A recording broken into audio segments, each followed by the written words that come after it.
The story begins with Joseph declaring the immediate termination of their engagement, his voice booming through the ornate room with a finality that shatters the air.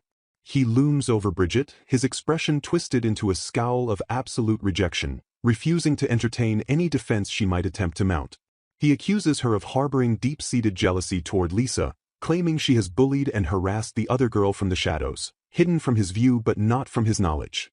Bridget stands frozen, her eyes wide with shock as the man she loves dismantles their future with contemptuous ease, insisting she knows exactly why this is happening.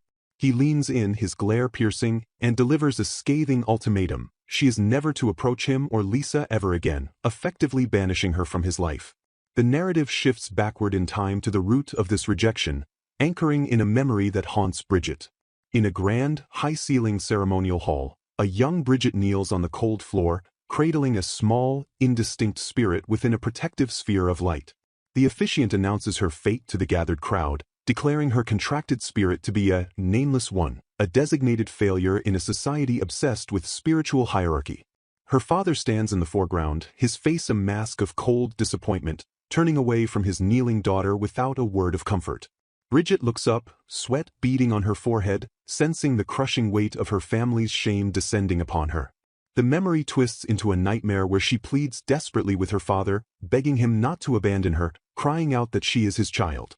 But the dream version of her father remains ruthless, stating that if she were truly his offspring, she would have contracted a high-ranking spirit, invalidating her very existence based on the creature's status. Bridget jolts awake in her darkened bedroom, gasping for air as the phantom rejection constricts her chest.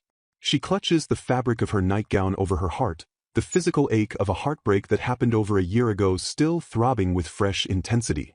She sits up, hair disheveled, sweat clinging to her skin, acknowledging that the pain has not dulled despite the passage of time. Sunlight filters through the window as the door creaks open, admitting Sienna, Bridget's personal maid. Bridget asks if anyone visited the villa the previous day, a question laden with a sliver of hope.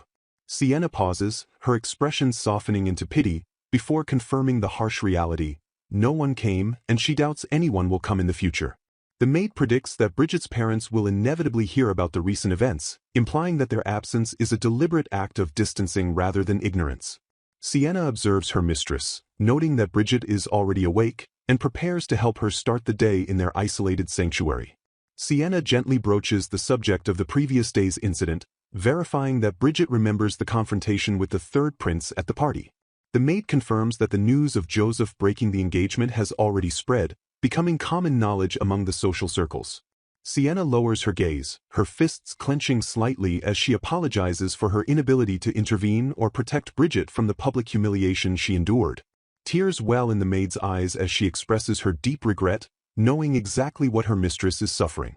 Bridget, touched by this singular display of loyalty, wraps her arms around Sienna, pulling the maid into a comforting embrace. She reassures Sienna, acknowledging that the maid has always taken good care of her, and dismisses the need for an apology. In the safety of her room, Bridget reflects on the irony of her situation. She realizes she was the one who failed to listen, her mind drifting to a montage of memories involving Joseph. She recalls how he was the only person who showed her kindness when she was a child, a time when her own family branded her a disappointment and the ugly duckling of the Fire Clan for contracting a nameless spirit.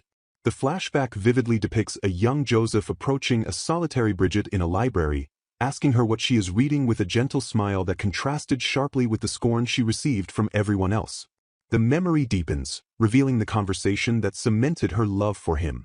Young Bridget, clutching a book about spirits, had confessed her fascination with the entities, admitting that despite her fear and inexperience, she found them beautiful.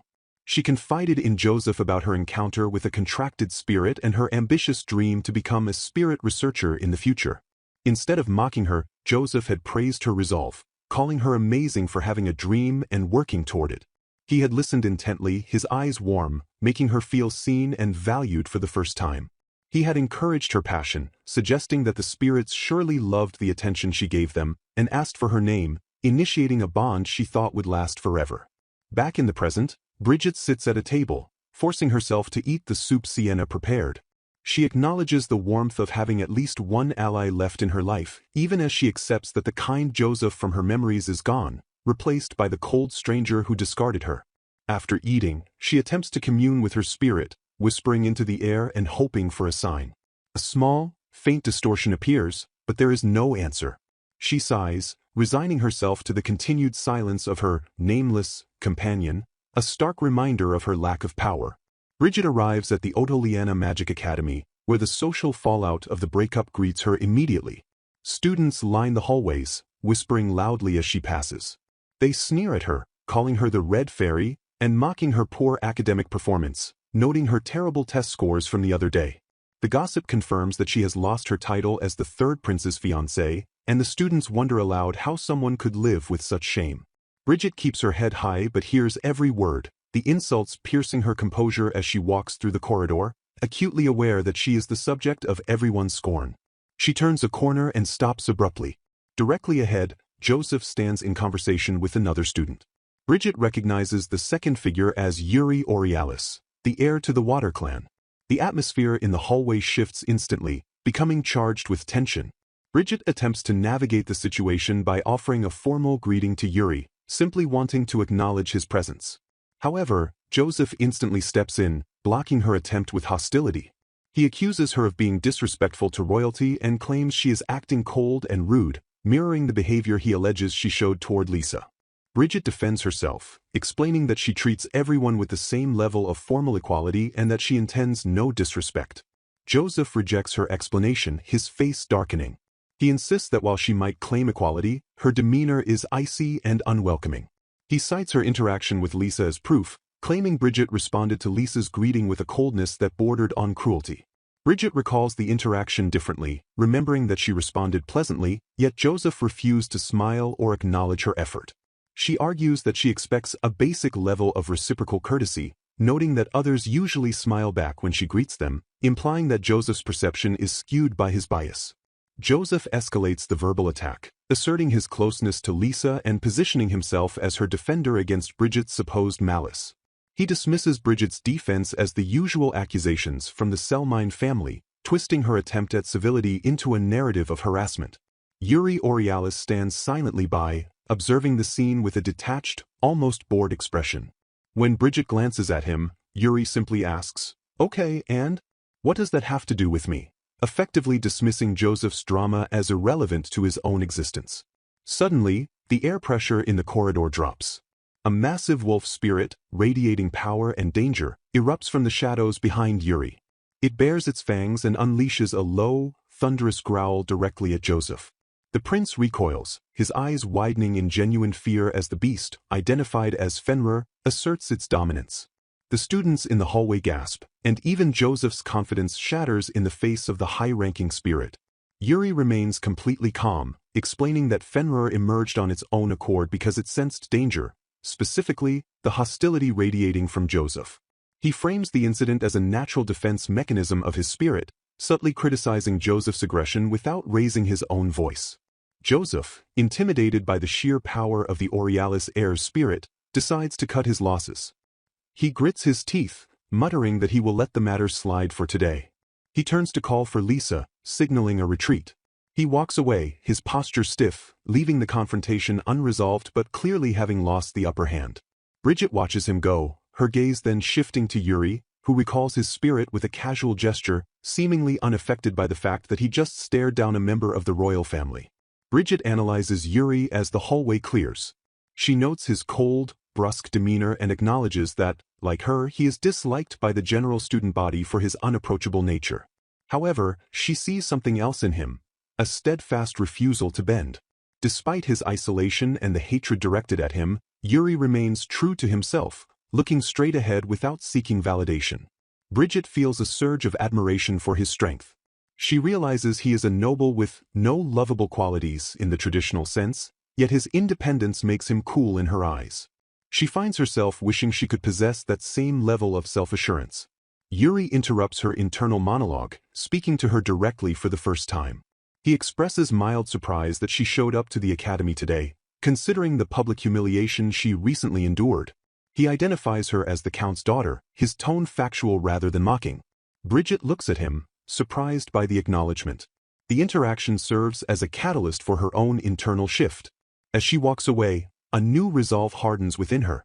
She realizes that Joseph is no longer protecting her, which means she is forced to face the world head-on. This realization transforms from fear into liberation. Bridget understands that since she is no longer Joseph's fiancée, the restrictive expectations placed upon her have vanished. She tells herself that the breakup is an opportunity. She can now live her life exactly as she wants. She can date whoever she chooses. She considers changing her makeup, discarding the look she maintained for Joseph's sake. The weight of the engagement lifts, replaced by a sense of autonomy she hasn't felt in years. Her focus shifts immediately to her academic redemption. She marches into the library and slams a stack of heavy books onto a desk. She acknowledges that her grades have plummeted to the bottom of the class because she neglected her studies to chase after the prince. She picks up a book titled, The History of Research into Spirits, determining that it is time to reclaim her original dream. She tells herself that becoming a spirit researcher is not impossible if she applies herself. She remembers that she always enjoyed studying before her life became consumed by the engagement. Bridget immerses herself in the library atmosphere, ignoring the whispers of, "It's the Red Fairy," from other students nearby. She focuses entirely on the shelves, searching for a specific volume to aid her renewed academic campaign. She spots the book she needs and reaches out for it. At the exact moment her fingers brush the spine, another hand reaches for the same book. She stops and looks up, tracing the other person's arm. Standing on the other side of the shelf, looking back at her with the same intense, unreadable expression, is Yuri Aurealis. Their paths cross once again, this time not in a hallway of conflict, but in the quiet pursuit of knowledge, signaling a new chapter in Bridget's life. Bridget's hand freezes in midair as another hand, pale and decisive, snatches the volume from the shelf right before her fingers can graze the spine. She stares, dumbfounded, as Yuri Aurealis stands on the opposite side of the bookcase, the coveted book now firmly in his grasp. He speaks with a flat, detached tone, stating simply that he intends to read it first. He glances at her through the gap in the shelves, his expression unreadable, and asks her to move her hand. Bridget recoils, her heart pounding, realizing she has just crossed paths with the formidable heir of the Water Clan in the most awkward manner possible.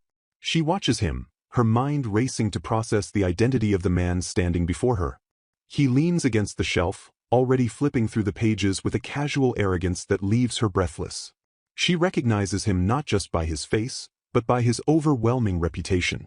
He is the fourth son of the Aurealis family, the highest-ranking line of dukes within the Water Clan. He is an anomaly, a prodigy who defied the natural laws of their world by contracting with two high-ranking spirits simultaneously, a feat considered impossible for ordinary mages who can typically only handle one. He is the genius who tops every subject in the Magic Academy, possessing extraordinary talent and education. Yuri glances up from the pages, his eyes sharp and cold. He perceives her internal turmoil but dismisses it, bluntly telling her to shut up. Bridget bristles at the command, thinking that the rumors were true. He truly is a villainous figure with an arrogant attitude, even toward royalty. Yuri ignores her indignation and snaps the book shut. He looks at her with a bored expression and declares that he has already memorized everything he needs from the text. Bridget blinks, unable to comprehend his claim. The book is a dense, difficult academic text with hundreds of pages, yet he handled it for mere moments. Yuri holds the cover up to her face, testing her. He asks if she knows the book. The wind laughs. Bridget stammers, admitting she knows it more or less. Yuri's gaze narrows, sensing a lie or perhaps expecting ignorance. He remarks that it is unexpected for her to know it, as there is no other book quite like it in the field of spirit research. Feeling her intelligence being questioned, Bridget's demeanor shifts from shock to defensiveness. She asserts that she knows the book well, explaining that she became interested in the author, Mr. Lean, and repeatedly read the translated versions of his work. She speaks with rising passion, detailing how Mr. Lean was a leading researcher despite being in a situation similar to hers, someone who could only form contracts with insignificant spirits. She describes how she immersed herself in his narrative style, imagining the scenery of the spirit world he described, finding solace in his words. She finishes her explanation, admitting she just wanted to read the original text again to study the spirit language used in specific parts. Yuri listens to her outburst, his expression shifting from boredom to mild intrigue. He studies her face, connecting the dots in his mind. He asks if she is really Count Maidel's daughter. Before she can confirm, he states matter-of-factly that he heard the third prince's fiancée was an unruly and stupid girl. He corrects himself, noting that he heard the engagement was cancelled, so she is now just another single girl. Bridget gasps, appalled that he would say something so insulting directly to her face without a shred of ill intent, delivering the insult as if it were a simple observation of the weather. Suddenly, a librarian steps out from behind the shelves, adjusting his glasses and sternly asking them to be quiet in the library. Yuri immediately shifts the blame, agreeing that using a loud voice is a breach of etiquette and promising to tell Bridget to be quiet. He lectures her on common sense, asking her to consider how he feels being asked his thoughts on a book he hasn't even heard of, twisting the situation to make her the aggressor. Bridget flushes with embarrassment and apologizes to the librarian, but as soon as the man leaves, she turns her fury back to Yuri.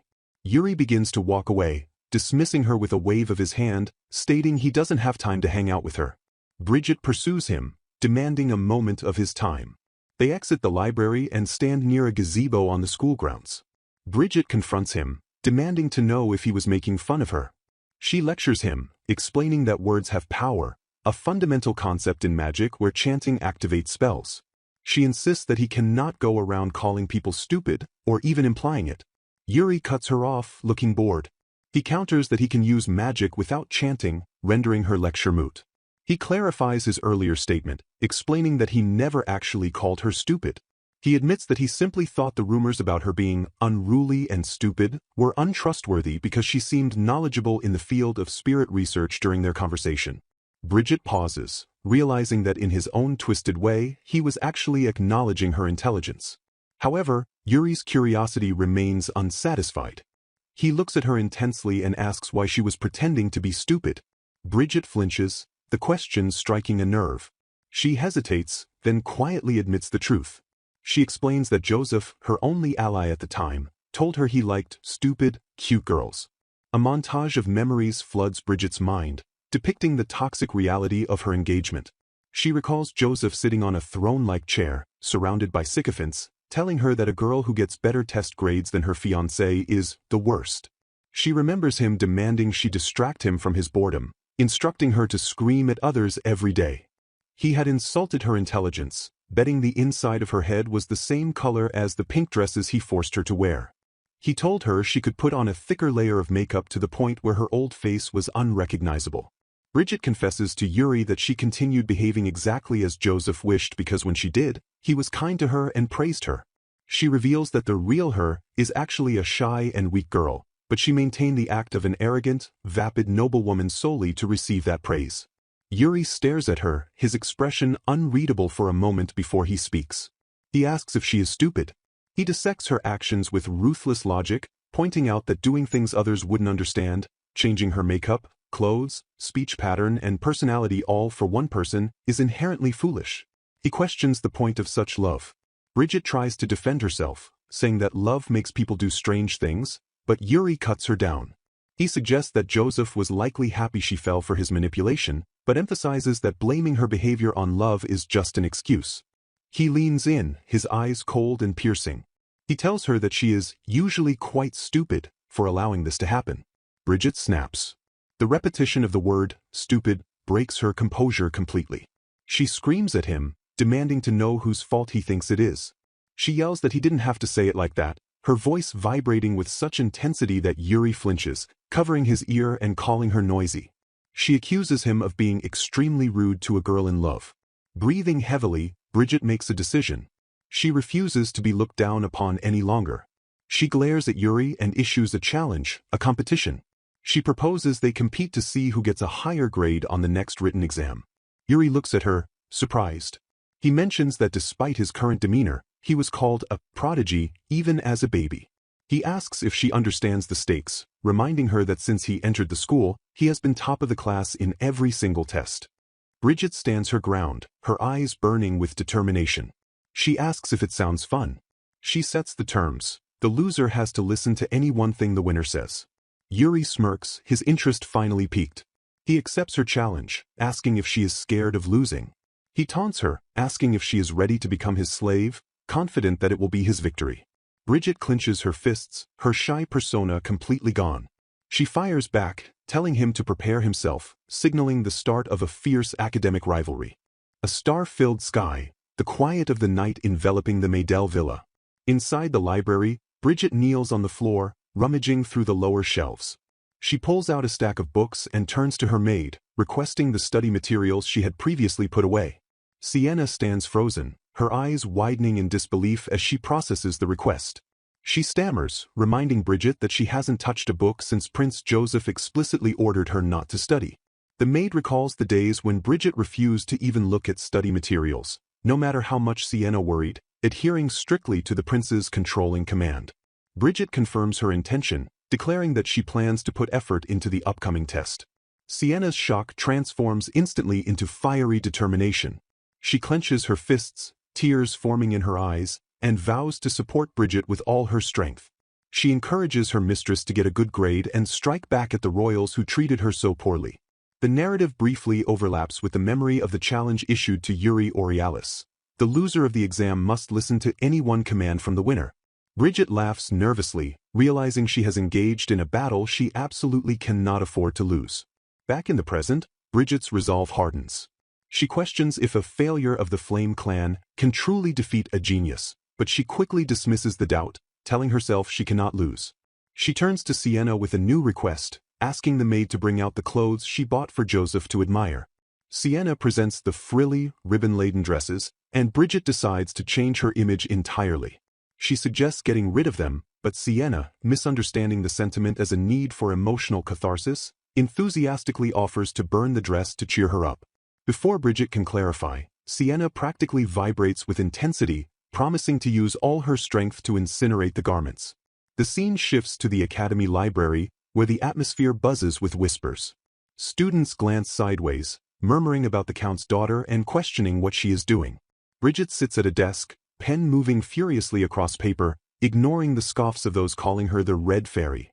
The onlookers mock her, finding it hilarious that she is trying to act as if she took no damage from the public breakup. Joseph and Lisa enter the hallway outside the library. Lisa spots Bridget studying and freezes, her expression tightening. She tugs at Joseph's sleeve, pointing out that Bridget is behaving strangely by studying with such zeal. Joseph glances over, dismissive and arrogant, remarking that it is no wonder he left such a stupid girl. Lisa, masking her anxiety with a bright smile, agrees that Bridget is stupid and that studying is useless for her, predicting a horrible result for her rival. Lisa then pivots the conversation to their own relationship, suggesting it might be time to let her parents know about them. Joseph hesitates, his expression guarding his reputation. He argues that getting engaged to a new girl immediately after breaking off another engagement would make him look bad.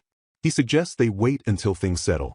Lisa presses him, asking if he really thinks about her, to which Joseph gives a practiced, smooth reply that he always thinks of her first. However, Lisa's internal monologue reveals a darker, more manipulative nature. As she watches Bridget, she calculates her next move. She resolves to do whatever is necessary, fearing that if Bridget miraculously scores higher than her, Joseph will be disappointed. Her mind drifts to a malicious contingency plan. If pushed into a corner, she will drive Bridget down with false rumors, just like she did in the past. Back in the library, Yuri Aurealis approaches Bridget's desk. He looks down at her with a cool, detached demeanor and notes that she is surprisingly following through with the challenge. He admits he thought she would surrender, considering it a rash decision. Bridget snaps back, telling him to stop speaking nonsense and that she has no intention of stopping. She proudly displays her progress, claiming she has completed a significant amount in 2 days. Yuri leans over her shoulder, his eyes scanning her notebook. He immediately points to a section and declares it incorrect. As Bridget stammers, he explains that in spirit language, the meaning changes depending on the context. He advises her to refer to a similar situation for the correct translation, effortlessly demonstrating the gap in their academic abilities. Bridget, trying to regain some footing, asks Yuri about his own magic. She notes that using spirit language in everyday life would be useful but admits the magic she can use is restricted because her contracted spirit has a minuscule amount of power. She asks if Yuri talks to his spirits, acknowledging that he contracted 2 of the highest rank. Yuri looks away, answering vaguely. He mentions that one of them talks when it feels like it, describing it as a child, while the other talks quite a bit about the state of the spirit world. Bridget stares at him, struggling to reconcile the image of high-ranking spirits with such mundane descriptions. Yuri catches her staring and mocks her, saying she is making a dumb face. He advises her to sink her teeth into a book if she wants to beat him rather than wasting time in a daze. He then offers her a handicap, asking if he should take one since she seems so worried. Bridget explodes with indignation, yelling that she definitely does not need a handicap. Yuri laughs off her outburst, claiming he got tinnitus from her high-pitched shrieking. The mood shifts abruptly when Yuri asks a piercing question, "Why did you contract some no-name spirit?" The question triggers a traumatic memory for Bridget. She is transported back to her childhood, where her mother looks at her with cold disdain, asking if it was her fault for birthing such a bad child. Her mother compares her unfavorably to her father, who contracted a high-ranking spirit, and laments the shame brought upon the Maydell family. Bridget snaps back to reality to find Yuri staring at her. He asks if she is okay, noting that she doesn't seem fine despite her insistence. He asks again if she is going to surrender, suggesting it might be better to resign early rather than ruin her health by overworking herself in a battle she is destined to lose. Bridget refuses, slamming her hand on the desk. She declares she has other reasons to try her best, implying stakes higher than just academic pride. When Yuri asks what those reasons are, she stammers, promising to tell him only if he wins the challenge. Yuri accepts this, commenting on her impressive vigor before turning to leave. He tells her to be careful not to push herself too hard. As he exits, Bridget notices something on her shoulders. She realizes she is draped in a blanket that wasn't there before. She touches the fabric, stunned by the realization that despite his harsh words and arrogance, Yuri might actually be worried about her. The morning sun pierces the horizon, signaling the arrival of the decisive day. Bridget Maydell stands in the center of the academy hall, her posture rigid with determination. She casts a sharp, challenging gaze toward the back of the room, her internal monologue filled with a fiery resolve to crush her opponent. She vows that after all her preparation, she will secure a victory so absolute it will bring him to tears. In contrast to her intensity, Yuri Aurealis sits quietly at his desk, his expression composed but his eyes sharp. He acknowledges the weight of the challenge. His opponent is a renowned genius, and he calculates that to secure a win, he cannot afford a single error. The curriculum for the day is grueling, spanning anthropology, history, spiritualism, herbology, fundamentals of magic, and concluding with the notorious applications of magic. The atmosphere in the exam hall shifts as the students settle. Whispers circulate among the rows. Two female students, Kira and the ringleader Lisa, exchange meaningful, malicious glances. Lisa smirks, signaling Kira that the rest of their plan is now in motion, confident that their machinations will ensure Bridget's downfall. The invigilator commands silence, and the heavy doors close. The exam begins. Yuri moves his quill with precision, breezing through the initial subjects. However, as he reaches the final section on applied magic, his rhythm breaks. He discovers a scrap of paper tucked amidst his materials. The note reads "Clean Bridget's answer sheet" and is signed Brownie. His eyes narrow as he processes the implication. Someone has deployed a spirit to sabotage the exam. He realizes the integrity of the test has been compromised. Meanwhile, Bridget faces a surreal nightmare. As she furiously inscribes her answers for the applied magic section, the ink barely settles on the page before it vanishes. Hovering directly above her desk is a small, spherical spirit with a single leaf sprouting from its head. The creature acts with impunity, wiping away her calculations as fast as she writes them. Bridget watches in horror as her hard work dissolves into blank parchment. She realizes this is a contracted spirit, a method used to bypass the teacher's anti-magic countermeasures which only target direct spellcasting, not the actions of independent entities. Panic threatens to paralyze her. She understands the trap she is in. If she raises her hand to complain, the spirit will simply vanish or cease its action, making her appear as a liar making excuses for a blank sheet. The speed of the erasure is overwhelming, taking one section at a time. Bridget trembles, her mind racing for a counter-strategy. She lacks the magical means to bind or stop the spirit without drawing attention.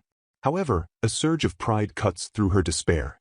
She remembers her resolve to live fairly and squarely, mirroring the integrity of the person she admires. She refuses to yield to such underhanded malice. Gripping her quill until her knuckles turn white, she forces herself to rewrite the answers, engaging in a futile race against the invisible eraser, determined to salvage every possible point until the bell rings. Days later, the tension in the academy reaches its peak as the results are posted. A crowd gathers around the bulletin board, the air thick with chatter. Bridget stands before the list, her face draining of color as she processes the numbers. Yuri approaches her from behind, his demeanor calm. He inquires about her score. Bridget, voice barely above a whisper, admits to achieving 538 out of 600 points. Yuri analyzes the data instantly. She achieved perfect scores in the first 5 subjects, yet failed the final one. He notes the statistical anomaly. It is approximately 60 points lower than his own score. Bridget hangs her head, conceding defeat. She acknowledges the terms of their wager, stating she will fulfill any one request he desires. Yuri, however, does not gloat. He questions the result, finding it illogical that she would barely pass the subject she studied most rigorously. He asks if she intentionally threw the match. Bridget denies this vehemently. Yuri then reveals his hand. He saw the spirit in the exam hall. He deduces that someone used a contracted spirit to bypass the magical security. He explains that he, too, was a target of the interference. Bridget looks at him in shock, realizing he faced the same erasure. Yuri shrugs off the difficulty, explaining his solution was simple brute force. He merely answered the questions faster than the spirit could erase them, and rewrote the ones that vanished. He characterizes the sabotage as a standard experience for the most hated student in the academy, framing his perfect performance as merely scraping by. Bridget stares at him, half appalled and half awed by his nonchalance. She mutters that he sounds like a villain, a comment he dismisses with a wave of his hand. The conversation shifts to a bench outside, where the atmosphere softens. Yuri compliments her proficiency in magic theory, noting her aptitude. Bridget blushes, revealing the source of her knowledge. She confesses that she reads educational books voraciously because her dream is to become a spirit doctor. She admits she had given up on the dream after her engagement, but the desire to understand and heal spirits remains. Yuri listens intently, validating her ambition. He tells her that attempting the impossible is commendable, not strange. Yuri then admits that despite his victory, he didn't feel like he truly caught up to her. He describes her as a massive wall he had to scale, and the fact that a former low-ranking student like him could rival her feels like magic itself. He declares the match void due to the foul play involved. He refuses to accept a win tainted by interference. As they prepare to part ways, Yuri pauses. He requests that she stop using his family name. He dislikes being called Aurealis. He asks her to call him Yuri. Bridget flusters, her cheeks flushing a deep red. She stammers but eventually manages to say his given name. He smiles, reciprocating by calling her Bridget, cementing a new, closer bond between them. The scene shifts to a darker corner of the academy. Lisa confronts Kira, her face twisted in a mask of fury. She demands to know why the sabotage failed to destroy Bridget's ranking completely. Lisa points a trembling finger at the results board. Bridget still managed to rank 30th despite the spirit's interference, while Lisa plummeted to 87th. Lisa screeches that Bridget must have used a dirty trick to salvage her score. Before Kira can respond, a cold shadow falls over them. Yuri steps into view, his eyes icy. He startles the girls, who ask why he is there. Yuri ignores their feigned innocence and cuts straight to the point. He reveals he knows they are the culprits behind the exam foul play. He explains that he analyzed Bridget's erasure pattern and determined that without the spirit's interference, she would have achieved a perfect score identical to his. He steps closer to Lisa, his presence menacing. He states flatly that he hates unfair fights. He issues a terrifying warning. If Lisa ever attempts to interfere with Bridget again, he will not overlook it. He leaves the bullies trembling in his wake, walking away with a satisfied smile, his thoughts drifting back to the girl he protected. The atmosphere in the lecture hall shifts from academic rigor to palpable anticipation as the instructor, Marjorie Na, announces the curriculum for the upcoming session. She commands the students to summon their contracted spirits for a practical assessment, framing the exercise as a test of the bond and mutual trust between master and spirit. She dismisses the class with a cheerful wave, instructing them to prepare for the lesson on creating relationships with spirits. Bridget Maydell sits at her desk, a knot of anxiety tightening in her chest. Despite her lineage as the daughter of Count Maydell and her genuine passion for spirit studies, she is paralyzed by a glaring inadequacy. She has yet to meet or contract with a single spirit. Her internal panic is interrupted by the approach of Nival Weir, the class president, who looms over her desk with a veneer of polite condescension. He offers a backhanded congratulation regarding her performance on the recent written exam, his tone dripping with skepticism. Nival leans in, his expression hardening into an accusatory glare. He questions the legitimacy of her sudden academic success, noting that her grades had historically been poor. He hypothesizes that she utilized a spirit to cheat, yet immediately contradicts himself by musing that a spirit incapable of basic day-to-day magic, implying the type she would attract, would be useless for such a feat. He leaves her with a sneering wish for her to have fun in the next lesson, confident that her lack of ability will be exposed publicly. Bridget watches him leave, the weight of his words pressing down on her. She acknowledges the dire reality of her situation. Despite exhausting every method she knows, she has failed to make contact with any spirit. A sense of foreboding washes over her as she contemplates the upcoming practical task. Desperate for a solution, Bridget resolves to seek counsel from someone who understands her unique predicament and possesses deep knowledge of spirits. She finds herself in the academy gardens, approaching Yuri. Yuri turns, surprised that she initiated the meeting, noting that she is the one who called him there today. To demonstrate the nature of spirit contracts, Yuri summons his own partner. The air shimmers, and a magnificent entity manifests, Undine, the highest-class water spirit. Bridget stares in awe at the spirit's ethereal beauty. Undine, floating with an air of regal grace, observes Bridget and comments on her straightforward nature. Bridget stammers an apology, overwhelmed by the presence of such a high-ranking being, admitting it is her first interaction with a spirit of this caliber. Bridget introduces herself, and Undine's eyes narrow in recognition at the name Maydell. The spirit recalls that Bridget's father is contracted to Ifrit, the highest-class fire spirit, and notes the burning red hair that signifies a child of the fire clan. Undine drifts closer, her liquid form hovering intimately around Bridget. She inspects the girl with a piercing gaze and drops a cryptic revelation: Bridget is already contracted. However, Undine describes the entity as an insignificant spirit, causing Bridget to recoil in confusion. Undine expresses disappointment that neither Bridget nor Yuri has realized the truth of the situation. When pressed for details, Undine becomes playful, refusing to elaborate. She claims it is a secret and that keeping them in the dark will make the future more interesting. Before vanishing, she leaves them with a somber warning: there is unsettling spirit activity permeating the academy, implying a looming threat. Left alone with Yuri, Bridget finally voices her request. She asks for advice on how to call a contracted spirit for the upcoming class. Yuri looks at her with a deadpan expression, remarking that in his experience, spirits appear of their own accord to the point of annoyance. As if to prove his point, a voice calls out to him. A spirit named Joseph addresses Yuri with extreme reverence, calling him Your Majesty and expressing honor at being summoned. The narrative perspective shifts abruptly to a dim corridor where Nivel stands trembling before a terrifying upperclassman. The blonde noble, his eyes cold and unforgiving, delivers a crushing verdict. Nivel is to be removed from the list of candidates for his retainer. He compares Nivel unfavorably to his brother, who successfully serves the second prince, and cites Nivel's declining grades as a disgrace to the Weir family's history of royal service. The noble declares Nivel incompetent and asserts that he has found a more suitable replacement. Nivel, desperate and sweating, begs for one last chance to prove his worth. The noble pauses, his gaze shifting with malicious intent. He offers Nivel a cruel ultimatum: if he can drive the Red Fairy, Bridget Maydell, out of the academy by bringing her shame, he might reconsider. He manipulates Nivel's insecurity, reinforcing the idea that the academy has no place for failures like her. The scene returns to the training grounds for the practical lesson. The air buzzes with magic as students successfully summon their partners. Cries of delight erupt as fairies, Jack Frosts, and salamanders materialize around the courtyard.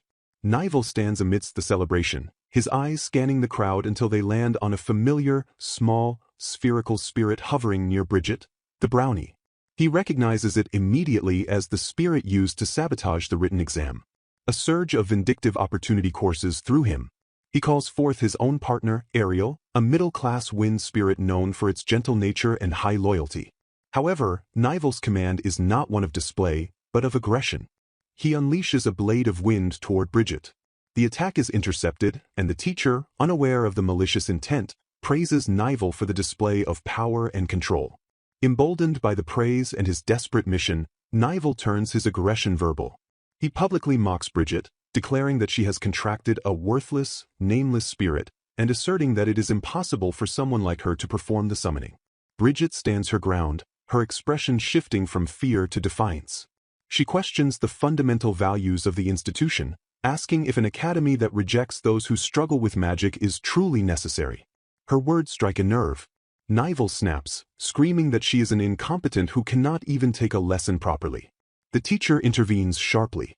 She admonishes Nival, stating that his behavior is unbefitting of a class head. She reminds him that his role is to encourage those falling behind, not to ridicule them. She orders him to leave the grounds to cool his head. This public reprimand shatters Nival's remaining composure. He screams in protest, arguing that he is the one putting in the hard work while Bridget is unjustly defended. His emotional instability bleeds into his magic. Ariel, reacting to its master's turbulent state, goes berserk. A violent vortex of wind erupts from the spirit, whipping the training grounds into a frenzy. Nival, now unhinged, screams that he is different from Bridget and destined to be the retainer for His Highness Joseph. The wind intensifies, knocking students to the ground and tearing through the courtyard. In the center of the chaos, the distorted figure of Ariel looms over Bridget, delivering a chilling decree: she does not belong in the traditional Otoliana Academy. From a window overlooking the grounds, Yuri observes the sudden eruption of magical energy. He recognizes the class location and realizes instantly that Bridget is at the center of the danger.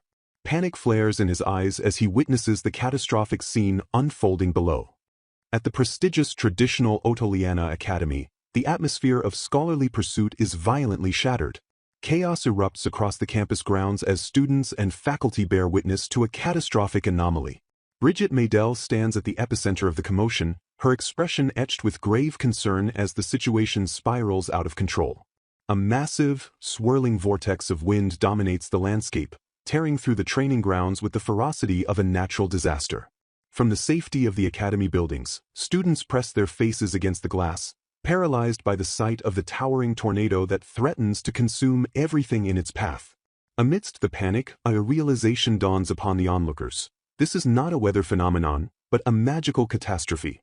The chaotic energy is identified as Ariel going completely berserk, his power lashing out in uncontrolled waves. Inside one of the classrooms, the tremors of the disturbance are felt immediately. A dark-haired student, Yuri, detects the unsettling spike in spirit activity permeating the academy. His instincts scream that Bridget is in imminent danger. Without hesitation, he rises from his seat, the sudden movement drawing the attention of his instructor and peers. The teacher, startled by the disruption, calls out to him, but Yuri offers only a curt explanation that he is feeling unwell and leaving early. He ignores the confusion left in his wake, his focus narrowing solely on the crisis outside. Yuri strides into the corridor, his demeanor shifting from student to warrior. He calls forth his familiar, shouting the name, Fenrir. In a burst of magical energy, a massive white wolf materializes, its fur bristling with power. Yuri vaults onto the beast's back, and together they dash through the academy's grand hallways, the wolf's paws thundering against the floor as terrified students scramble to get out of the way. Meanwhile, at the training grounds, the situation has become critical. Bridget stands her ground against the raging winds, her hair whipping violently around her face. She screams desperately for Nival Weir to stop the destruction. Nival, a blonde student at the heart of the storm, is being consumed by a towering, humanoid wind spirit. The entity looms over him, its form composed of gale-force winds, slowly eroding his consciousness. Nival, blinded by rage and inferiority, lashes out at Bridget, screaming that the entire disaster is her fault. He taunts her, claiming she is powerless to stop him. The Academy's automated defense mechanisms trigger in response to the overwhelming magical threat. Giant stone obelisks erupt from the earth around the perimeter of the training ground, projecting a shimmering magical barrier that seals the area completely. Bridget and the others trapped within are now cut off from the outside world, locked in a cage with the rampaging spirit. An elderly teacher watches in horror, recounting legends that aerial outbursts are capable of summoning storms that draw wind from across the entire globe. The gathered crowd fears that the barrier will not hold, remembering stories of entire villages obliterated by the natural disasters caused by such spirits. Inside the barrier, Nival's mental state deteriorates further. He clutches his face, screaming that he is not a failure. He reveals the crushing weight of his lineage, declaring himself the second son of the Weir family. He laments his failure to live up to the expectation of becoming Prince Joseph's retainer, his voice cracking with despair. The wind spirit, feeding off this negativity, threatens to drag him fully into the spirit world. Bridget realizes the gravity of the situation. If Nival loses this internal battle, he will be lost forever. Bridget makes a selfless decision. She orders the teacher to take the other students and flee, intending to face the danger alone. She resolves to save Nival, regardless of the risk to her own life. Outside the barrier, onlookers mistakenly believe that it is the president's spirit that has gone berserk, adding to the confusion. Suddenly, Yuri arrives at the perimeter of the barrier, mounted on Fenrir. He assesses the tactical situation immediately. He knows he needs to create a breach. Calling upon another spirit, he shouts, "Undine!" A powerful surge of water magic manifests, directed with surgical precision at the magical wall. The barrier, unable to withstand the concentrated assault, shatters like glass, the shards dissolving into light. Yuri bursts through the opening, closing the distance to the eye of the storm. He reaches Nival, but rather than attacking, he speaks to the boy's heart. He acknowledges Nival's desperate struggle to meet his family's high expectations. Yuri validates Nival's hard work, assuring him that no one can deny the effort he has put in up to this point. With a calm reassurance, he tells Nival that everything is going to be okay. Bridget watches this intervention, stunned. She questions why Yuri would risk himself to save them. Yuri turns to her, his expression softening slightly, and admits that he can relate to Nival's problems, hinting at his own hidden burdens. The wind spirit, Ariel, refuses to be pacified so easily. It launches a renewed assault, sending razor-sharp gusts of wind toward them. Yuri dodges with superhuman reflexes. He shouts for Ariel to stop, trying to command the spirit down. Bridget, feeling helpless in the face of such raw power, laments internally that she does not possess a contracted spirit to aid in the fight. Yuri overhears her despair and corrects her immediately. He reveals a shocking truth: she simply hasn't realized the nature of her own power yet. As he speaks, a blinding light begins to emanate from Bridget's chest, illuminating the darkened battlefield. The light intensifies, shocking everyone present, including Bridget herself. The overwhelming radiance forces the wind spirit to recoil. The chaotic energy dissipates as the light consumes the area. As the brilliance fades, the storm settles. Bridget, exhausted by the sudden awakening of her dormant power, collapses. Yuri catches her effortlessly, scooping her up into his arms. He calls out to Undine one last time to secure the area. As Bridget drifts into unconsciousness, she looks up at her savior, murmuring his name, Yuri-sama, finally recognizing the strength of the man who came to her rescue. The haze of returning consciousness, where the world is nothing but a blur of light and sound. Bridget Sand stirs from a deep slumber, her senses slowly realigning as a familiar voice penetrates the fog. She questions her location, her memory fragmented and the events leading to this moment obscured by the darkness of unconsciousness. Teacher Marjorie stands vigil by the bedside, her presence a grounding force in the disorienting aftermath. Marjorie instructs her student to open her eyes, guiding her back to the waking world with a firm yet caring command. Bridget pushes herself upright in the infirmary bed, her concern immediately shifting from herself to the well-being of those around her. Marjorie, seated calmly beside the bed, explains the sequence of events that transpired while Bridget lay insensate. The teacher reveals that Yuri and Aurealis took charge of the situation, physically carrying Bridget to safety after she collapsed. It was Yuri who, upon hearing the commotion, abandoned whatever he was doing and rushed to the scene to intervene. Marjorie confirms that due to these swift actions, everyone involved in the incident is safe. However, the resolution came with consequences for the instigator. Nival-kun has been placed under house arrest for the time being. The conversation shifts to the nature of Bridget's actions during the crisis. Marjorie attributes the safety of the students entirely to Bridget, praising the refined and wonderful magic she unleashed.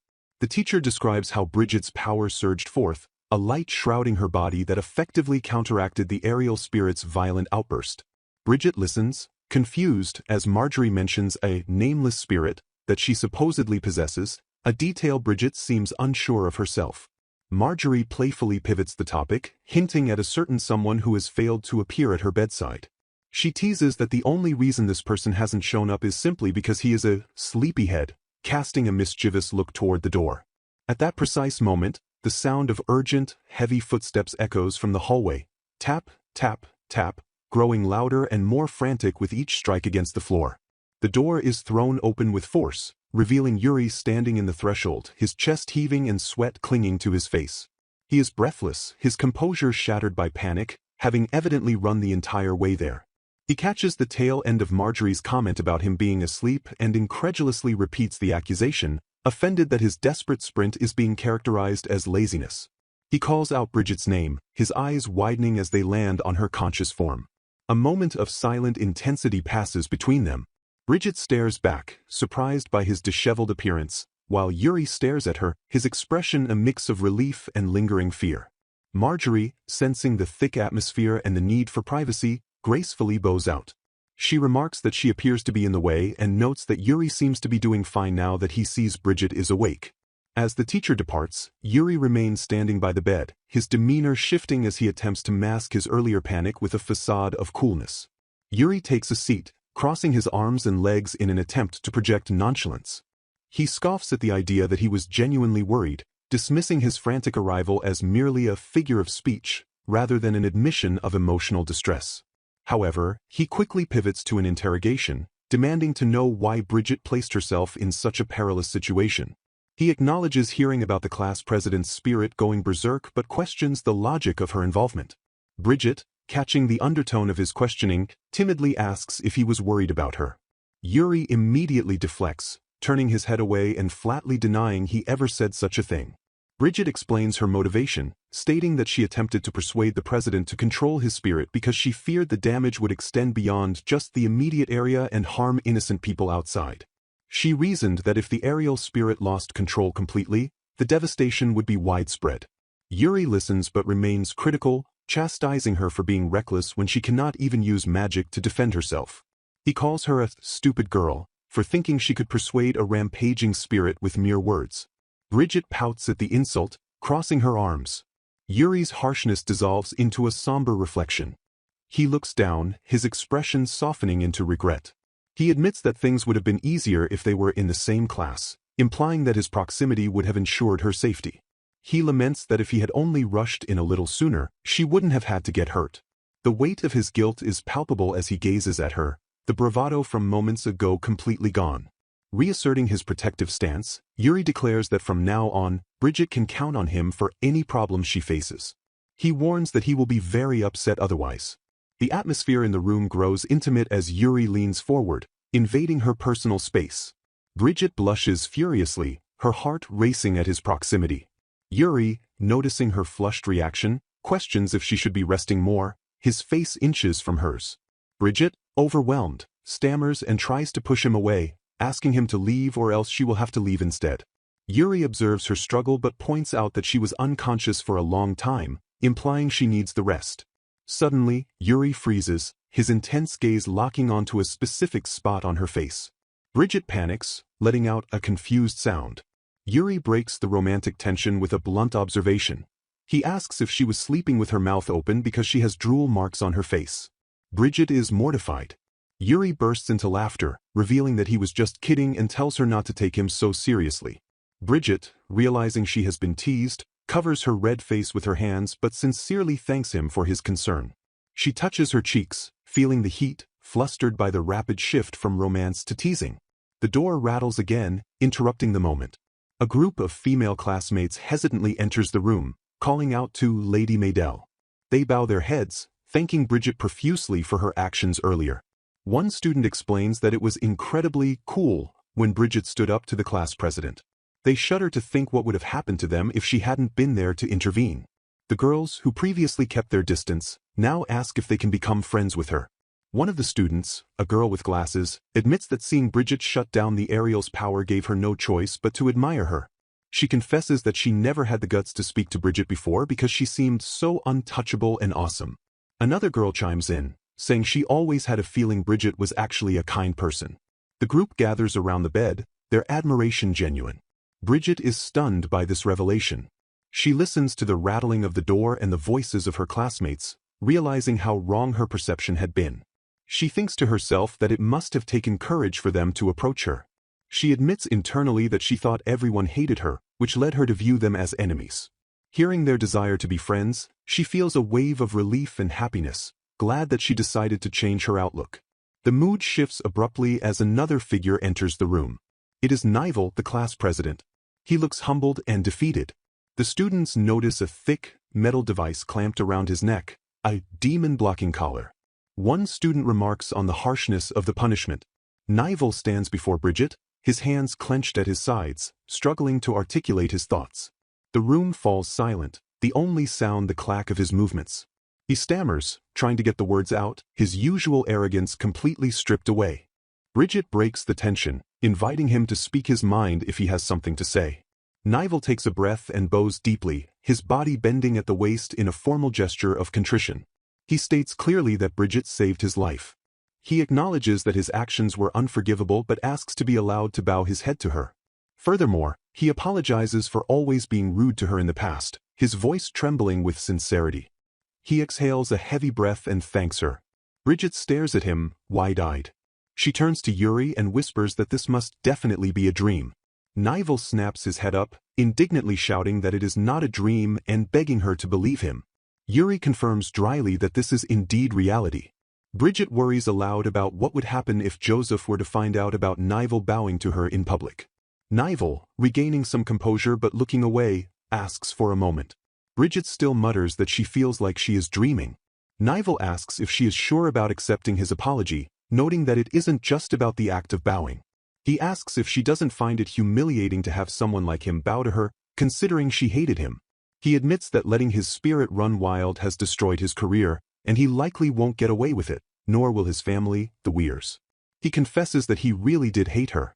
However, Nival continues, his expression softening as he recalls the incident. He explains that his spirit, Ariel, is actually kind-hearted and only rampaged because it empathized with Nival's own anger and emotions. He looks at Bridget and acknowledges that she is a kind and strong woman. He addresses her formally as Lady Bridget Maydell. He states that he is fine with his punishment regarding Ariel, but he makes one request, that she treat the spirit kindly after this. He notes that as long as he wears the collar, the spirit won't be able to talk. Nival offers his services, telling her to let him know if she ever needs help with anything from now on. Bridget initially tries to decline, saying she is fine.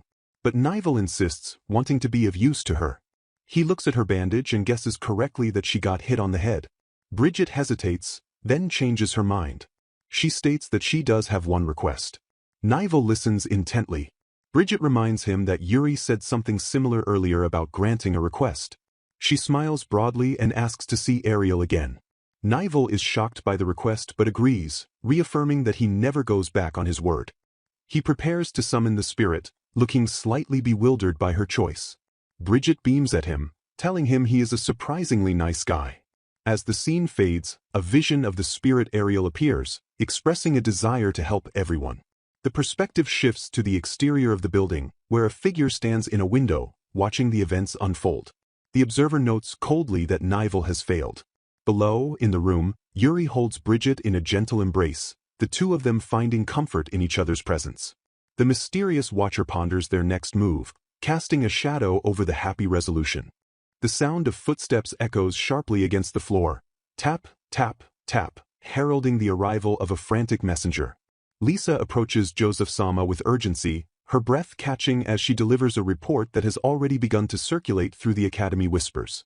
She informs him that the students are buzzing with the news that Bridget Maydell successfully suppressed an out-of-control spirit during class. Lisa emphasizes that this information concerns Bridget directly, knowing the weight the name carries. Lisa continues her report, her voice laced with disbelief as she describes the aftermath involving Nival. She witnessed Nival's spirit, Ariel, go on a rampage, but the shocking development is Nival's current behavior. She describes a scene of absolute servitude. Nival holds Bridget's bags and offers his hand to assist her whenever there are steps, attending to her every physical need. Lisa struggles to articulate the degradation, finally spitting out that Nival is behaving exactly like a dog. She notes the visual marker of this servitude, a weirdly patterned collar fastened around his neck, marking him as Bridget's servant. The injustice of the situation gnaws at Lisa. She exclaims that she cannot believe Nival favors that woman so much, especially considering his future role as Joseph's retainer. Joseph, however, remains cold and analytical. He questions the implication of her words, forcing Lisa to verbalize her insecurity. She stammers, deducing that if Nival favors Bridget, it implies that Lisa's own social ranking is inferior to Bridget's. Faced with Joseph's silence, panic sets in. Lisa frantically asks herself what she should do, repeating the question internally as Joseph's demeanor shifts. Joseph breaks his silence with a cruel smirk, claiming he was just messing around. Lisa tries to backtrack, claiming she misspoke, but Joseph presses on, stepping into her personal space.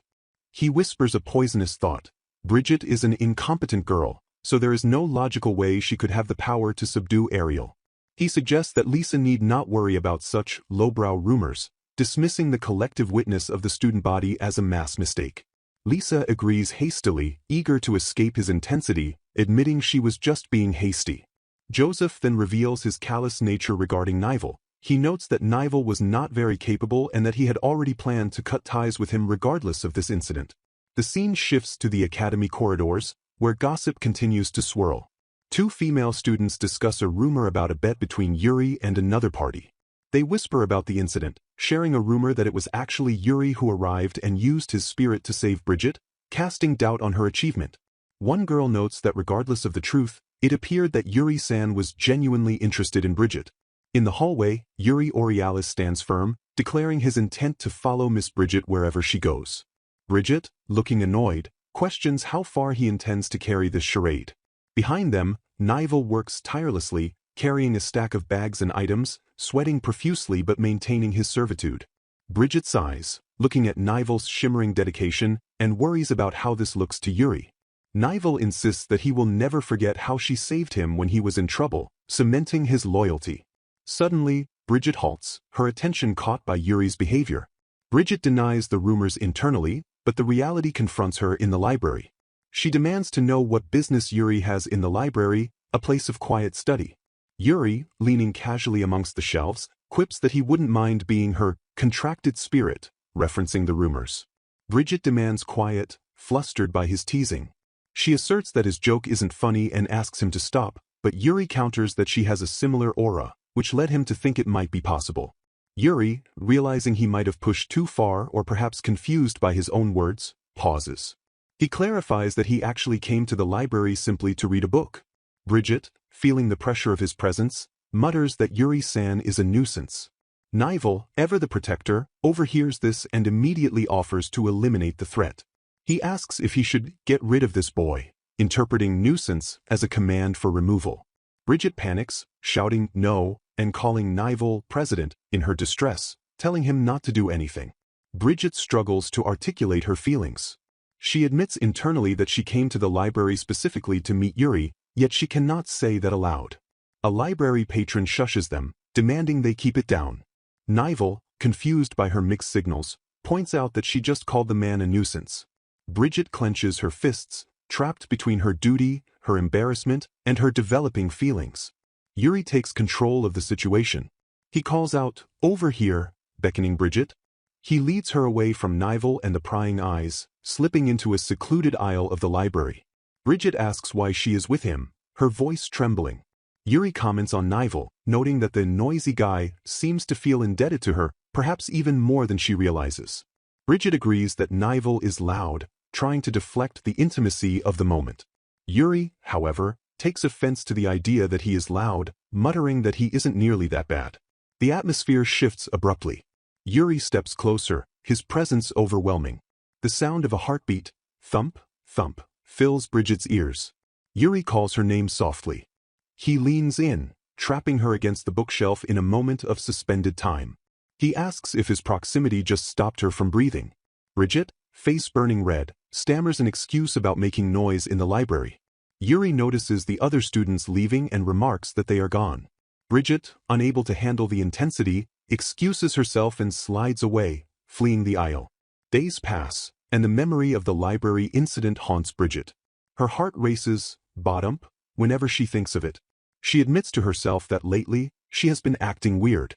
A friend asks if she is okay, noticing her distraction. Bridget realizes she cannot even go to the library without remembering that intimate moment, and she finds herself unable to look Yuri directly in the face. Despite her attempts to avoid him, Bridget finds herself observing Yuri from afar. She spots him sitting on a garden bench, a book in his lap. She wonders why she is thinking about him again. She notices details she missed before, observing that his hands are surprisingly big. As she watches, she realizes Yuri is dozing off, his head tilting forward in sleep. She softens, thinking he must be tired. She decides it would be weird to keep avoiding him and remembers she has a book to return to him anyway, using it as an excuse to approach. Bridget approaches the sleeping Yuri, but the moment is interrupted. Yuri wakes and greets her, and Nival appears, ever the shadow. Bridget tells Nival she was hoping to be alone today. Nival refuses to leave, declaring, "Anything for you," and insisting on staying. Bridget tries to reason with him, asking if he isn't busy as the class president, but Nival ignores his duties to serve her. Bridget sighs, asking him to please not follow her every day. Yuri intervenes, his tone sharp. He warns Bridget that her position would be in jeopardy if she keeps going against the third prince. He then turns his charm on her, complimenting her lovely face, and suggesting she doesn't need to go to the library every day. Bridget, frustrated, realizes Yuri must be tired because of her persistence in avoiding him and the constant drama. The dynamic is shattered by the arrival of a new group. A voice calls out, "President?" Nival turns to see Lady Selmine and her entourage approaching. Selmine comments snidely that Nival is making the people around him uncomfortable. She claims there seems to be a misunderstanding, but her tone suggests otherwise. Bridget watches, stunned that Selmine is actually saying these things aloud. Selmine launches a verbal assault on Nival. She mocks him, saying it looks like he is having a lot of fun wearing that collar for his master. She sneers, wondering if his behavior is because his master, Bridget, is not up to par. She delivers the final blow to his dignity, calling him an honorless dog. Nival stands his ground, huffing a breath, and explains that the collar is a punishment for the incident per school orders, a fact stated in the textbook. Bridget clarifies in her mind that it is a spirit-blocking collar. Bridget steps forward to defend the situation. She states that it should be obvious the collar is not something she made him wear. She explains that Nival is a sincere student and the collar is scheduled to be removed tomorrow. Selman lets out a dismissive "Pfft." Selman's gaze snaps to Bridget, her eyes wide with malice. She asks if Bridget is making fun of her. She hurls a slur at Bridget, calling her a lowly red fairy. Selmine then asserts her dominance, claiming that Bridget got dumped by Joseph Sama, and that she, Selmine, is the woman he loves now. She warns Bridget not to dare talk to her like that. Yuri attempts to defuse the situation, asking Lady Selmine to please calm down. But Selmine is relentless. She calls Bridget a pitiful woman with no redeeming qualities, despite being from the Maydell family. She drives the knife deeper, bringing up a painful trauma from Bridget's past. She asks if Bridget's lack of qualities isn't the reason she was called a changeling by her own father. The insult hangs in the air, a cruel reference to Bridget's family history and perceived worthlessness. The jagged fragments of a traumatic memory, a psychological assault that Bridget struggles to repress. Her father's voice, distorted by rage and disappointment, echoes through her mind, accusing her of being a changeling. He demands that she try, even just a little, to live up to their expectations, his words slicing through her composure. In the present, Bridget trembles, internally begging the memory of her father to stop speaking, the label of incompetent girl searing into her psyche. The memory shifts to a scene of physical violence. She cowers, addressing him as Your Highness, screaming for him to stop as the sound of an impact reverberates. The hallucination of her father looms large, his face twisted in disgust as he delivers the ultimate rejection. He declares that his real child was replaced by a failure from the spirit world. He condemns her as a changeling, refusing to accept the weeping girl before him as his own. Bridget, in this nightmare, apologizes desperately for being a useless child, begging for forgiveness that never comes. The father's denial is absolute. He screams that she is not his child. The phantom pain of past abuse manifests in the present, her body throbbing with the memory of cracks and blows that occurred years ago. The specter of her father mocks her status as the daughter of a humble baron, questioning if she thinks she represents the third prince. He warns her against meddling in the future, commanding her to cease being a nuisance to him and the real Bridget. Reality snaps back into focus, shattering the flashback. Bridget stands trembling in the academy hallway, but she is not alone. Yuri stands before her, a shield against the hostility of Lady Selmine. Selmine, furious and trembling with indignation, warns that at this rate, the Aurealis family will become enemies of the royal family. Terrified for his safety, Bridget grips Yuri's jacket and pleads with him to stop, fearing the consequences of his defiance. She whispers her gratitude to him for covering for her, admitting that she wouldn't be able to forgive herself if he got into trouble on her behalf. Yuri, however, remains cool and detached. He glances back at her and flatly states that he wasn't covering for her. Before they can elaborate, Selmine explodes with rage, unable to contain her humiliation. Ice begins to form around her as her magic flares uncontrollably. She issues a venomous warning to Bridget. If she intends to remain engaged to the royal family, she should keep her mouth shut about this incident. Selmine places the blame for the entire mess squarely on Bridget's shoulders, regardless of whether the decisions were arbitrary or not. With a final, hateful glare, she vows that this is not over, spitting Bridget's name as a curse before storming off.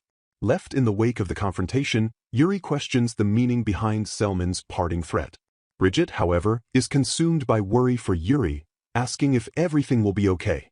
Yuri dismisses the concern, noting that Selmine has been acting erratic for a while. He then turns his analytical gaze onto Bridget, piercing through her defenses. He observes that she liked the third prince, didn't she? Bridget freezes, realizing her past affections have been exposed. Yuri deduces that the daughter of Baron Selmine is her love rival and points out that Bridget had been peeking at the prince earlier. Yuri turns and walks away, leaving Bridget to process the interaction.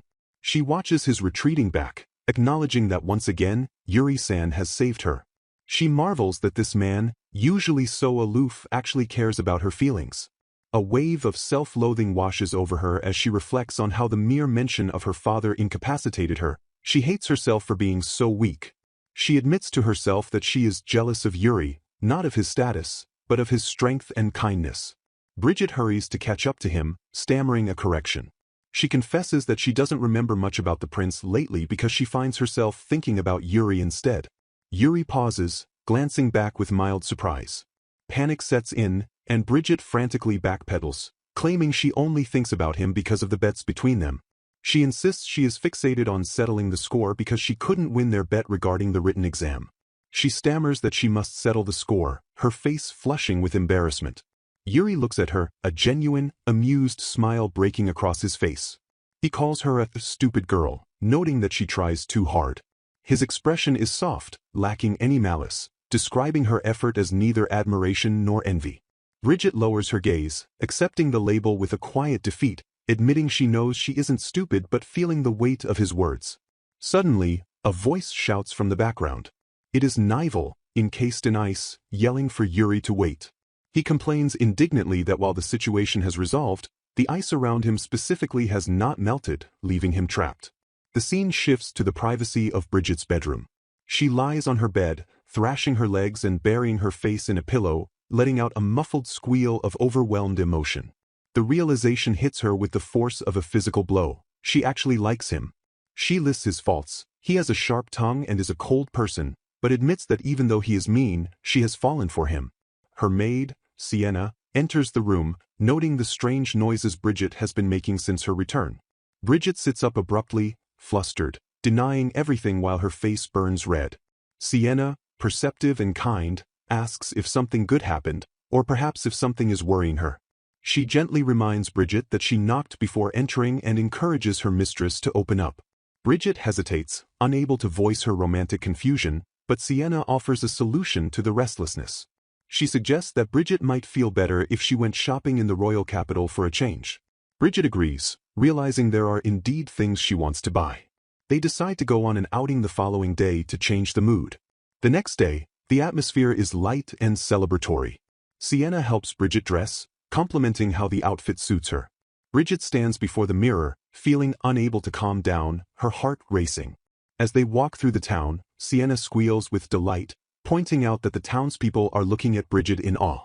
Sienna expresses her happiness, revealing she always wanted to tailor a dress for Bridget.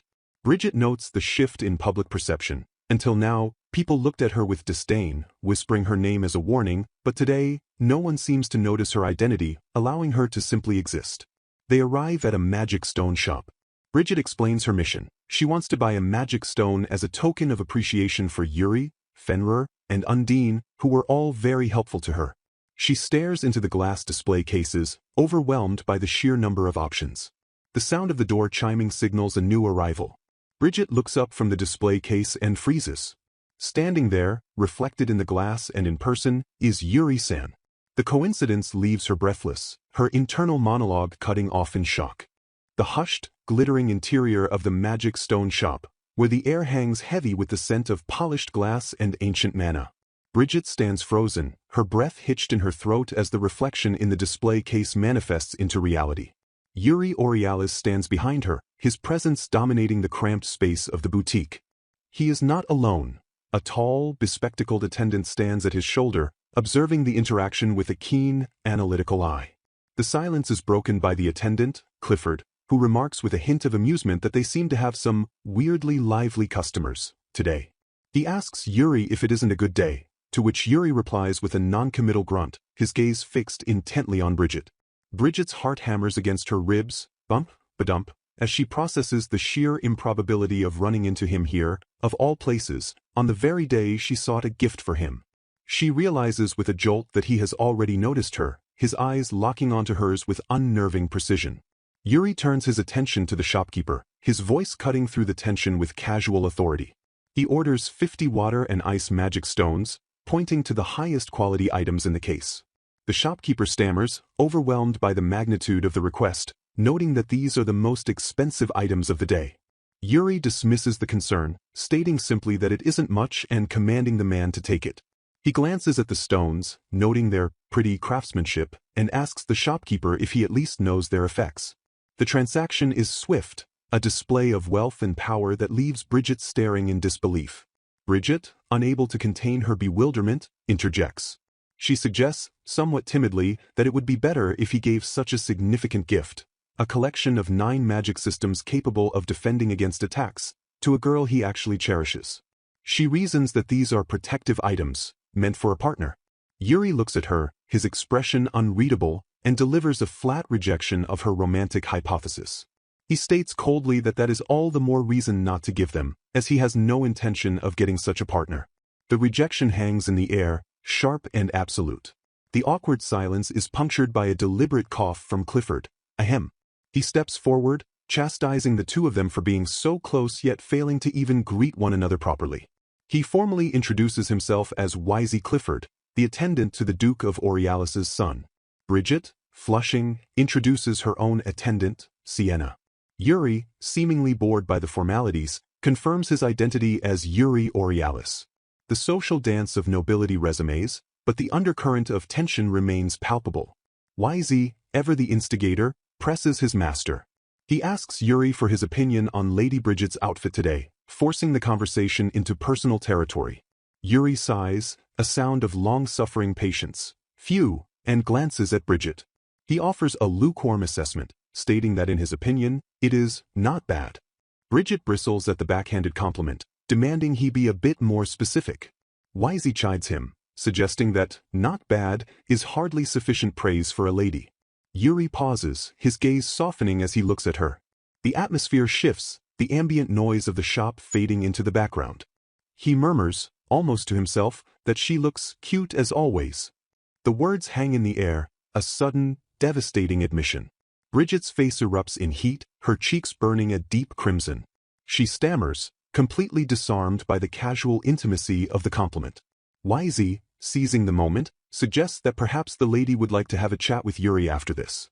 Sienna, sensing an opportunity for her mistress, immediately agrees, pushing the agenda. Bridget panics, shouting, "Why would I do that?" in a desperate attempt to regain her composure.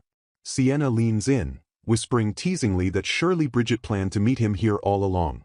Bridget denies it vehemently, flailing her arms. No, that's not true, but her flushed face betrays her emotions. She insists she only came to hang out with Sienna, not to engineer a romantic rendezvous. The two attendants watch the interplay with knowing looks, the air thick with unsaid feelings. Yuri, perhaps sensing Bridget's distress or simply having accomplished his goal, decides to leave.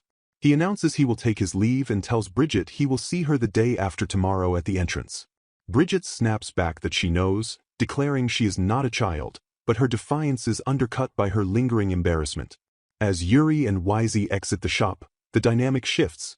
Wisey remarks on the closeness between Yuri and Bridget, his tone dripping with insinuation. He asks if it looks like they are close, to which Yuri replies affirmatively. Wisey then brings up a recent incident in front of the library, dropping a bombshell of information. He reveals that Yuri used his magic to freeze the entire surrounding area to protect Bridget. He notes with a smirk that she pissed off the gleaming sword, a title that hints at Yuri's dangerous reputation. Wisey observes that being fearless can backfire, painting Yuri's actions not just as protective, but as a territorial display of power. Meanwhile, in the corridors of power, a different kind of tension brews. Lisa, the partner of Joseph, is shown grinding her teeth in frustration. She confronts Joseph, asking where he is going. Joseph, cold and dismissive, replies that he has official business and walks away without looking back. Lisa is left seething, her jealousy boiling over. She mutters that Bridget didn't even put in the effort that she has. She vows, with a dark, obsessive intensity, that she will definitely not forgive Bridget. She pledges to do everything for the sake of Joseph-sama, her love twisting into a vengeful crusade against the woman she perceives as a threat. The narrative jumps forward to a quiet moment between Yuri and Bridget on a sunlit terrace. The subject is the upcoming Magic Stone Hunt, a 2-day practical assignment and academic tradition. Yuri explains the rules. Students must scavenge for magic stones hidden by teachers in the forest surrounding the academy. He emphasizes that knowledge of spirit ecology is essential, as stray spirits in the forest will attempt to take the stones away. To succeed, one must bargain with these spirits or use contracted spirits to find the stones. It is a test of negotiation, power, and strategy. Yuri proposes a bet, a challenge to spice up the exam. The terms are simple but dangerous. The loser must listen to any one thing the winner says. Bridget hesitates, asking if he is sure about this. Yuri smiles confidently, noting that with the help of his contracted spirits, the odds are heavily in his favor. He declares he is a bit of a spirit expert himself and does not intend to lose. Bridget, stung by his arrogance and fueled by her own desire to prove herself, accepts the challenge. She declares she is not going to lose this time, calling the bet a perfect handicap for him. Yuri then shifts the topic to the hair ornament he gave her. He asks why she didn't put it on. Bridget is taken aback, having tried to forget about the item. Yuri presses her, asking if she didn't like it. Bridget stammers that the craftsmanship is pretty and it's not that she didn't like it, but she worries that wearing it might give people the wrong idea. Yuri counters with a logical trap. There is no point to the item if she doesn't wear it. He insists she wear it from tomorrow onwards. Flustered and cornered by his logic, Bridget agrees, promising to wear it if he insists that much. The day of the Magic Stone Hunt arrives. The students gather at the forest edge, the air buzzing with anticipation. Bridget stands ready, fully prepared for the trial ahead. She wears the hair ornament, telling herself internally that she only wore it because it is an excellent magic item and there is no other meaning to it. She spots Yuri in the crowd and quickly looks away, chiding herself for the reaction. A voice interrupts her thoughts. "Miss Bridget." It is Nivel, the class president. He approaches her with a hopeful expression, suggesting they team up for the hunt. Bridget, however, has evolved. She politely but firmly declines his offer. She states, "No, thank you," and explains that she wants to try doing this with her own strength. She acknowledges that others will be working in teams, but she is determined to stand alone. Nivel looks at her, stunned. Tears prick the corners of his eyes as he is overcome with admiration. He whispers that he is mesmerized by her resolve. Inspired by her independence, he declares that he, too, will do it alone now. He vows to accomplish the task with his own power, his character arc bending towards self-reliance in her wake. The signal is given, "Begin!" and the students surge forward into the forest. Bridget stands amidst the chaos, her expression steely. She touches the hair ornament, her mind clear. She tells herself that she is doing her best for her dream. She reaffirms her goal. She has to win and leave Yuri speechless this time. With a clenched fist and a determined smile, she steps into the trial, whispering her motivation to become stronger. The hunt has begun. Amidst the dappled sunlight filtering through the dense canopy of the ancient forest, a young woman with fiery crimson hair tied in a high ponytail clenches her fist, her resolve hardening like the gems she seeks. Kira navigates the verdant undergrowth, her internal monologue echoing a singular, driving ambition to ascend to greater heights of strength. She pushes forward, dedicating every ounce of her effort toward her dream, the forest around her teeming with other students clad in similar athletic tracksuits. The air buzzes with anticipation as the Magic Stone Hunt officially commences, sending the students scattering into the woodland depths. Kira finds herself in a sunlit glade, immediately accosted by a trio of fluttering fairies. These ethereal beings, with oversized eyes and delicate wings, hover aggressively close, presenting sparkling, multifaceted jewels to her. They press the gems forward, their expressions eager and mischievous, inquiring if these are the prizes she seeks. Kira, however, remains unimpressed by the glittering decoys. She produces a simple wooden whistle, bringing it to her lips and blowing a sharp, resonant note that cuts through the fairies' chatter. The sound captures their attention instantly. She proposes a trade, offering the whistle in exchange for a genuine magic stone, bypassing their illusions entirely. The fairies accept the trade with glee, but the transaction comes with a curious auditory side effect. The surrounding vegetation, specifically the magical grass, begins to emit a high-pitched, weeping sound in response to the whistle's frequency. Kira notes the grass crying, explaining that she requested the whistle be designed to make significant noise because the local Silky Clan fairies adore conversation. She reasons that a quiet instrument would lose its value quickly in such a chatty environment. Before departing, she offers technical advice to the fairies on how to maintain the instrument, instructing them to leave enough space for airflow and to squeeze the end of the tube while playing to modulate the sound. The fairies giggle, delighted with their new toy, their laughter mingling with the strange cries of the grass. As Kira moves deeper into the woods, a figure emerges from the shadows, causing her to stop abruptly. It is Yuri, a tall male student with dark, sweeping hair and a calm, almost detached demeanor. Kira is startled by his speed, surprised that he has crossed paths with her so quickly. Yuri holds up a small pouch, casually revealing that he has already secured 7 stones. He inquires about her progress with a coolness that puts Kira on edge. She bluffs, externally claiming to have matched his count of 7, while internally admitting she only possesses 5. She forces a smile, her guard raised high, acutely aware that Yuri is not an opponent she can afford to underestimate. Yuri observes her reaction with a stoic expression, offering a cryptic warning before he departs. He mentions that certain individuals use spirits to outwit their competition and advises her to exercise caution. He elaborates that the spirits inhabiting this normally tranquil forest possess volatile tempers, particularly when their domain is invaded by swarms of students. Kira retorts with a defiant confidence, pointing out that both she and Yuri are likely disliked by the spirits regardless of their actions. She declares her ambition to become a spirit expert, implying she can handle whatever hostility the forest throws her way. Yuri walks away, his footsteps fading, leaving Kira to reassure herself that she will be fine despite the ominous atmosphere. Alone once more, Kira scours the steep slopes, her eyes scanning the rocky terrain. The area appears picked clean, suggesting other students have already swept through. She crouches near a cluster of boulders, realizing she may need to expand her search radius. Just as she contemplates moving, a glint of light catches her eye from within a dark crevice between 2 large rocks. She reaches in, her fingers brushing against the cold surface of a magic stone. Before she can retrieve it, a knocking sound emanates from the stone itself. A small, gnome-like creature with a pointed hat and large, round eyes peeks out from behind the rock. Kira recognizes it immediately as a Koblina, a mind fairy. The creature seems to have guided her to the stone, a helpful gesture that surprises her. Suddenly, a piercing scream shatters the forest quiet. Kira whips her head around, the sound echoing off the trees. She wonders if a student has fallen down the steep inclines nearby. Abandoning the hunt momentarily, she rushes toward the source of the distress, pushing through the dense foliage. She arrives at a clearing to find a female student with a short, dark bob cut, cowering against a tree. The girl is trembling violently, shouting at an invisible presence to stay away. Kira approaches slowly, announcing her presence to avoid startling the terrified girl further. The girl looks up, tears streaming down her face, frantic and confused. Kira kneels beside her, asking what happened.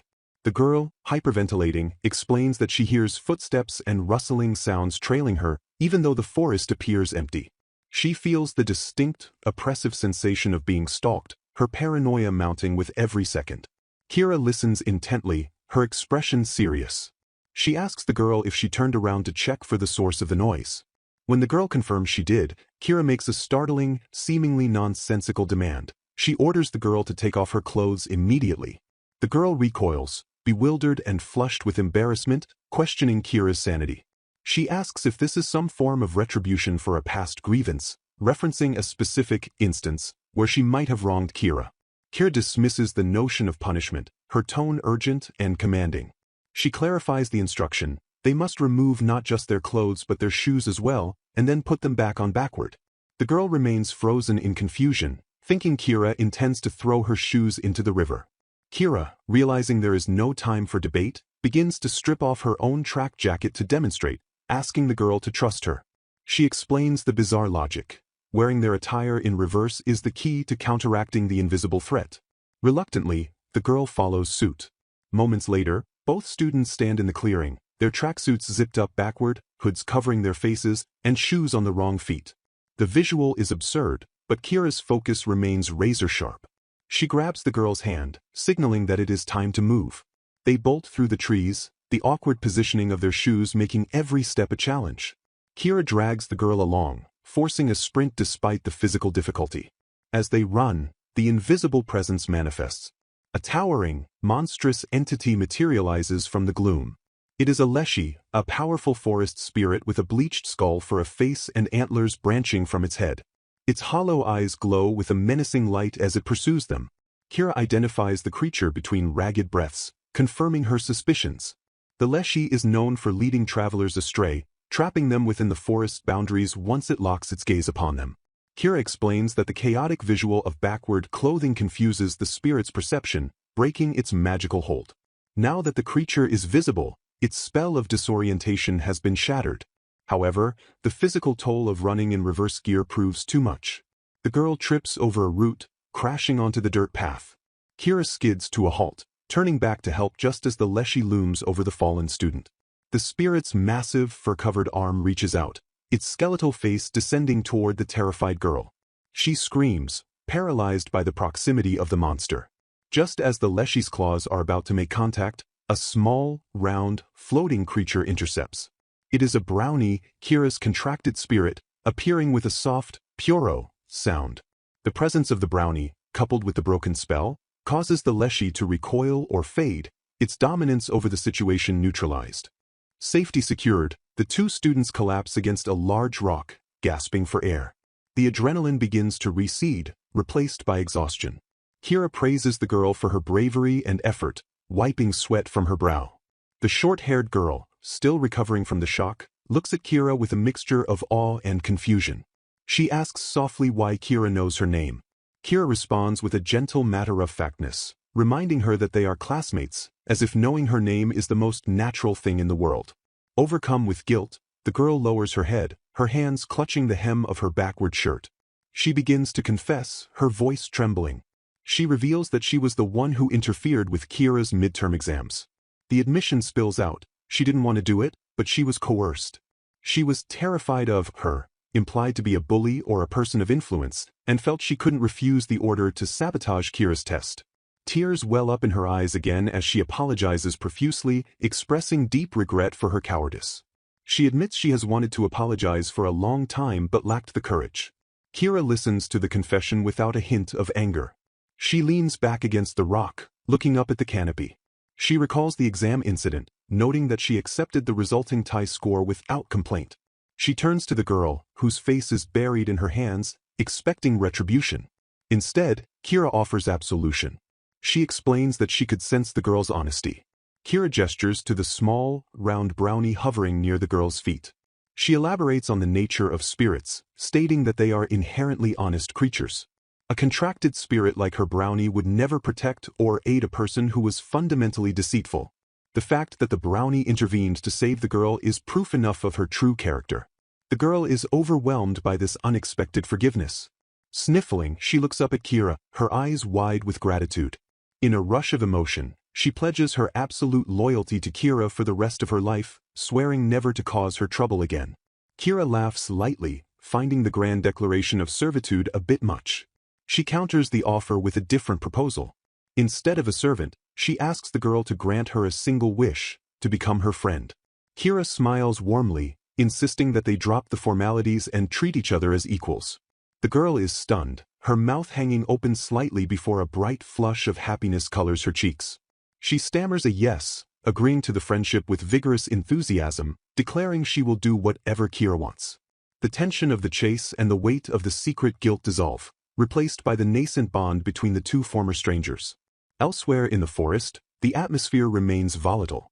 Rain begins to fall, slicing through the leaves. A hand snaps a twig with violent force. A voice, dripping with malice, calls out into the rain-soaked woods, demanding to know where she is.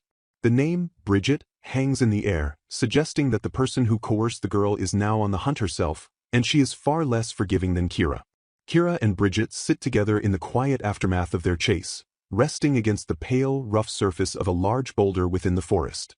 The atmosphere has shifted from high-octane danger to a tentative calm, punctuated by the soft sounds of the forest and the presence of their spirits. Kira, observing her new companion with a gentle gaze, asks if Bridget is hungry, her tone shifting to one of casual care. 3 round, buoyant spirits, brownies, frolic around their feet, scuttling across the dirt with cheerful expressions. Kira holds out a small treat in her gloved hand, offering it to the spirit hovering closest to her, affectionately including the brownie in her offer of sustenance. However, the mood remains fragile. Kira notices that Bridget is weeping again, her shoulders shaking slightly as she processes the kindness she is receiving. Bridget, overwhelmed, stammers that Kira is incredibly kind, a stark contrast to the treatment she expects. Kira dismisses the praise with a simple, matter-of-fact affirmation, normalizing the act of compassion. Bridget's guilt surfaces once more. She turns to Kira, her dark, bobbed hair framing a face etched with confusion and remorse. She struggles to reconcile her actions, interfering with Kira's exam and causing her distress with the care she is now receiving. She voices this contradiction, unable to understand why Kira would comfort the very person who caused her such a bad experience. Kira listens patiently as Bridget begins to explain the root of her behavior. Bridget reveals that the girl who ordered the sabotage was once a good friend of hers. She describes a transformation. This friend was not always this way but gradually became selfish and demanding of those around her. The visual narrative depicts a blonde girl with twin tails, Baroness Selmine, surrounded by sycophants, her expression evolving from neutral to haughty as she isolates herself. Bridget explains that as Selmine's demands grew, she lost all her genuine friends. Despite the abuse, Bridget clings to a naive hope. She clenches her fist against her chest, declaring that she must stop Selmine to prevent further trouble for Kira. She theorizes that if Selmine could just experience Kira's kindness firsthand, it might spark a change in her, redeeming the friend she once knew. Kira, resting her arm on her knee, offers a skeptical but gentle rebuttal, musing that changing people is a difficult task.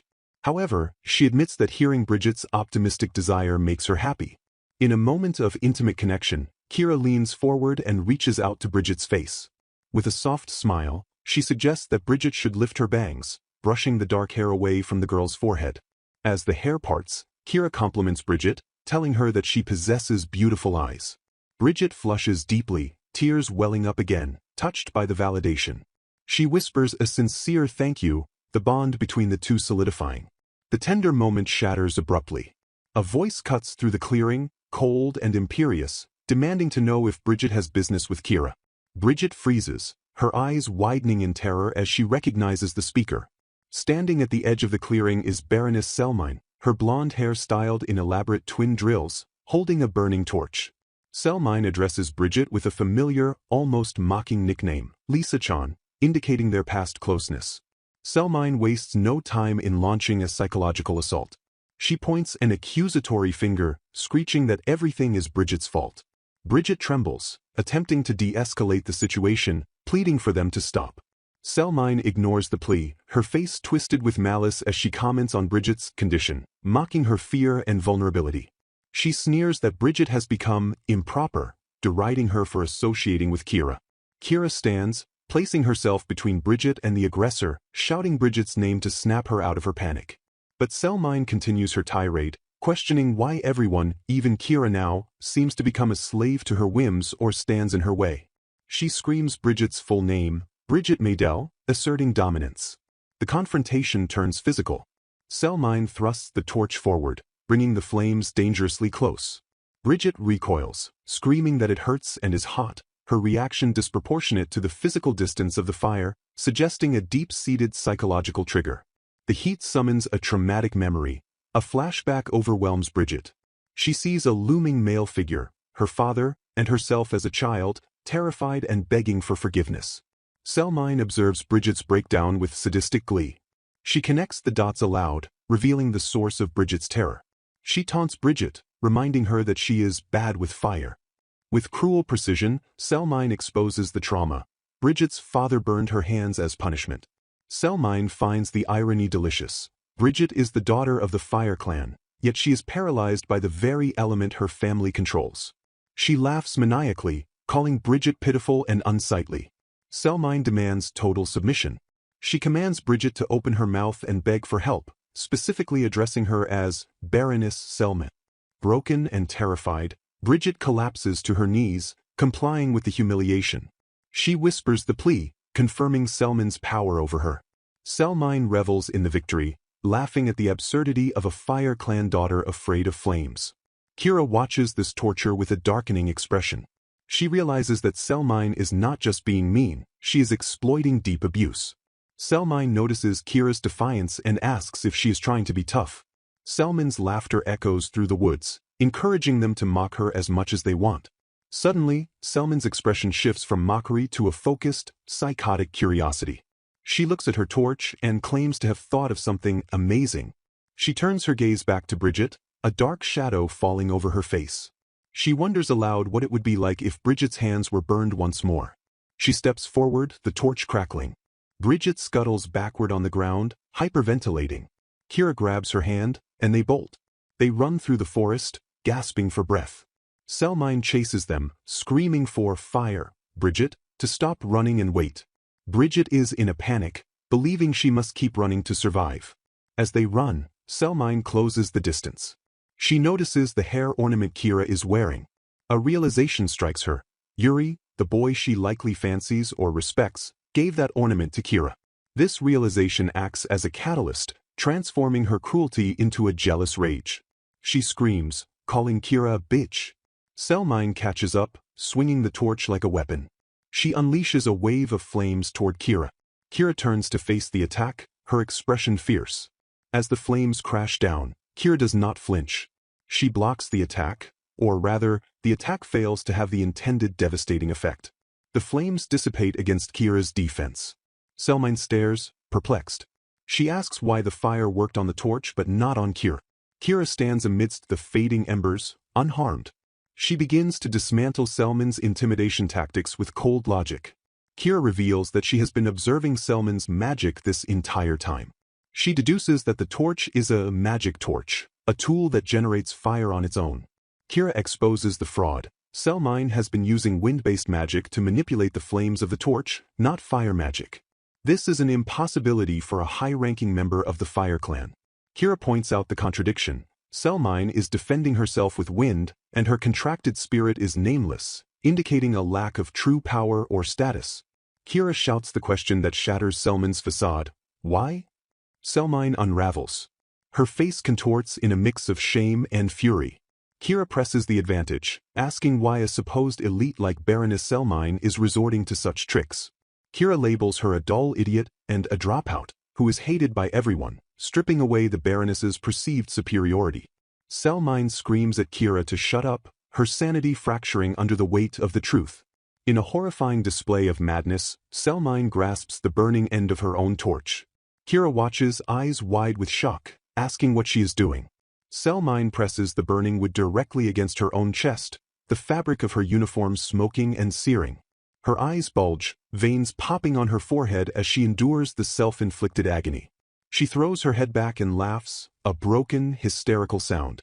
She grins wildly, tears or sweat streaming down her face, and gasps out that it's hot. Bridget stares in paralyzed horror, whispering her tormentor's name. Kira is equally appalled, asking what the hell she is doing. Selmine stands there, the torch burning her flesh, laughing into the dark canopy of the forest, completely unhinged. Kira, unable to comprehend the level of madness before her, demands to know the meaning of this insanity. Kira stands paralyzed in the forest clearing, her eyes wide with shock as she processes the horrific scene before her. She struggles to find her voice, asking Bridget what she is doing and demanding the meaning behind the madness she just witnessed. Lisa, the girl who moments ago mutilated herself with a burning torch, remains silent, leaving Kira helpless and unsure of her next move as the gravity of the situation crushes the air from her lungs. The silence fractures as other students arrive, their gazes immediately locking onto the burn marks scarring Lisa's skin. The whispers begin instantly, accusing Countess Bridget Maydell of burning Lady Selmine's hand. Seizing the opportunity to cement the narrative, Lisa cries out, confirming to the gathering crowd that Bridget indeed burned her hand.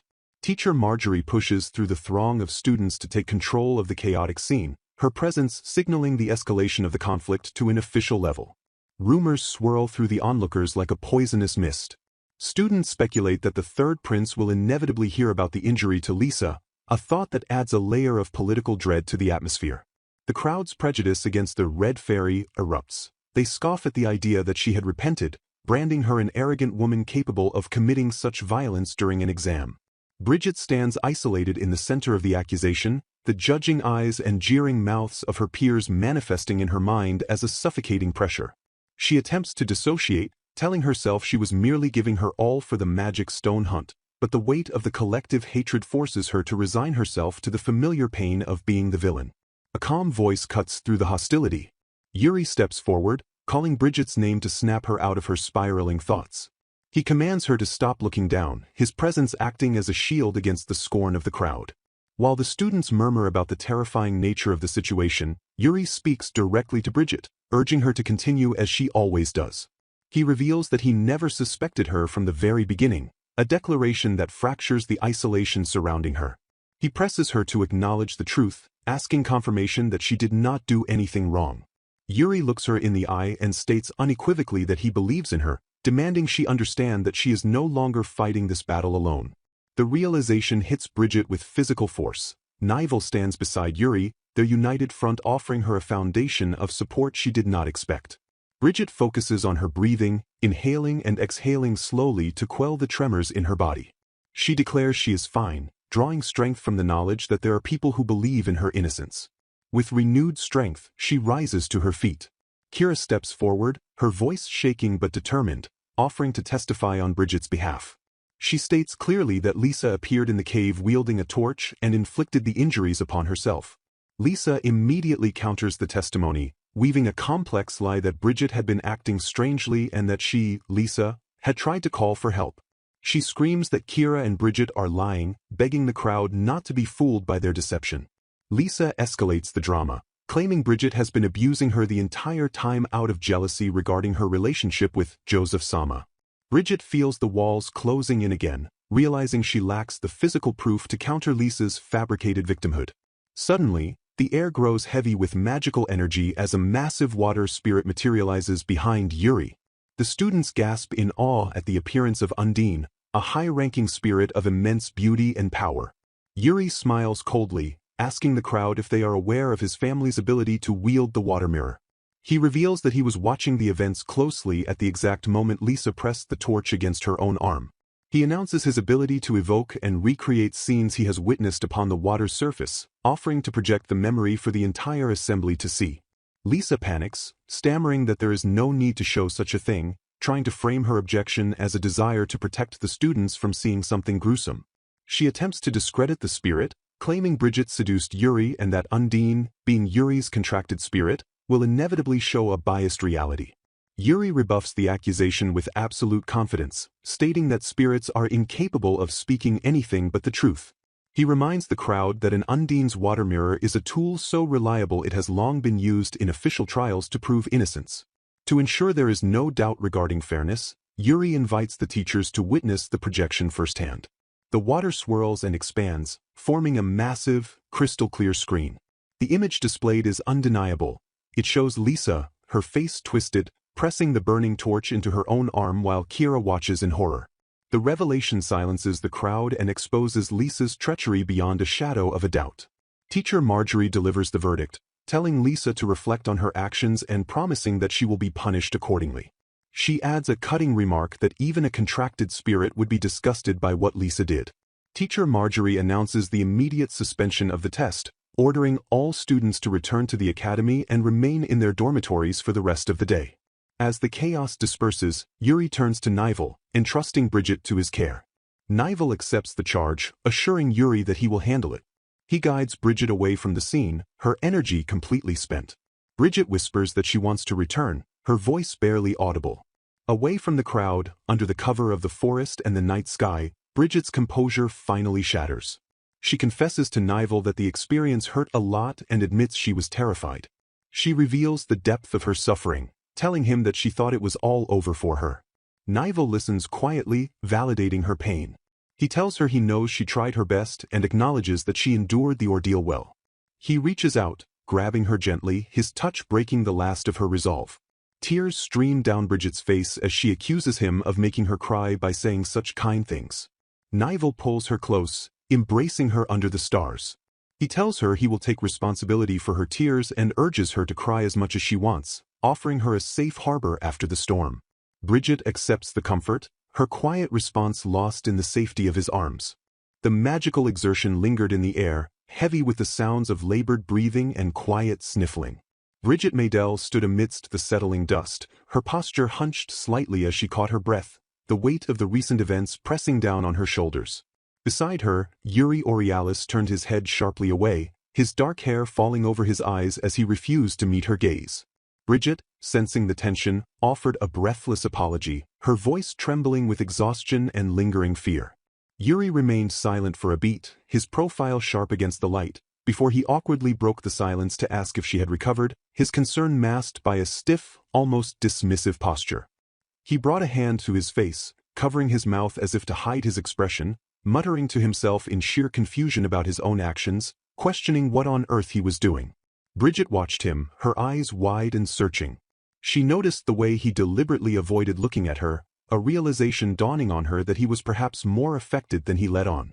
She noted the signs of a terrible headache plaguing him, a physical toll from the magic he had wielded. Despite his harsh demeanor and the foul language that often escaped his lips, Bridget's internal assessment of him softened. She gazed up at his tall figure, illuminated by the ethereal light of the forest, and acknowledged a fundamental truth she had come to learn. Beneath the abrasive exterior lay a genuinely kind person. He had always been this way, consistent in his paradox of sharpness and benevolence. When she tried to express her gratitude again, Yuri cut her off abruptly, telling her not to mention it, though the stiffness in his shoulders betrayed his discomfort with the praise. Suddenly, the scene shifted as realization struck Yuri. He recalled the mechanics of the rescue, the specifics of how he had pulled the distress-stricken girl to safety. His mind raced with the possibility that Bridget had witnessed the involvement of the water spirit, Undine. Panic flared in his eyes as he calculated the implications of her seeing the spirit he held a contract with. He quickly pivoted, declaring that a simple magic stone would not suffice for the recovery, he required holy water as well. In a flustered attempt to smooth over the situation and perhaps distract her, he produced a magic water stone, thrusting it towards her as a form of compensation or perhaps a distraction, insisting she take it. Before the exchange could settle, Kira interrupted the moment, her presence sudden and demanding. She stood before them, looking between Yuri and Bridget, confused by Yuri's muttered comments about an annoying girl. Yuri, his patience clearly thinning, glanced down at Kira with a cold, piercing stare. He exhaled a sharp sigh of irritation, clarifying with brutal honesty that the annoying girl he referred to was indeed Kira, explicitly excluding Bridget from that label.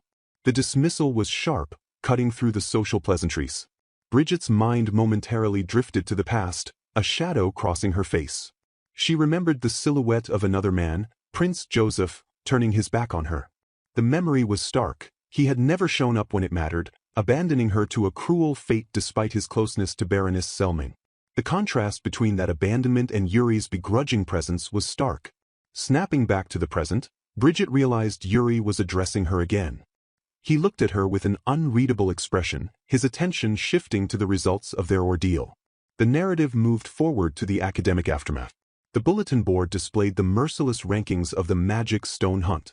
The table was clear. Yuri Aurealis sat at the pinnacle with a score of 14. Bridget Maydell trailed closely in second place with a score of 13, separated by a single point. The gap between them and the rest of the students was significant, with the third-ranked student scoring only 10. Bridget stared at the posted results, admitting with a resigned grace that Yuri was, as always, truly amazing.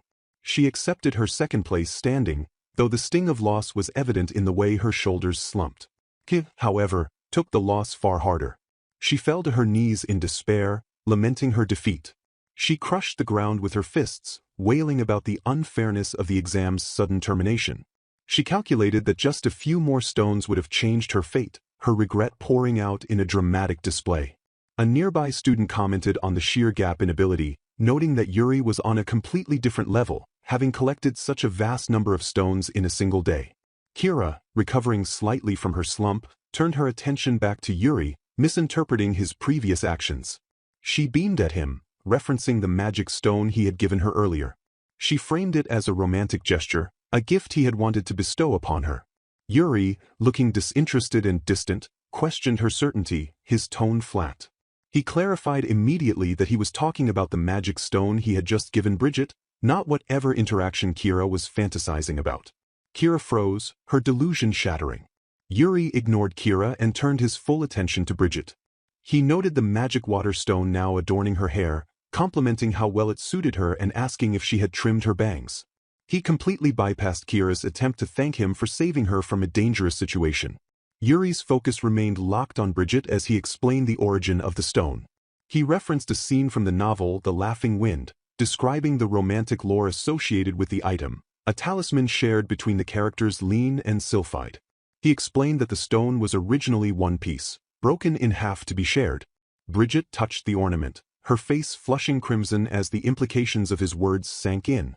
The students around them whispered, recognizing the romantic subtext of the item, equating it to a proposal or a declaration of deep affection. Kira, watching this, looked horrified, her hands clasping her face as she realized she was an outsider to their narrative. Yuri continued, seemingly oblivious or perhaps indifferent to the romantic weight of his gift, stating he simply wanted to see the stone with his own eyes when she received compliments. He revealed he had reclaimed all the magic stones from the hunt, ensuring this specific one ended up with her. Later, on the grand staircase, the students dispersed. A male student marveled at the events, noting that he had received a stone from a brownie spirit, while another bragged about being complimented on his stair-climbing ability. Kira, trying to salvage her dignity, claimed she too had been complimented, though the comparison was laughable. As the day wound down, rumors swirled about Bridget leaving with Yuri. A student gossiped that they had seen Bridget and Yuri sharing a meal with Ariel, cementing the idea that their relationship was deepening. The scene shifted to a quiet garden area where Yuri waited alone. He stood near a white gazebo, a book in hand, though his eyes were not scanning the pages.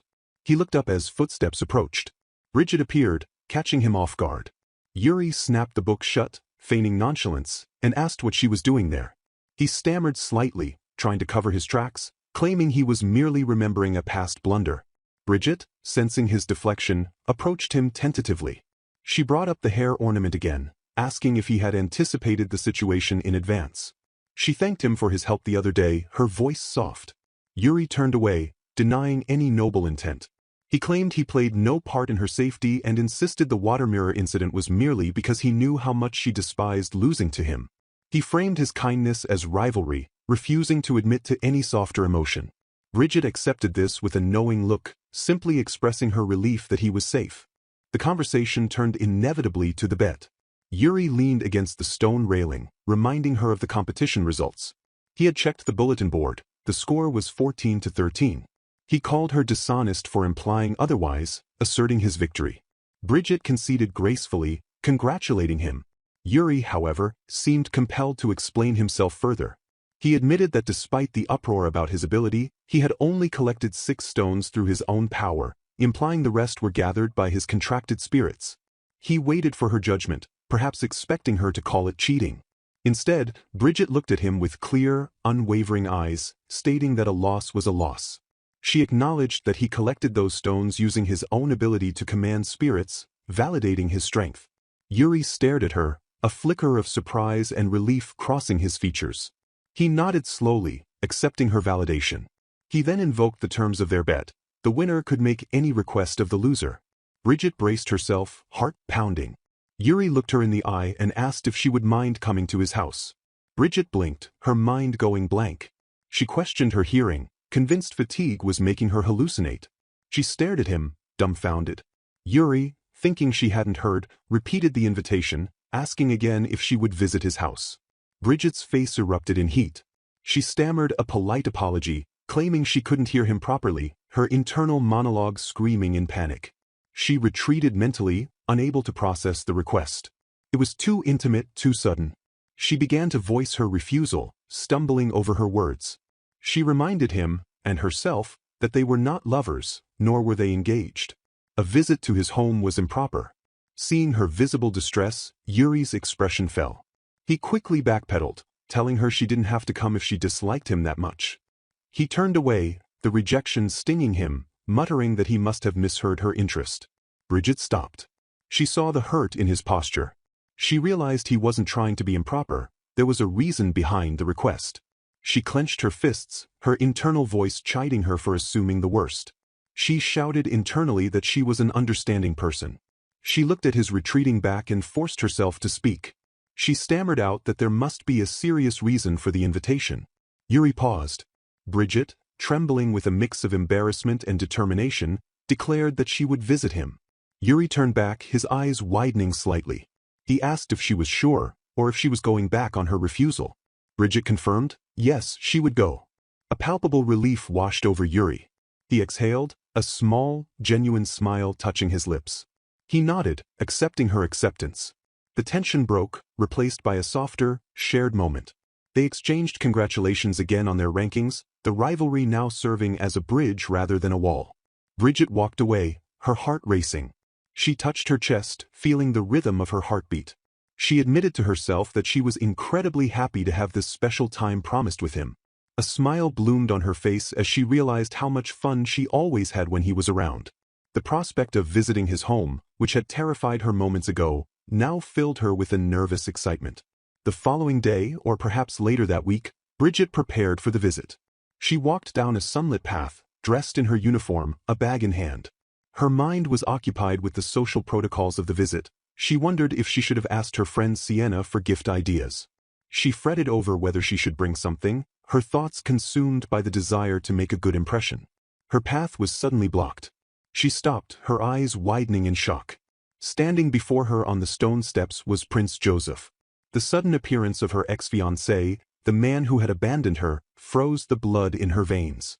He stood with a casual, almost arrogant posture, hands in his pockets. He greeted her familiarly, noting that she seemed to be in a good mood. Bridget stared at him, the joy of her upcoming visit to Yuri draining away, replaced by dread. Joseph looked down at her, a smirk playing on his lips. He announced that he had a proposal for her. With a confidence that ignored their painful history, he suggested that they patch things up, oblivious to the storm he was creating in Bridget's heart. Bridget Maydell stands waist-deep in a crystalline fountain, accompanied by a playful water spirit, while Yuri Aurealis sits on the stone steps nearby, book in hand, gazing out with a quiet intensity. The narrative then shifts to the rhythmic clatter of carriage wheels against a paved road, signaling the passage of time. Inside the carriage, Bridget sits with a posture of practiced composure, though her internal state betrays a nervous anticipation.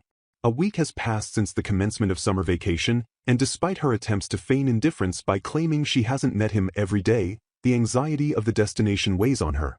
She questions how circumstances led to this moment, muttering to herself to take deep breaths and calm down as the carriage halts. The destination reveals itself as an architectural marvel, fronted by an imposing wrought iron gate that commands respect.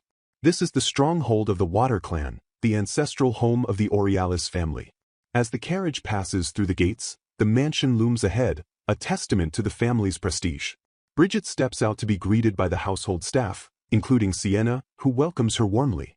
Bridget expresses her gratitude for the invitation, acknowledging the honor of visiting. Yuri approaches, his demeanor stiff and unpracticed. A nearby servant, Clifford, makes a snide, whispered observation about his master's lack of experience in escorting women, earning a sharp rebuke from Yuri to cease saying unnecessary things. Yuri turns his attention to Bridget, his expression guarded. He admits with blunt honesty that the day's invitation was somewhat improvised. He explains that his spirit explicitly communicated a desire to speak with her, which served as the catalyst for her presence.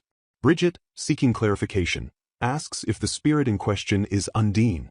Yuri denies this immediately, stating it is the other one. A heavy silence descends upon the group as they wait for a manifestation that does not occur. The air grows thick with awkwardness as the seconds stretch into minutes. Bridget glances around, wondering where the entity went, noting they have been searching for a while without success. The servants whisper among themselves, critiquing the contrived nature of the situation, while Yuri blames Sienna internally for the awkward tension. Sienna, attempting to salvage the deteriorating atmosphere with a bright smile, suggests that the two young ones go cool off by the lake. She posits that Bridget must be tired from walking. Yuri bristles at the suggestion, his eyes narrowing at Sienna's unnecessary matchmaking remarks, vowing internally to reprimand her later. However, the two comply, moving toward the water. Bridget apologizes for the trouble, feeling responsible for being called over for such a vague reason.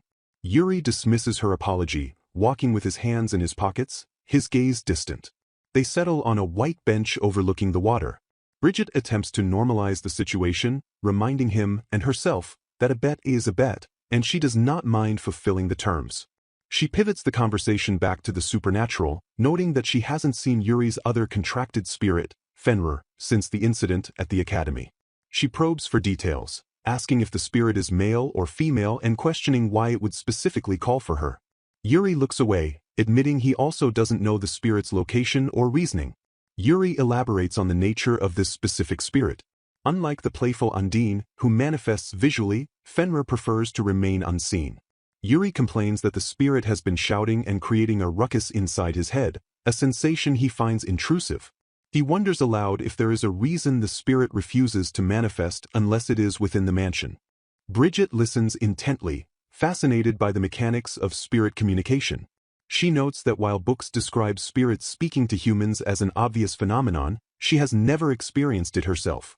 She presses Yuri for a description of the sensation, asking what it feels like when a spirit shouts in one's mind. Yuri pauses, searching for the right words. He describes it as a feeling where someone else occasionally crawls into his head, despite him usually occupying that space alone.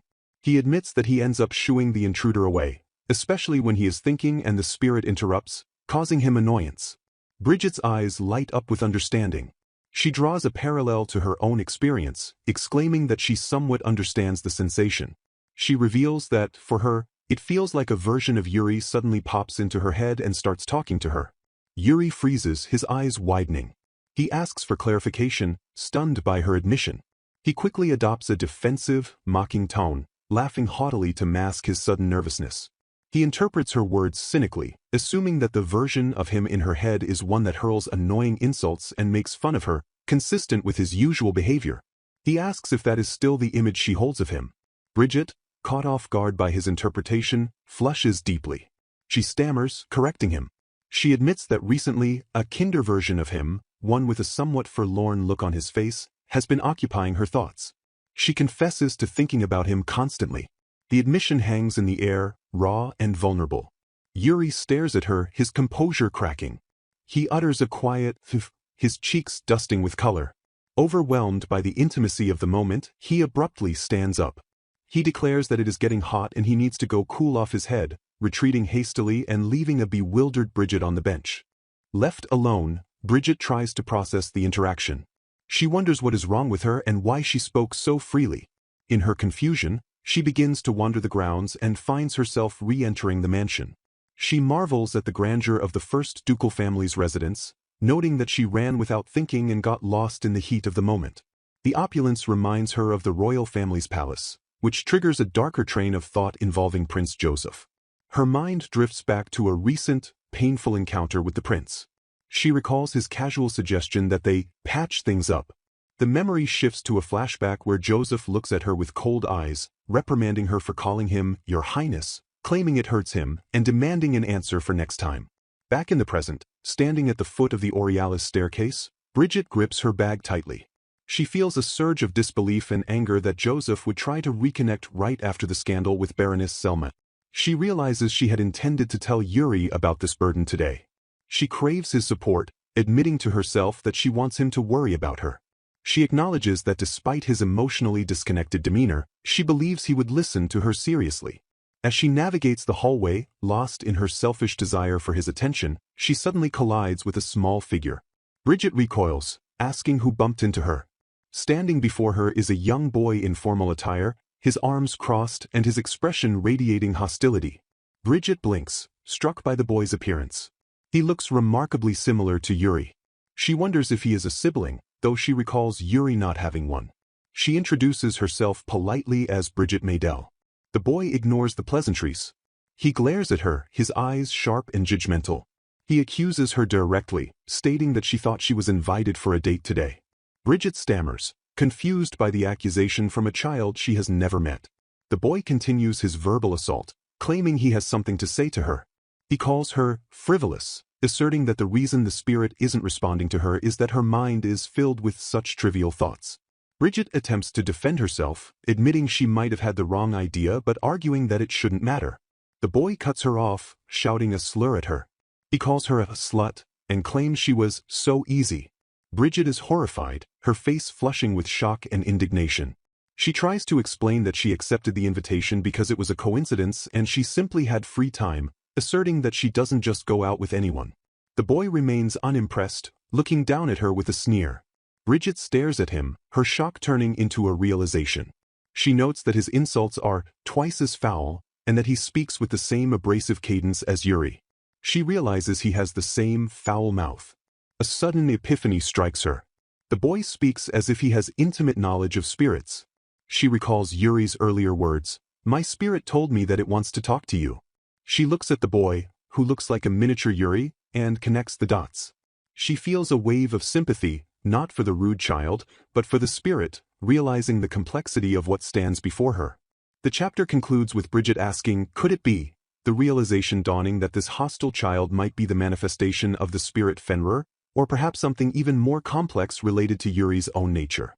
Bridget Maydell stood on the polished floor of the Aurealis mansion hallway, looking down with a mixture of confusion and empathy at the small figure standing before her. She voiced her pity for the spirit she believed possessed the boy, causing the child to recoil in visible confusion, questioning her choice of words. Bridget observed him closely, her suspicion piqued by the maturity of his speech, yet she recalled Yuri's earlier claim that his spirit desired to speak with her. However, looking at the boy's physical form, she concluded he bore absolutely no resemblance to the wolf spirit Fenrir. He appeared to be a human child of perhaps 6 or 7 years old, possessing a cheeky demeanor that Bridget found undeniably cute despite his attitude. The boy snapped back, demanding to know what she was muttering about. Bridget, piecing together the context of the location, deduced that he must be a relative of the Aurealis family. She noted aloud that she had finally met someone from the mansion, implying the emptiness of the place until now. The boy stepped away, his shoes tapping against the floor, and retorted with aggression, asking what she meant by saying, "That doesn't matter," regarding his identity. Bridget attempted to rationalize the situation, reasoning that Yuri did not have a younger brother, as the family consisted of 4 siblings and Yuri was the youngest. Before she could press further, the boy engaged in a sudden retreat, calling her a coward as he sprinted down the corridor. Bridget called out for him to wait, extending her hand in a futile attempt to stop him. She gave chase, her dress swishing around her legs, but her momentum betrayed her. She lost her footing, pitching forward in a clumsy fall. Just as gravity took hold, a pair of strong arms intercepted her descent. A male voice asked if she was all right, noting she was about to fall. Bridget looked up, disoriented. The man holding her possessed a voice that struck a familiar chord, sounding remarkably like Yuri. He held her close, a smirk playing on his lips, and remarked that he wished they could have stayed in that embrace a little longer, lamenting the unfortunate interruption. Bridget pulled back, her eyes widening as she realized this was someone else entirely. The man introduced himself as Clyde Aurealis, the 3rd brother of the family. He explained that he had just returned home and apologized for startling her. Bridget stood frozen, processing the encounter. This was another look-alike of Yuri, but his demeanor was radically different. Clyde explained the family's absence, revealing that it was the anniversary of their mother's death, and they had all gone to visit her grave. He noted that he had seen Yuri searching for her, correctly deducing that Bridget was the one his brother sought. Clyde's gaze lingered on her, and he commented with a charming, roguish smile that he never expected Yuri to bring such a cute girl home while the rest of the family was away. Bridget flustered, denying any romantic implication, insisting she was simply summoned by Yuri's spirit and nothing more. Clyde leaned in, intrigued by the mention of the spirit. He identified the misread fairy description, realizing a spirit had indeed invited her, which confirmed she was a spirit contractor. He smirked, closing the distance between them, and touched a lock of her hair, noting that her red hair stood out. Bridget stood rigid, observing that while his hair and voice mirrored Yuri's, he lacked the foolish and arrogant aura she associated with the youngest brother. She noted that Yuri would never speak with such smooth flirtation. Clyde continued his scrutiny, commenting that his first impression of her differed from the rumors. He peered deeply into her eyes, observing they were wet, as if she were about to cry. Suddenly, a sharp command cut through the air. "Don't touch her." Yuri appeared, his face a mask of fury. He stormed toward them. Clyde stepped back with a casual air, asking if Bridget was Yuri's lover or fiancé. Yuri retorted that she was his guest, denying the romantic labels but asserting his protective stance. He declared it was his responsibility to keep her safe until she returned home. Clyde seized on the phrasing, challenging Yuri by asking if he meant she wasn't safe with him. Yuri confirmed this without hesitation, stating flatly that was exactly what he was saying. The tension in the hallway spiked. Clyde's expression darkened, his playful mask slipping. He asked rhetorically which one of them had done the terrible thing to her a long time ago. Before he could finish the thought, Yuri lunged. He grabbed Clyde by the collar, his knuckles white with strain. Clyde looked at his brother with a mix of amusement and disdain, asking what he thought he was doing grabbing his own brother. Bridget watched in horror, unable to believe the scene unfolding before her. Just then, voices echoed from the entrance. The rest of the Aurealis family had returned. Yuri released his grip, his expression shifting to one of urgent resolve. He turned to Bridget and commanded that they leave immediately. Bridget hesitated, suggesting they should greet the family since they were home, but Yuri cut her off, insisting they didn't need to. As Yuri ushered her away, Clyde waved from the background, cheerfully calling out to Bridget-chan that they should play again sometime. Outside, walking away from the mansion, the atmosphere remained heavy. Bridget questioned Yuri about the physical altercation, asking what he thought he was doing. She realized that Yuri didn't get along with his family, acknowledging the relations were poor. She recalled the rumors surrounding Yuri's mother, the prodigy of the Oriole family, and the gossip that Yuri was the child of the second wife, a fact that seemingly fueled the familial discord. Yuri stopped walking, his back to her. He apologized for getting her involved in the family drama. Yuri turned to face her, referencing the topic he had been discussing before the interruption. Bridget interrupted him, thanking him for helping her earlier. She apologized for running away from the lake on her own accord and getting lost, admitting that Clyde had told her Yuri was searching for her. She noted that he ended up saving her yet again. Yuri looked at her with a softened expression, stating simply that it was okay, as long as she was safe. Bridget looked at him, her internal thoughts swirling. She realized she knew nothing about him. He was always saving her, proving himself to be a kind person despite his harsh exterior. She questioned why their dynamic had become like this and resolved that someday, she too wanted to be the one to listen to his story. They returned to the carriage where Sienna waited. Sienna asked if the visit was fun, chuckling as Bridget gave a non-committal answer about a lot of things happening. Bridget then probed Sienna about the siblings, noting that there were no other siblings in the Aurealis family besides the 4 known ones. She mentioned seeing a blue-haired kid who looked like the others. Sienna's expression shifted. She explained she couldn't ask the boy's name because she didn't see him once after Bridget ran away from the lake. Sienna then revealed the reason for her surveillance. She admitted that she and Clifford had been secretly watching over Bridget and Yuri because they feared the Duke's son might try to do something inappropriate. Bridget reacted with shock, defending Yuri and insisting he would never do such a thing. As the carriage prepared to depart, Bridget looked out the window. Her eyes widened as she spotted the same rude boy from the hallway standing near the mansion entrance. He stood watching them leave, his presence confirming he was still there despite Sienna's claim of his disappearance. Bridget stared at him, her mind racing with the mystery of his identity. The heavy wooden door of the villa remained shut, but the presence outside it was undeniable. Bridget Maydell stood frozen near the entrance, her eyes locked on the small, dark-haired boy who had seemingly materialized from the shadows of the estate. He stood with his arms crossed over his chest, his posture radiating a precocious arrogance that seemed entirely out of place for his size. He let out a sharp, dismissive huff, turning his head away as if her very presence bored him. Bridget, still reeling from the confusion of her earlier encounter in the hallway, stammered a question, asking if he was the boy she had been speaking about. Sienna, standing beside her, confirmed it with a hesitant nod, though the maid's eyes betrayed a similar lack of recognition. The boy broke the silence with a voice that carried the weight of someone much older.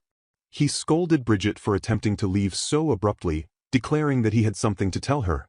He pointed out the obvious flaw in her earlier assumption. There was no carriage following them, implying she had nowhere to go. Bridget blinked, the realization hitting her that he was right. She looked at him, puzzled by his interest, and asked if he had come all this way just to tell her that. The boy ignored the question, cutting straight to the heart of the matter. He announced with supreme confidence that he knew the reason why that was happening, referring to the silence of her contracted spirit. He stated bluntly that she couldn't properly use spirits, and for that reason he intended to guide her. Confusion clouded Bridget's features. She tried to piece together his identity, wondering if this small, imperious child was a relative of Yuri Aurealis. Before she could formulate a theory, the boy dismantled her defenses, deducing with Sherlockian accuracy that she had run away from home. Bridget bristled, shouting that she wasn't a kid, but he waved her off, welcoming her to stay in the house as long as she liked. He guessed she had fought with Yuri or one of his brothers and promised to keep her presence a secret from the master of the house. His tone shifted from accusatory to strangely hospitable as he mentioned the family chef's talent, suggesting they get some food. As if on cue, a loud growl erupted from his stomach, undercutting his dignified facade. Bridget stared at him, a sweat drop forming on her brow at the sudden shift in atmosphere. She bent down to his eye level, asking for his name. The boy turned away, cheeks flushing slightly, and declared he had no name to introduce to her. Bridget, undeterred and perhaps a bit amused by his stubbornness, decided to improvise. She looked at his dark hair and eyes, which in her mind's eye held a certain hue, and announced she would call him Blue. The boy scoffed at the simplicity of the nickname but told her to do as she wished, effectively accepting the moniker. The narrative shifted to the following day. Sunlight streamed through the windows of the dining room where Bridget and Blue sat across from each other. Bridget watched him eat, thinking to herself that children were truly shameless creatures for making themselves at home so easily. Internally, however, she had done her due diligence. She revealed to the audience that she had secretly contacted Yuri and confirmed that the boy did indeed have a connection to the Aurealis family, possibly a cousin, which allowed her to relax regarding his stay. Pushing aside the domestic pleasantries, Bridget leaned forward, her expression serious. She brought up his words from the previous day. She admitted that she had become inquisitive about his claim that she couldn't use spirits. She confessed that it was true she hadn't formed a single formal contract. Blue stopped eating, pointing a utensil at her. He asked if she knew why her spirit wouldn't come out. Bridget gulped, intimidated by his certainty, and shook her head. Blue launched into a lecture on magical theory. He explained that there were 9 main schools of magic, including the 4 basic elements. Humans were born with an affinity for a specific school, and spirits typically made contracts with humans who shared their magical alignment. He looked at her, his eyes piercing. He confirmed that the Maydell family had made contracts with fire spirits for generations, meaning Bridget was of the Fire Clan. Sienna, hovering nearby, confirmed this was true for herself as well, noting that servants often matched their master's affinities. Then, Blue dropped the revelation that shattered Bridget's composure. He stated that the reason her spirit wouldn't manifest was simple. Its contractor, Bridget herself, was afraid of fire. Bridget froze, the words echoing in her mind. Afraid? The denial rose in her throat, but the truth of it sat heavy in the room.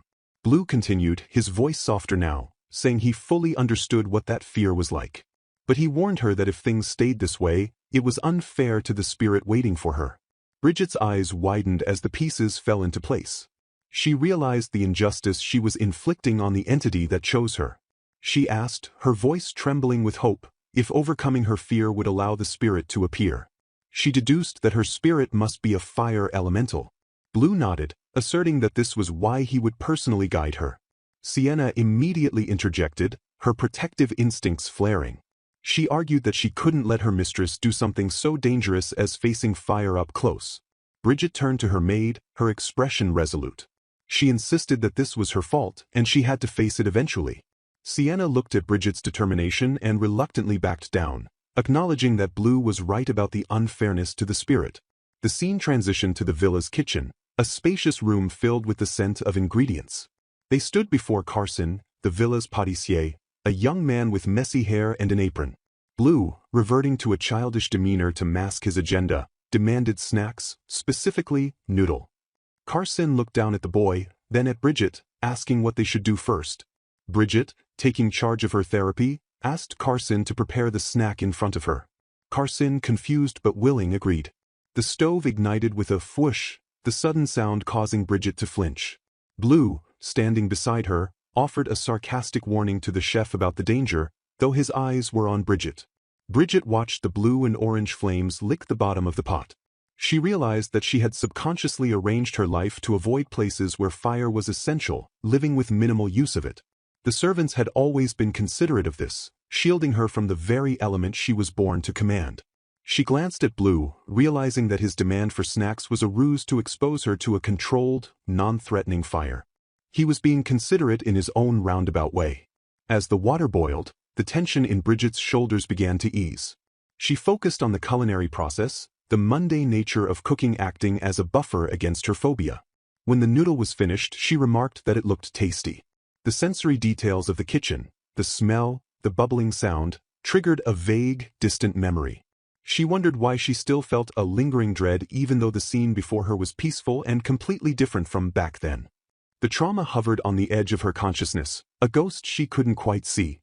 They tasted the food, the sweetness of the strawberry-filled dough bringing a moment of levity.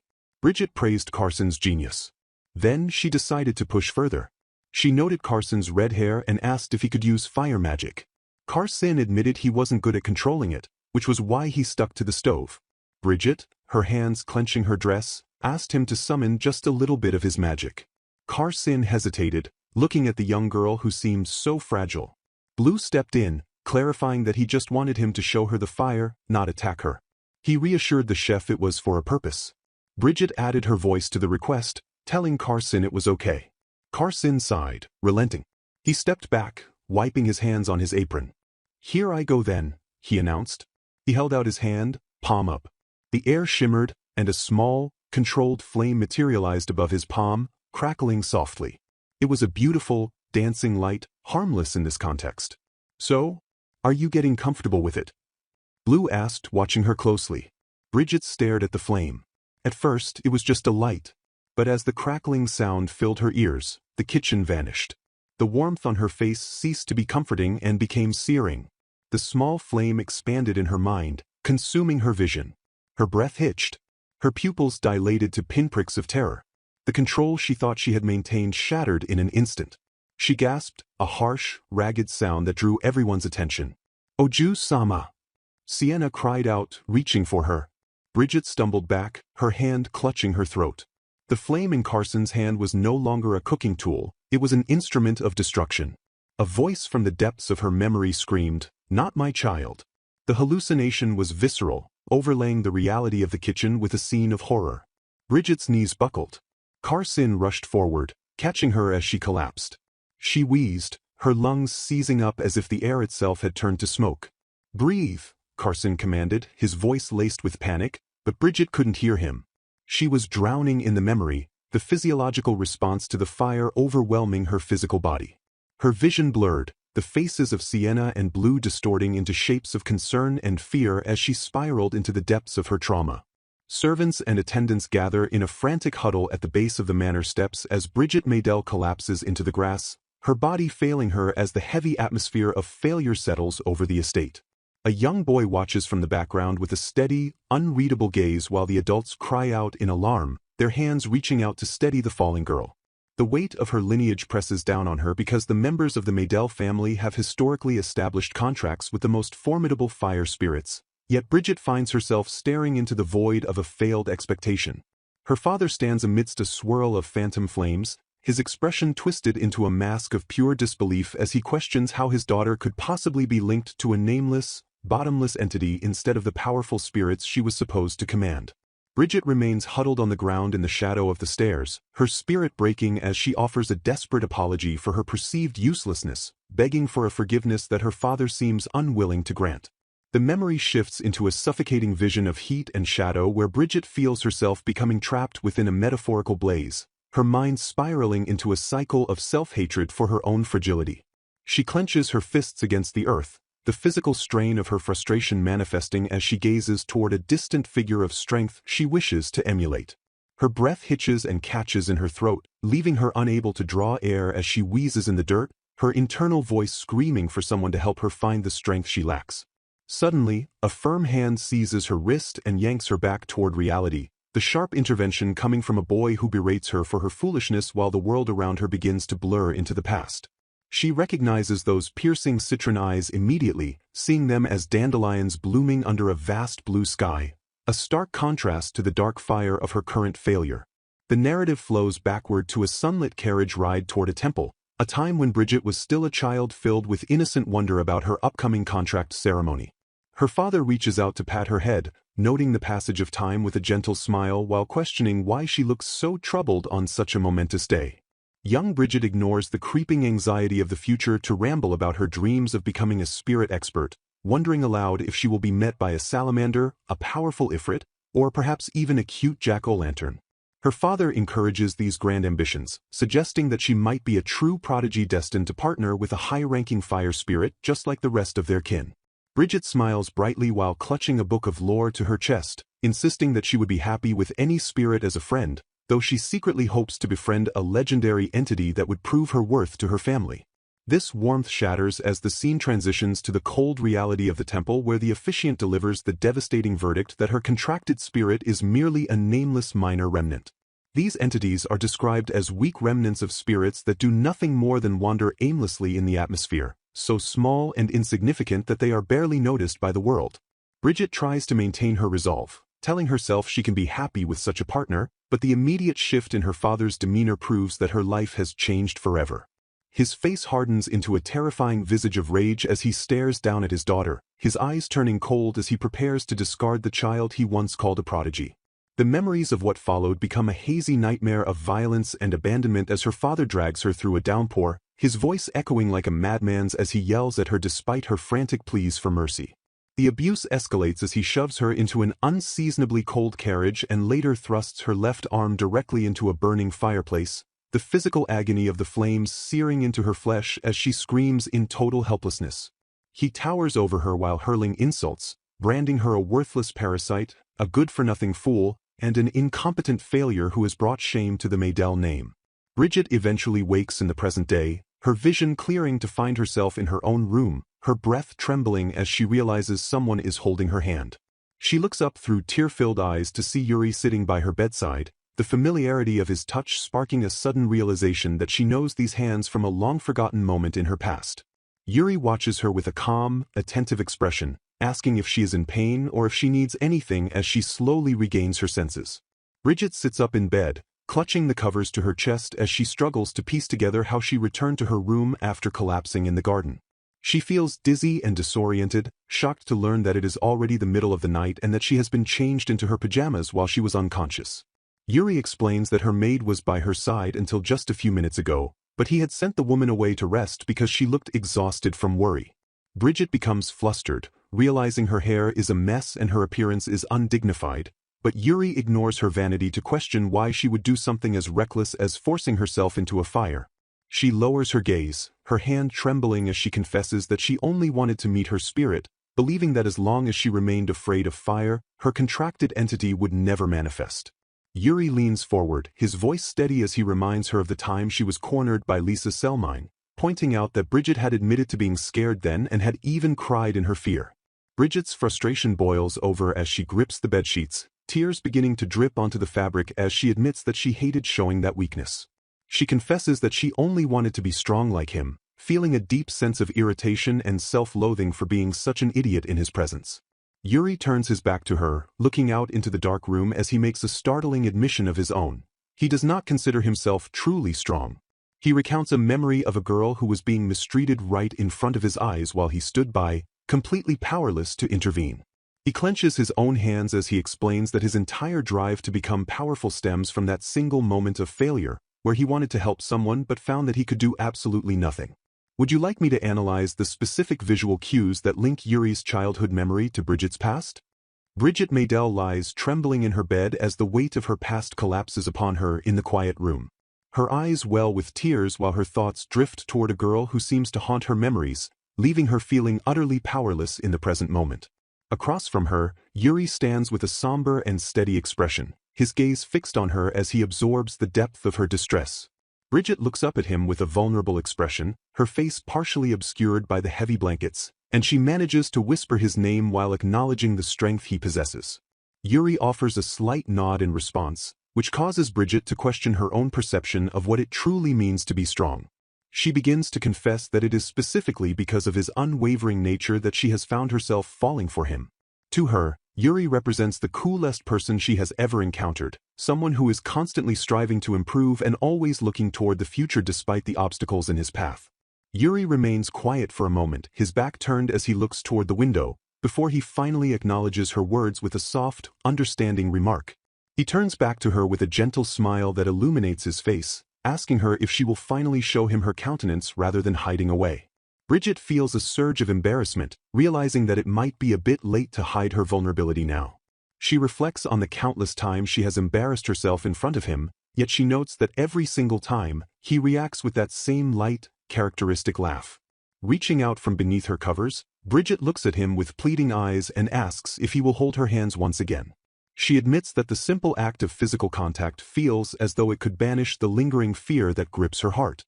Yuri agrees without hesitation and moves closer to the bed. As their hands meet and their fingers intertwine, Bridget begins to peel back the layers of her trauma. She confesses that she is deeply afraid of her own father and mother, and the memories of her childhood begin to manifest in vivid, painful flashes. She describes a life lived in the shadow of mocking words and the cold, judgmental eyes of her family members. The sound of mocking laughter echoes in her mind, a constant reminder of her perceived failures. She specifically recalls the terror of a burning fireplace, an image that remains seared into her consciousness. Even now, as she clenches Yuri's hand, she admits she is unsure if she truly hates these memories or if she is just overwhelmed by them. Bridget feels a profound sense of shame for her inability to meet the lofty expectations placed upon her as a daughter of the prestigious Maydell family.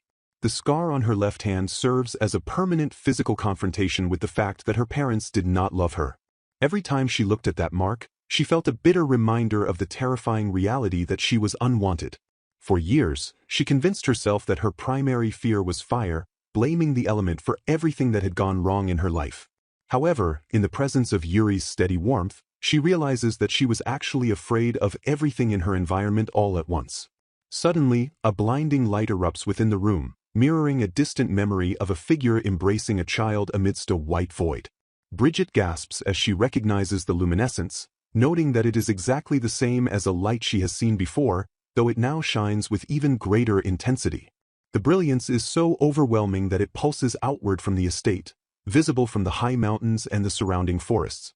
In the woods, a majestic deer with glowing antlers and intricate markings on its forehead stands alert on a rocky outcrop.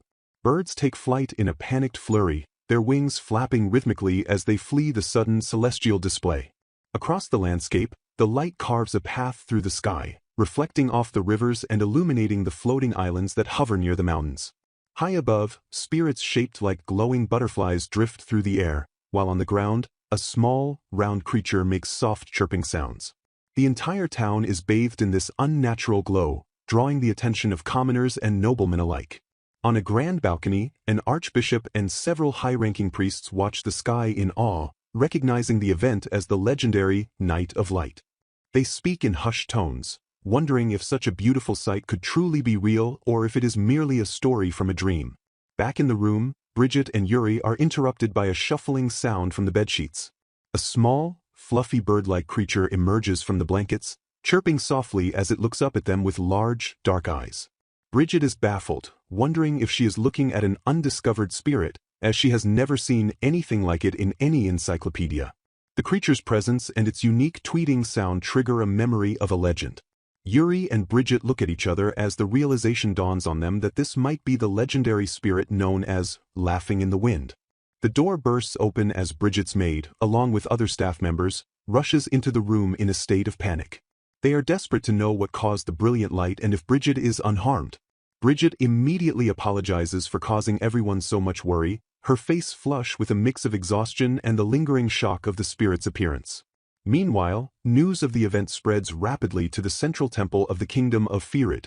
Within the hallowed halls of the temple, a council of priests gathers under massive chandeliers to discuss the reports. They confirm that the pillar of light extended into the sky directly from Count Maydell's estate. The Count himself has claimed to know nothing about the incident, leaving the religious leaders in a state of confusion. One of the priests asks for the opinion of Tanari, a renowned spirit expert who sits casually at the table with a hat pulled low over his eyes. Tanari admits that while he cannot be certain yet, the details of the event are beginning to pique his curiosity. He leans forward with a sharp, knowing grin, suggesting that the light was likely the appearance of an impossible being, an occurrence that promises to make things far more interesting. In a grand, high-ceilinged hall illuminated by massive, ornate chandeliers, a group of robed priests sits around a long rectangular table, their faces etched with a mixture of confusion and growing panic. At the head of this assembly sits an elderly man in more elaborate vestments, while a younger man wearing a wide-brimmed hat and a casual traveler's coat leans back, his eyes hidden by the shadow of his brim as he listens to their frantic discussions. One of the priests gestures toward the man in the hat, insisting that the status of a spirit expert is a national qualification and demanding he explain the current crisis in a way that is easy to comprehend. This meeting takes place within the main temple of Revenism, a religion centered on the worship of spirits that holds significant influence within the kingdom of Firid. The atmosphere remains heavy as the gathered priests fret over a sudden and overwhelming beam of light that recently pierced the kingdom's sky, an event that unsettled local spirits for hours. This incident has sparked intense concern at the heart of the government, leading the crown to order Revenism to grasp the situation immediately. The traveler in the hat, identified as a spirit expert dispatched by the kingdom, confirms that the mysterious light was undoubtedly linked to a spirit. However, he notes with a hint of disdain for the priests that this specific spirit is absent from every known spirit encyclopedia and historical record. He realizes he must assist these men, whom he mentally labels as fools, to resolve the mystery. The discussion shifts toward the location where the beam originated, the estate of Count Maydell. The priests wonder aloud if anyone among the family could be a spirit user capable of such an incredible feat, though they admit it is traditionally impossible to identify a spirit or human through mere observation. The name Bridget Maydell is brought forward, identified as the Count's daughter. A decade ago, it was determined during a formal ceremony that her contracted spirit was a nameless or unidentified one. The spirit expert scoffs at the term nameless, calling it a poor way to describe an unidentified entity, and requests that she be summoned to the temple so he can confirm her status in person. He begins to speculate, theorizing that a spirit might be so powerful that it could successfully pretend to be a minor spirit to avoid detection. To illustrate his point to the confused priests, he picks up a glass of water and allows it to crack between his fingers. As the water overflows from the shattered vessel, he explains that a human's magical capacity, which is largely inherited through bloodlines, determines the size and compatibility of the spirit they can contract with. He argues that the larger the capacity, the more superior the spirit must be. Given her lineage as a child from the family of flames, he asserts it is highly unlikely she would ever contract with a mere minor spirit. The head priest slams his hand onto the table in a fit of rage, accusing the expert of doubting the absolute nature of the contract ceremony. Unfazed, the expert calmly suggests that perhaps the priest misread the crystals during Bridget's ceremony years ago. The head priest erupts further, boasting of his experience reading crystals hundreds of times and insisting the results were clear. The expert observes the priest's defensive behavior, realizing the man is terrified of admitting a mistake that likely ruined the girl's life. It is revealed that after her ceremony, Bridget was treated harshly, even suffering a burn on her hand from her own father because of her perceived failure to contract a powerful spirit. The third prince of the kingdom of Firid, Joseph Firid, joins the conversation with a polite but calculating smile. He discourages summoning Bridget to the temple immediately, describing her as a sensitive person who might collapse under the pressure of such a sudden summons. One of the priests points out that Joseph's engagement to Bridget was annulled a long time ago, which the prince acknowledges while maintaining his composed facade.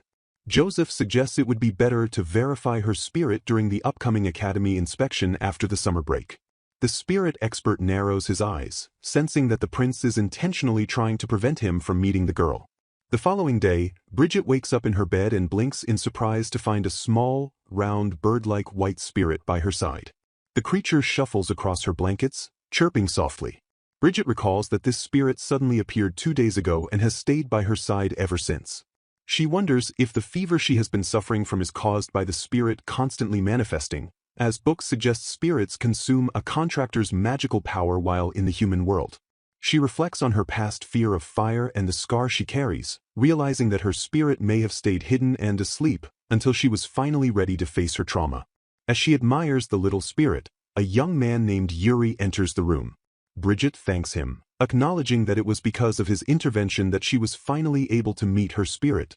Yuri looks at her with a start when she addresses him, and she realizes he is actually Fenrir, his true identity as an ice spirit. She teases him by pointing out that his big, fluffy tail is visible behind him. Fenrir jumps back in shock before Bridget reveals she was only joking. Annoyed at being tricked, Fenrir reverts to his small, bird-like form and complains to a taller man who enters the room, claiming Bridget was bullying him and called him ugly repeatedly. The newcomer, Bridget's actual master and protector, tells them they are being too noisy and informs them that the pâtissier is making sweets in the kitchen. Fenrir instantly forgets his anger and cheers for the treats. The protector notices Bridget's face is red again and asks if it is because her spirit is manifesting. Bridget blushes deeply as he places a hand on her cheek, thanking him for staying with her for the 4 days she was ill. He dismisses her thanks, stating he stayed of his own accord. As he prepares to leave, Bridget feels a sense of loneliness, knowing they will not meet again until after the vacation. She mentions that in 2 weeks she will be going to President Nivel's villa for a study group with her friend Kira. Hearing this, her protector decides he will accompany her, much to her surprise. The story begins with the rhythmic clatter of carriage wheels rolling along a gravel path, approaching a grand estate nestled among lush greenery. The imposing structure, identified as Viscount Weir's villa, stands tall with high arched windows reflecting the bright sky, signaling the arrival of the guests. A voice calls out from the grounds, greeting Bridget with enthusiasm as the carriage comes to a halt. Standing before the villa's entrance, Kira, wearing a light summer dress, and Nivel, the class president dressed in a formal vest and tie, welcome the new arrivals. Kira beams with excitement while Nivel politely thanks them for the invitation. However, the atmosphere shifts abruptly as their gazes land on the figures standing stoically behind Bridget. Nivel's eyes widen in shock, and Kira recoils slightly, demanding to know what he is doing there. Yuri, the butler with dark hair and sharp features, stands calmly beside Bridget, prompting Nivel to stutter in disbelief that he came all the way to the family's villa. Bridget smiles warmly, bidding them both a good morning, while Nivel insists that he should be the one thanking her for the hospitality. Yuri addresses the confusion with a flat expression, explaining that he wrote to them in advance to inform them of his attendance. Nivel, clearly unsettled by the butler's presence, questions how the situation turned out this way. He demands to know why Yuri is accompanying Miss Bridget, his tone laced with irritation. Nivel tries to backtrack slightly, stammering that it wasn't exactly what he meant, but his confusion remains evident. Nivel confirms the location, noting that the manor is situated on the Weir Viscount's ranch. Kira, looking concerned, asks if this place is by any chance his family home. Nivel clarifies that from their current location, the main home would take another 2 hours to reach. This information shocks Kira, who stammers in disbelief. Nivel takes the opportunity to critique their mode of transport, suggesting that they should have utilized his family's carriage instead.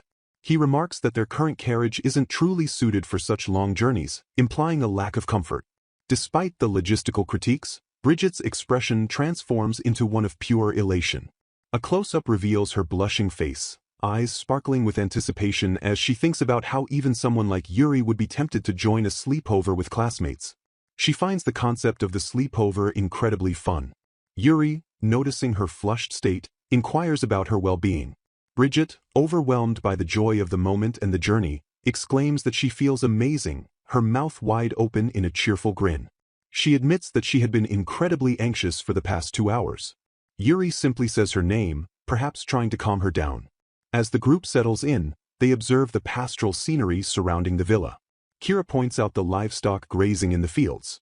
She identifies a sheep, a goat, and then a cow, her finger tracing their shapes in the distance. Kira turns to Bridget, her eyes shining with determination, and declares that they should make lots of memories together. Bridget agrees wholeheartedly, confessing that she has been really looking forward to this sleepover today. The conversation takes a more serious turn as they move indoors or perhaps to a quieter spot. Kira's expression darkens slightly as she brings up a sensitive topic. She mentions Lisa, noting that she isn't fully aware of Lisa's current condition since she returned to her own home. Kira explains that Lisa wanted to stay cooped up in the academy even during the holidays. Bridget asks how Lisa is doing. Kira hesitates before speaking, her face showing visible distress. Kira defends her friend, asserting that Lisa isn't the type of person to do something so audacious. She appeals to Bridget, calling Lisa, that girl, with a tone of familiarity and defense. Flashbacks or mental images depict a younger, happier time, as Kira explains they were like childhood friends. Their houses were close to each other, fostering a deep bond. Kira insists that Lisa wouldn't act without a reason and firmly states she thinks Lisa couldn't do such a terrible thing. Kira emphasizes that she knows Lisa's personality well. Kira continues her defense, arguing that Lisa must have had her own reasons for whatever actions she took. Bridget softens her expression, telling Kira not to worry. She asks Kira to find it in her heart to forgive or understand. However, Bridget's mind is working on a specific detail that has been bothering her.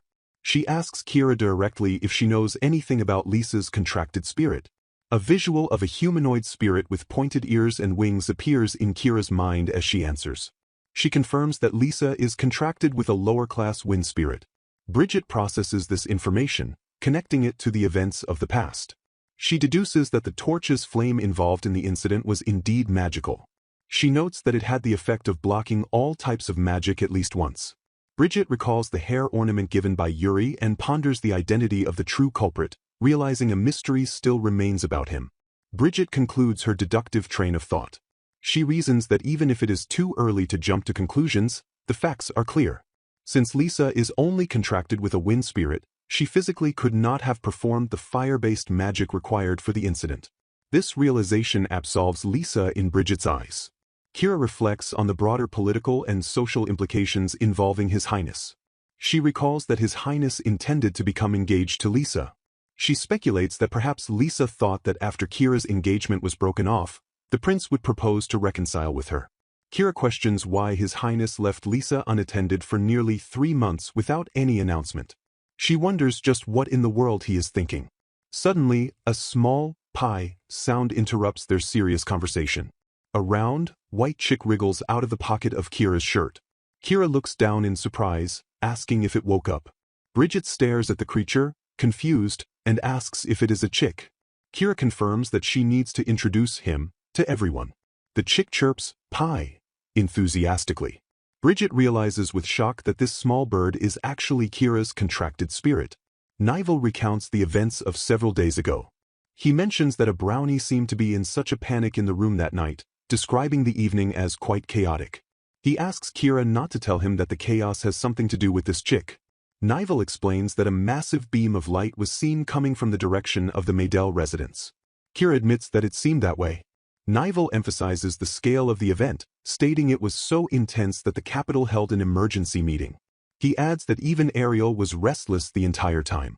Kira explains that before she knew it, this chick was by her side. She admits that even she had no idea what was going on at that time.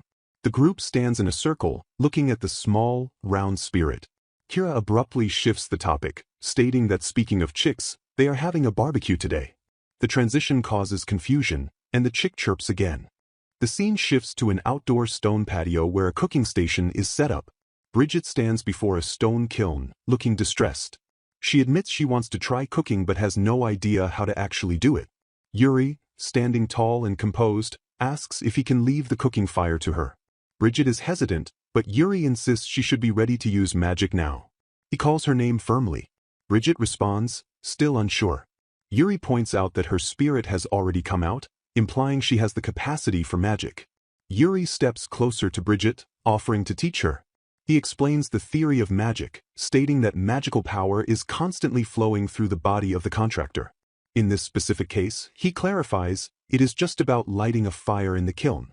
He instructs her to imagine gathering the power at her fingertips or in her palm. He categorizes the task as producing a strong flame using daily life magic, a type of lower-level magic. Bridget looks nervous, stammering her agreement. Yuri suggests that for someone accustomed to using magic, it is easier to grasp the sensation if she directly feels the flow of magical power. He asks politely if he can hold her hand. Bridget blushes furiously, surprised by the request. Before she can fully process it, Nivel shouts, "Hey!" from the background, outraged. He yells that holding hands is not an option and warns Yuri not to take advantage of the confusion to grab Miss Bridget's hand. Yuri dismisses Nivel coolly, stating this is the most efficient way to go about it. He tells Nivel that if he has a problem, he should handle it, but then immediately turns back to Bridget and tells her to continue. Nivel is left fuming in the background. Bridget and Yuri stand close together. Yuri holds her hand, and Bridget remarks that she can clearly sense it. Yuri confirms this, asking if she can feel the magic concentrating in the hand. He encourages her, telling her that it is good and to focus on her right hand. Bridget describes the sensation as something she has never experienced before. She describes it as cold and refined, yet she feels something circulating within her. She identifies this as Yuri's magical power. Bridget focuses intensely, noting that the area where they are touching feels like a mass of pounding heartbeats. She admits that honestly, that is all she can sense.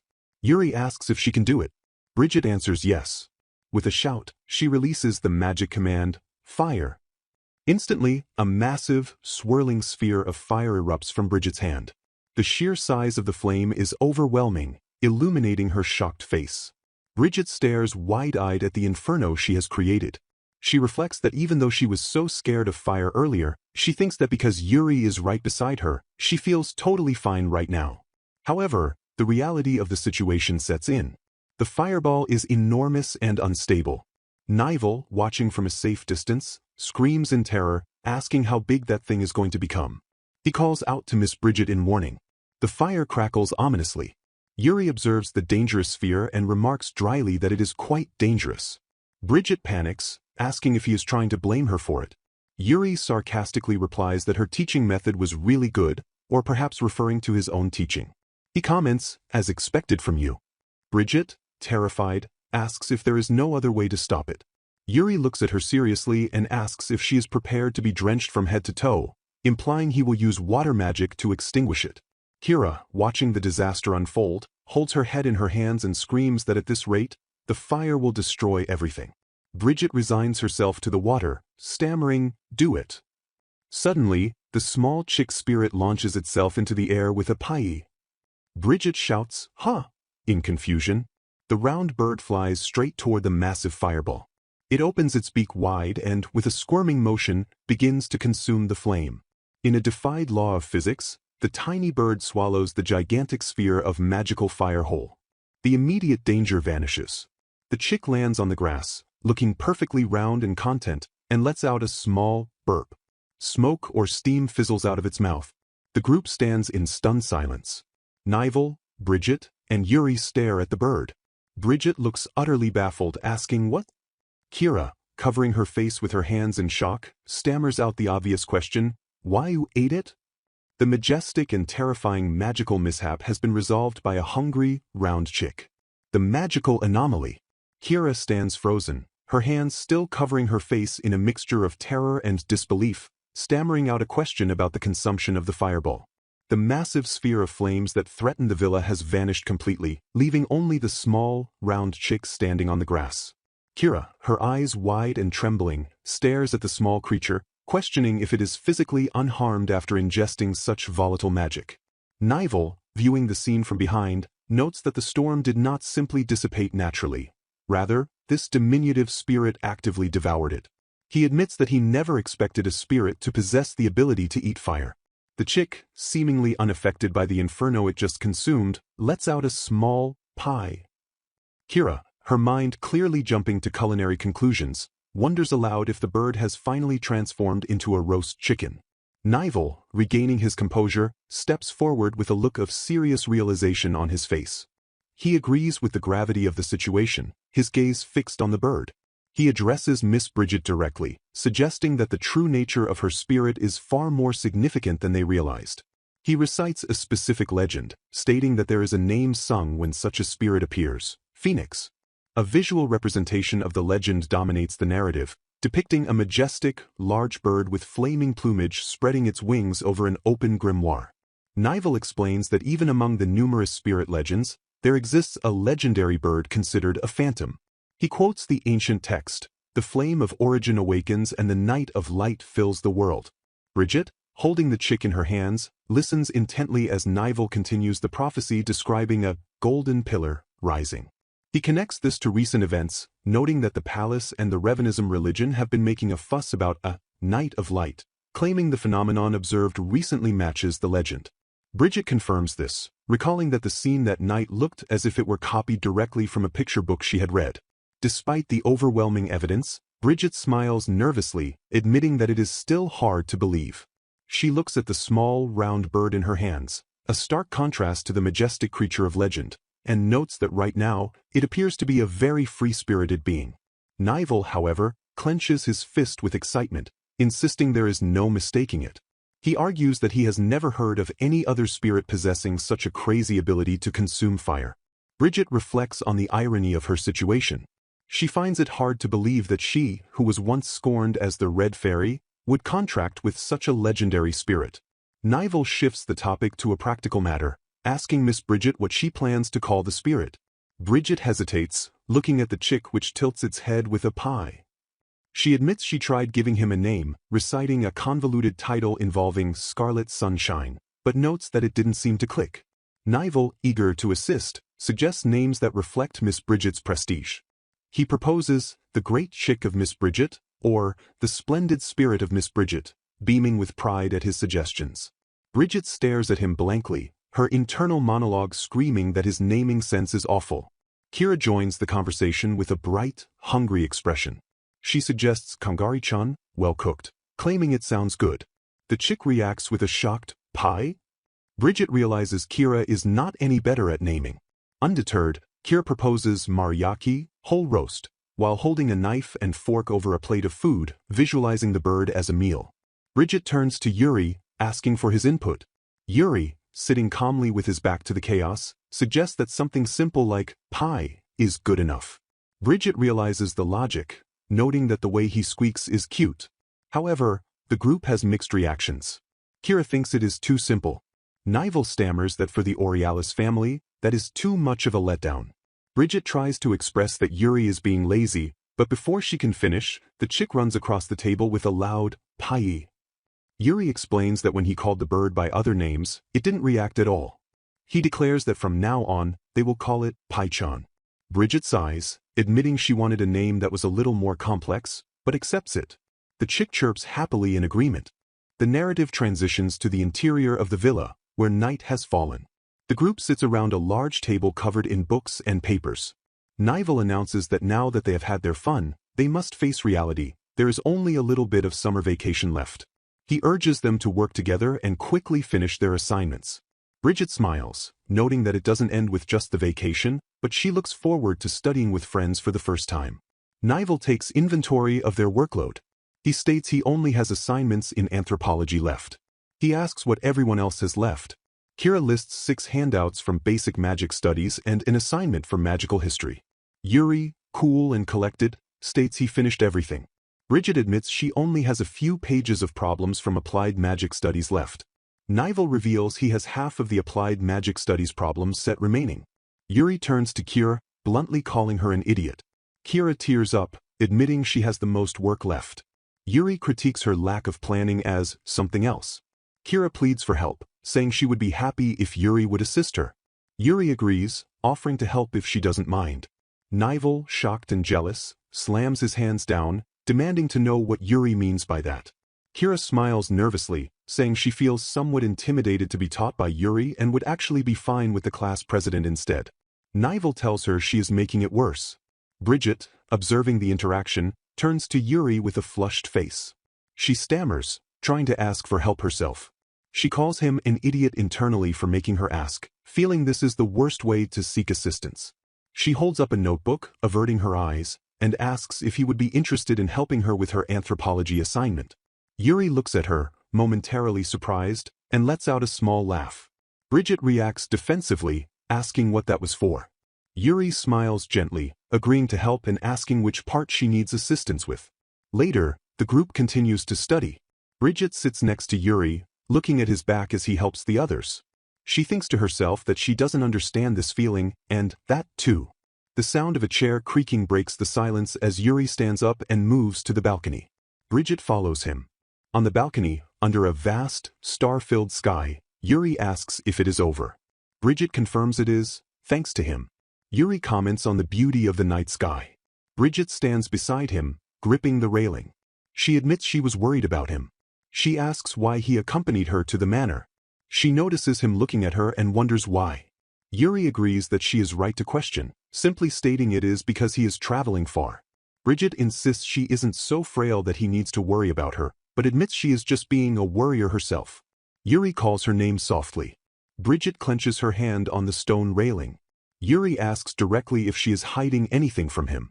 Bridget denies it, but her internal thoughts reveal a deeper conflict. She thinks about how she relies on Yuri's kindness and consideration but has thought about talking about him several times. She admits she is a bit worried about the contract spirit. Bridget's mind flashes back to a memory. She recalls a boy who had business at the Maydell house on the day of the contract ceremony. She hypothesizes that if that boy was Yuri, she feels a long-standing sense of guilt. She fears that Yuri helps her only out of pity or obligation. She reflects on her own powerlessness, remembering a girl who was mistreated right in front of her. She wanted to help that girl but was powerless to do so. She turns to Yuri, her expression conflicted.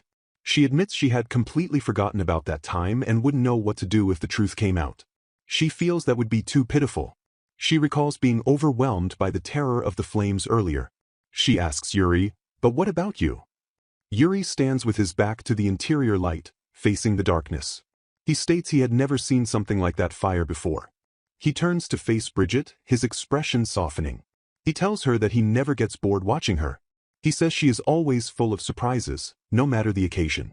He predicts that things are likely to get noisy from here on out, referring to the true nature of her contracted spirit. Bridget looks at him, Pai-chan tucked securely in her dress pocket. Yuri steps closer, his gaze intense and unwavering. He reassures her that she doesn't need to worry. With absolute conviction, he declares, "I'll protect you." Bridget's eyes widen, her cheeks flushing as the weight of his promise settles between them in the quiet night. Under the soft, ambient glow of the moonlit balcony, the air hangs heavy with the resonance of a vow just spoken. Yuri, standing with a solemn intensity that belies his usual demeanor, gazes downward at the small creature nestled in his hands, declaring his absolute intent to protect Bridget. The round, fluffy spirit bird, Pai-chan, mirrors this fierce determination, emitting a series of high-pitched chirps while a radiant sparkle manifests around its small form, emphasizing the magical weight of the promise. Bridget, gripping the stone railing, recoils slightly in sheer astonishment, her eyes wide as she processes the synchronized declaration from both the young man and the spirit. The atmosphere shifts from dramatic to inquisitive as Bridget straightens, pointing a gloved finger at the chirping spirit to address the lack of telepathic communication. She notes with a hint of accusation that despite their bond, the bird has yet to project a single word directly into her mind. Yuri, turning his back to the railing with a casual air, offers a logical theory. Perhaps the creature simply does not utilize human language, or perhaps its constant physical manifestation in the real world prevents the mental link usually associated with spirits.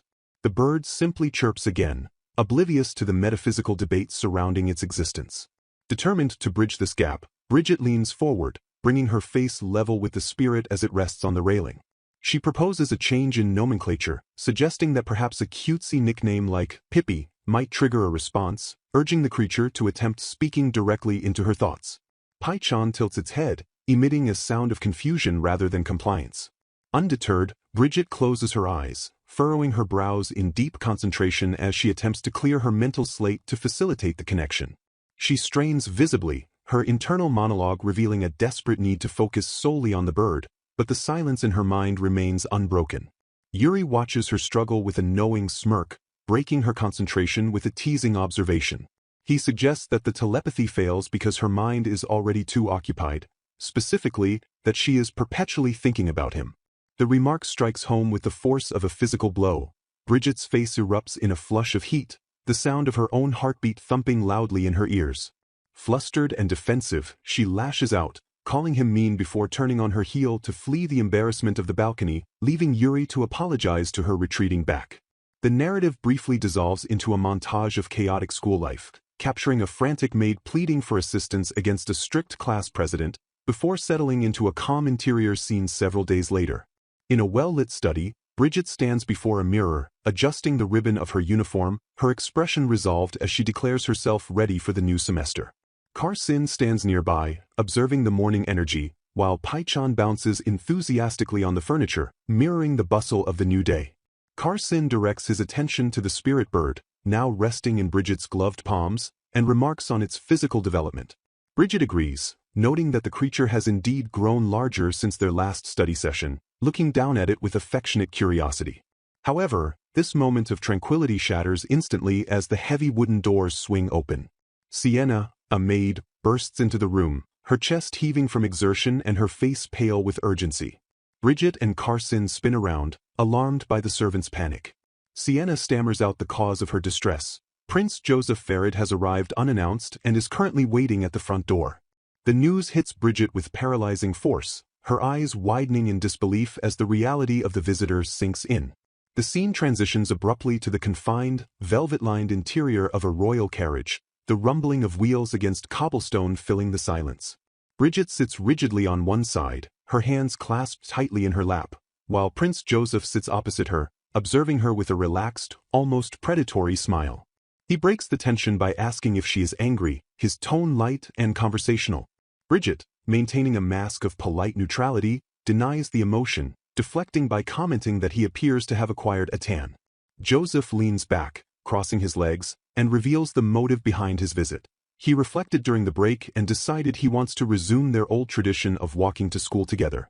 Bridget listens, her internal monologue revealing the crushing weight of her social station. As a mere count's daughter, she possesses no political capital to refuse a direct invitation from a member of the royal family, a fact she knows Joseph is exploiting.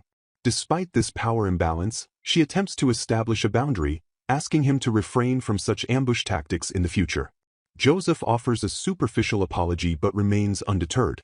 Bridget, her patience thinning, decides to confront the elephant in the carriage.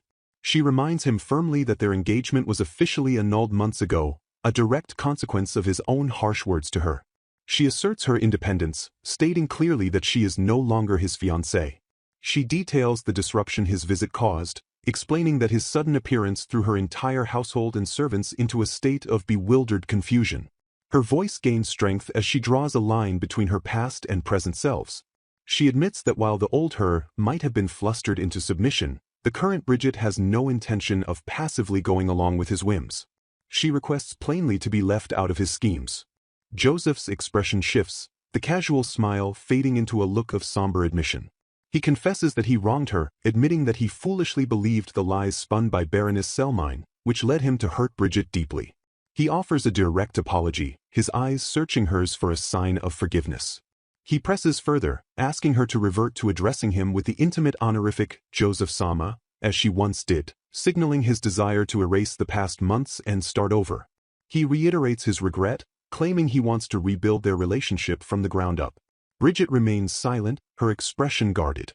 Sensing her hesitation, Joseph leans in, his gaze intensifying as he probes for the source of her resistance.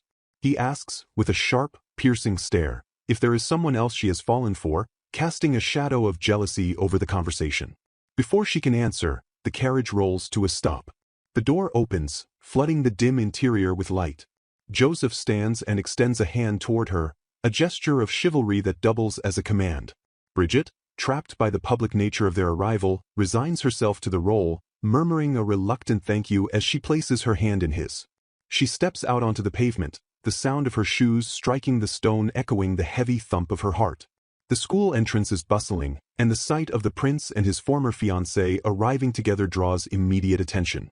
Bridget lifts her head, and her blood runs cold as she spots the one person she desperately hoped to avoid in this compromising tableau. Standing near the gate, witnessing the entire spectacle, is Yuri. Bridget's internal narration spirals into panic. Being seen by him alongside Joseph is her worst-case scenario. Yuri stands frozen, his eyes wide with shock as he processes the image of Bridget arriving in the royal carriage. Prince Joseph, noticing the direction of Bridget's gaze, spots Yuri and his expression shifts to one of arrogant challenge.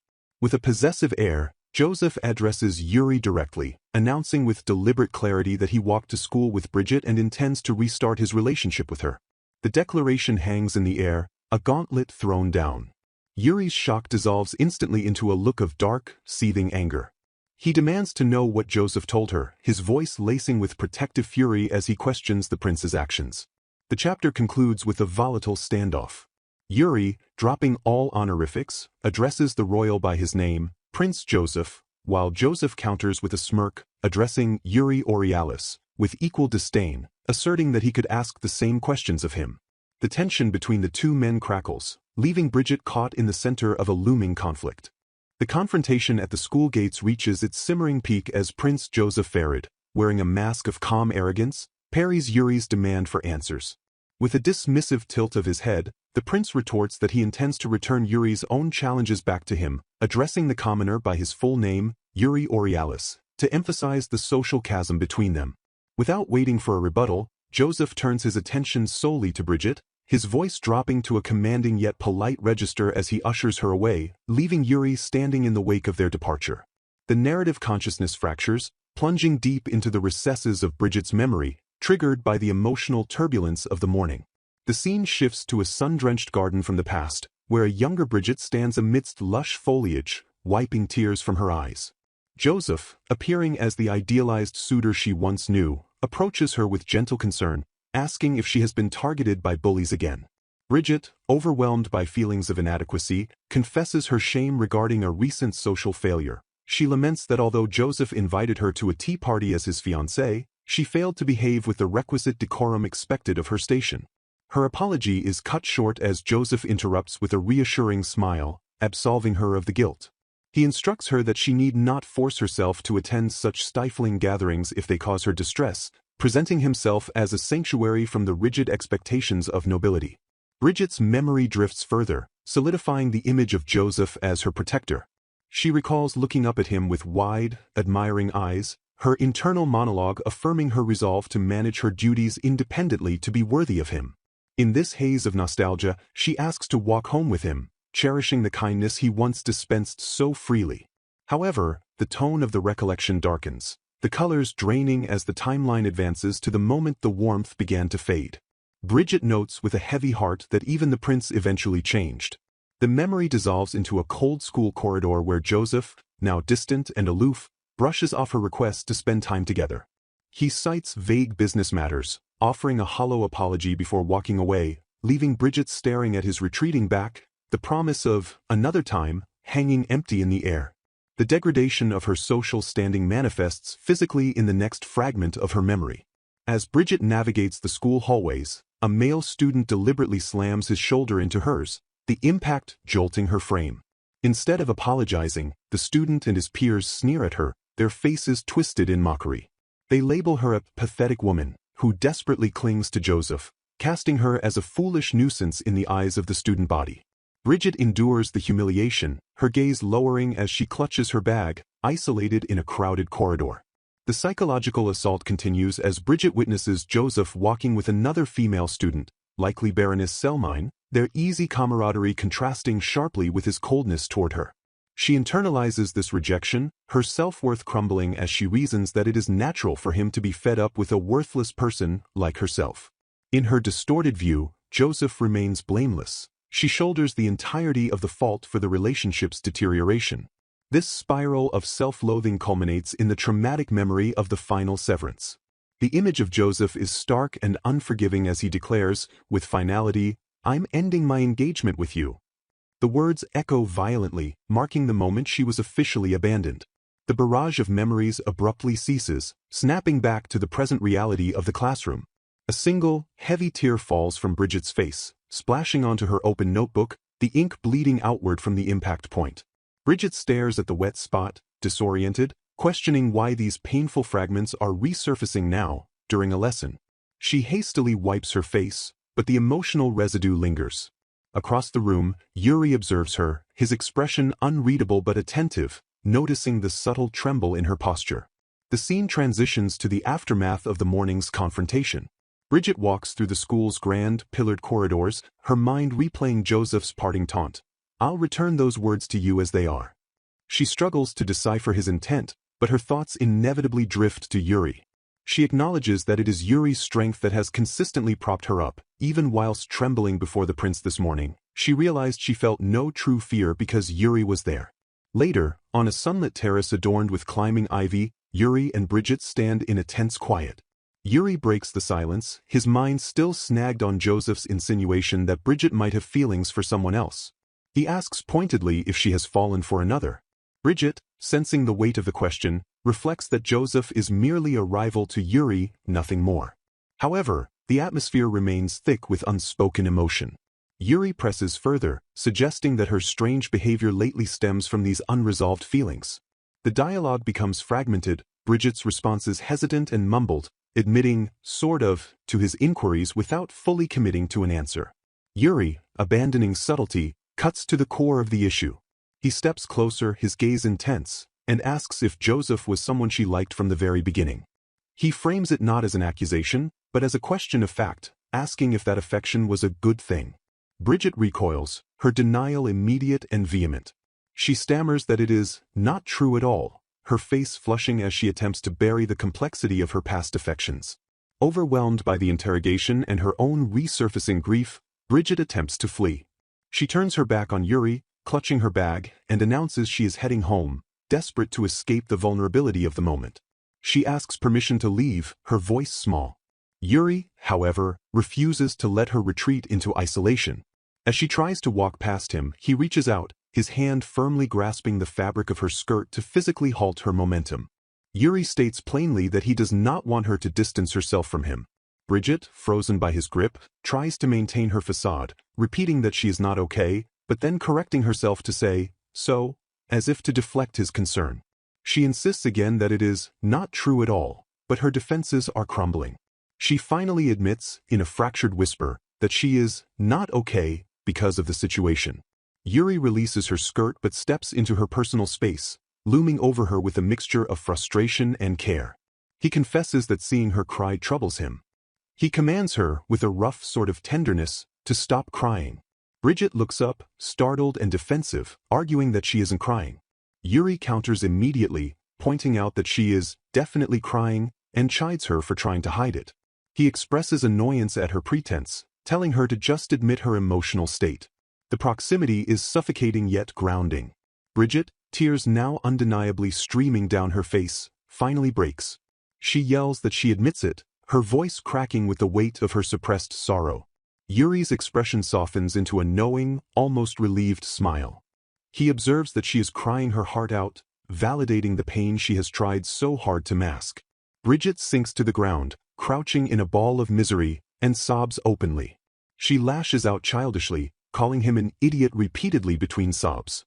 Yuri stands over her, hands in his pockets, and asks the redundant question, "Are you okay?" From the floor, Bridget wails the obvious truth, "Of course I'm not okay," finally allowing herself the freedom to be broken in front of the one person who refuses to look away.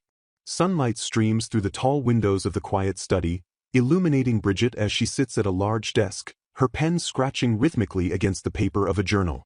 The heavy wooden door creaks open behind her, breaking the silence. Her maid, Sienna, enters carrying an inkwell, remarking that her mistress has begun her day quite early. Bridget continues her work with a focused expression, acknowledging the maid's presence.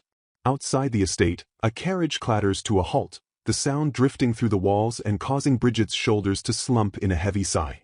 Sienna, looking out the window, questions why Bridget must endure such trouble for a man like Prince Joseph. Bridget, her expression hardening with resolve, declares that she does not want the prince to come and pick her up ever again. As she prepares to leave, she instructs Sienna to send him away if he attempts to approach the house today. Sienna, radiating a fiery, protective aura that physically manifests around her, bows and assures Bridget that she will handle the intruder with pleasure. Bridget thanks her, forcing a smile before departing. As Bridget walks through the corridors, she reflects on the unsustainable nature of this daily routine. She imagines the prince currently heading toward an annoyed Sienna and clenches her fist, determining that she must take active measures to change the situation rather than enduring it passively. She enters her classroom, where the atmosphere shifts to one of concern. Her classmates, noticing her arrival, greet her warmly but immediately inquire about the prince, sensing something is amiss. Bridget deflects their worry with a reassuring smile, insisting that she is fine and apologizing for causing them distress. However, her internal thoughts reveal a different strategy. Bridget realizes that maintaining her composure is the key. She believes that if she remains calm and handles the situation personally, the prince will eventually lose interest and give up. She reaffirms to herself that she has absolutely no intention of rekindling their relationship. Yet, a seed of doubt remains as she contemplates whether the cowardly prince is the type of man to back down simply because of a polite refusal. While she sits at her desk, a small, round bird spirit named Pychon rests on her shoulder. The bird chirps, drawing the attention of a classmate who notices that the spirit seems to have grown larger overnight. Bridget touches the bird, realizing that it has indeed gained a bit of weight, and the bird emits a strange, unfamiliar sound in response. The classmate observes that the bird seems to keep a distance from Bridget, but Bridget corrects her, explaining that she and the spirit get along quite well. The conversation pivots to the prince, with the classmate noting that Pai-chan openly dislikes Joseph. Bridget acknowledges this, viewing herself as the protector of the contracted spirit. This reinforces her resolve. She decides she must clearly and unequivocally reject Prince Joseph so that Yuri does not mistakenly congratulate her on a reconciliation she does not want. Suddenly, the classroom doors fling open with dramatic force, creating a gust of wind that startles the students. Prince Joseph stands in the doorway, posing with an arrogant hand in his pocket, and greets Bridget as if he owns the space. He strides into the room, complaining that the maids at her estate told him she had already left when he went to pick her up that morning. Bridget, maintaining her cool facade, offers a curt, formal greeting, acknowledging his presence without warmth. Undeterred by her coldness, Joseph presses on, demanding that they walk home together that afternoon. He brings up their past engagement, attempting to guilt her by noting that she never walked home with him when they were betrothed, no matter how many times he invited her. When Bridget ignores his advance and attempts to walk past him, Joseph's demeanor shifts from arrogant to aggressive. He reaches out and forcefully grabs her wrist, physically stopping her retreat. He scowls, demanding to know why she behaves this way and why she refuses to act according to his desires. Before Bridget can struggle free, a hand intervenes. Yuri Aurealis steps in, his face set in a glare, and physically blocks Joseph's path. Joseph growls in irritation, stating that he is speaking with Bridget and would prefer not to be disturbed. Yuri, unfazed, asks if the prince needs something, while Bridget attempts to diffuse the tension by telling Yuri it is fine. Yuri ignores her reassurance, turning to Bridget to ask where she was yesterday after school, expressing that he was worried because she wasn't in the classroom. Joseph seizes on this interaction, his eyes narrowing with jealousy. He interprets Bridget's absence as a personal slight, accusing her of having important matters only to avoid him. He steps closer, towering over her, and accuses her of wanting to meet another man despite his presence. His voice drops to a sinister, manipulative tone as he asks if she is trying to make him look unfaithful. Bridget stares at him in shock, appalled by his twisted logic. Joseph leans in uncomfortably close, his face inches from hers, telling her not to make such a scary face.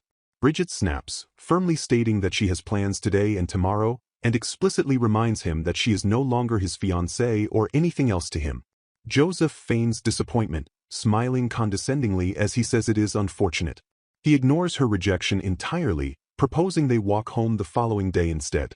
When Bridget attempts to reiterate her refusal, Joseph closes the remaining distance, trapping her. He whispers into her ear with a delusional confidence, asserting that she still likes him. He offers a bargain. If she nods to his invitation now, he will back off for the day.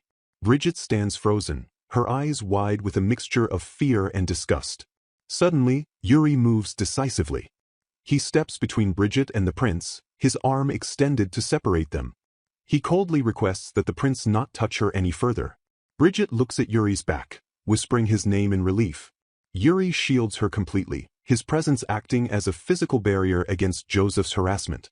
A memory flashes in Bridget's mind, Yuri's voice promising to protect her.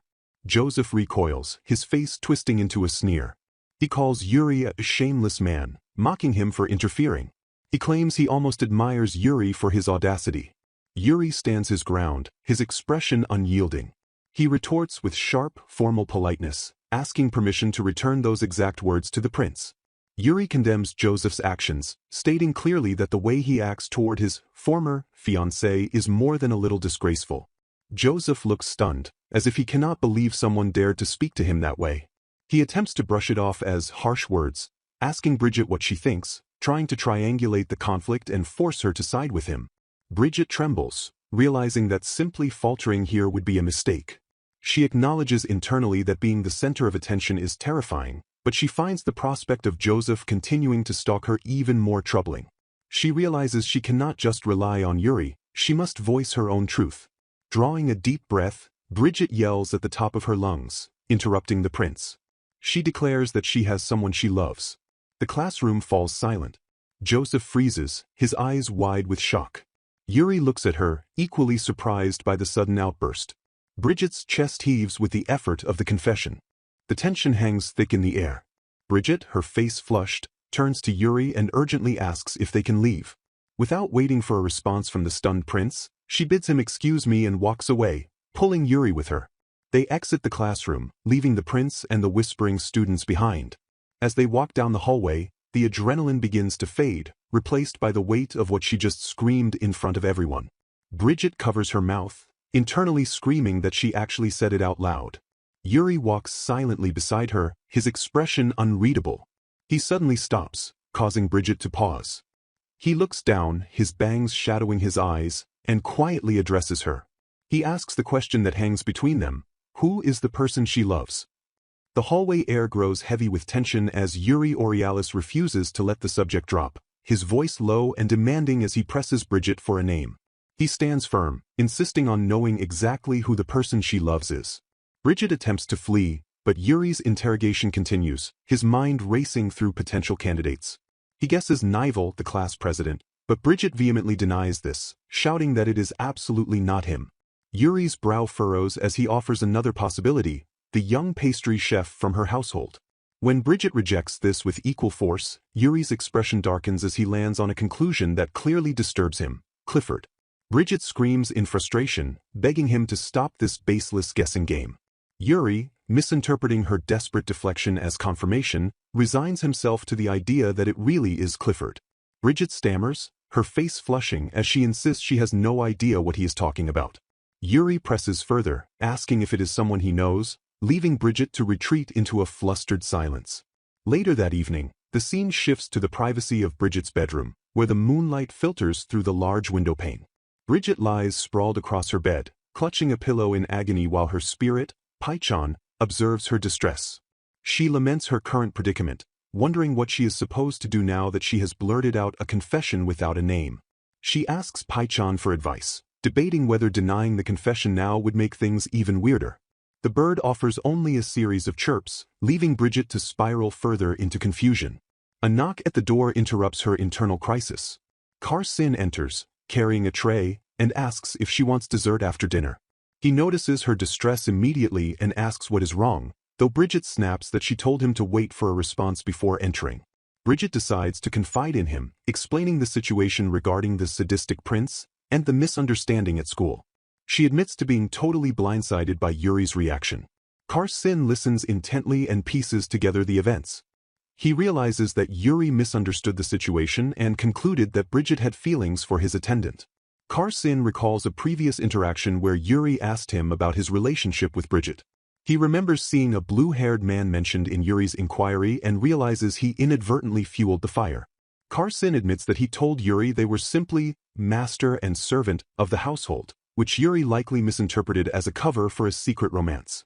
Bridget breathes a sigh of relief, realizing that the Clifford misunderstanding actually stemmed from Carson himself. She reasons that if the denial came from Carson, Yuri should eventually understand the truth. Carson, however, pivots the conversation to a more direct question. He asks frankly if she does, in fact, have feelings for Yuri. He suggests that she simply tell Aurealis-sama that she likes him to clear up the confusion. Bridget panics, waving her hands frantically and shouting that she is not like that at all. Before the conversation can escalate, the door opens again, and Sienna, the maid, enters. Sienna interrupts with a bold declaration. She confesses that she has been in love with Aurealis-sama for a long time. Bridget freezes, her face draining of color as she processes this information. She stammers, repeating the words slowly, clearly shaken by the revelation that her maid harbors feelings for Yuri. Suddenly, Sienna reveals it was a joke. Bridget, who had already begun to awkwardly cheer Sienna on, stops mid-sentence. Sienna observes Bridget's reaction closely, noting that Bridget was clearly shocked and shaken by the news. Sienna points out that this shock serves as proof of Bridget's own affection for Yuri. She advises her mistress to compose herself and suggests that, given this reaction, it would truly be best for Bridget to tell Yuri how she feels. Bridget blushes furiously, insisting that such a feat is absolutely impossible. However, the logic begins to take hold. Bridget reflects that she hates the idea of Yuri continuing to misunderstand and thinking she loves someone else. She resolves to clear up the misunderstanding about Clifford and Carson. She decides that, for now, she will simply tell him tomorrow that there is no other man, ensuring he won't have any weird misunderstandings anymore. Sienna encourages this plan, noting with a sly smile that Yuri is likely wallowing in misery at this very moment. The sun rises on the next day at the academy. In the classroom, Prince Joseph sits at a desk, tears streaming down his face, completely broken by Bridget's rejection. His classmates look on awkwardly, telling him he is being too harsh on himself, though one bluntly notes he never had a chance to begin with. Bridget ignores the pathetic display entirely, grip tightening on her bag as she heads straight for the library, stating she feels so down today. In the library, the atmosphere is somber. Yuri stands near the bookshelves, looking utterly drained and devoid of life. His eyes are dull, and he tells Bridget that he doesn't even have the energy to talk to her today. Bridget, shocked by his haggard appearance, asks what is wrong and if he ate something bad. She offers to accompany him to the infirmary immediately, but Yuri refuses, muttering that there is no need.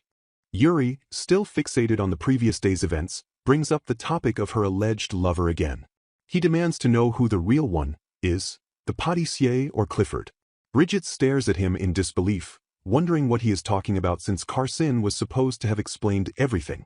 Yuri recounts his conversation with Carson, noting that the attendant only stated they were master and servant, and nothing more.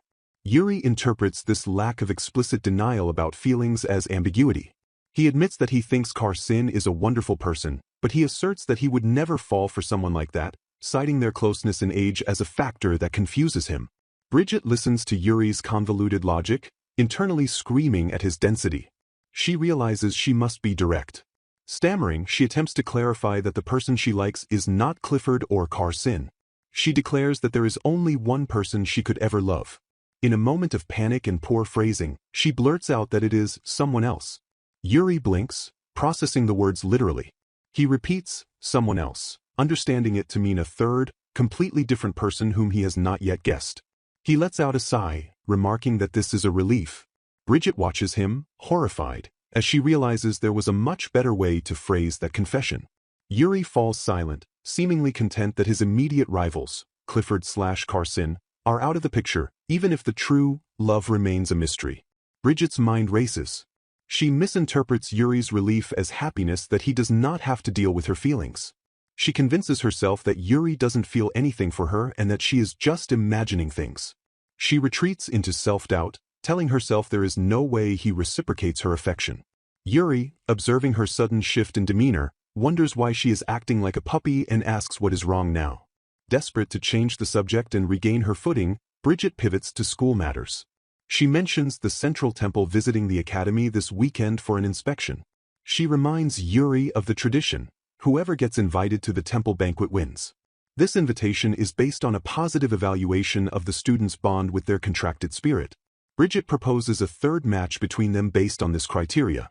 Yuri acknowledges the challenge but points out a flaw in her plan.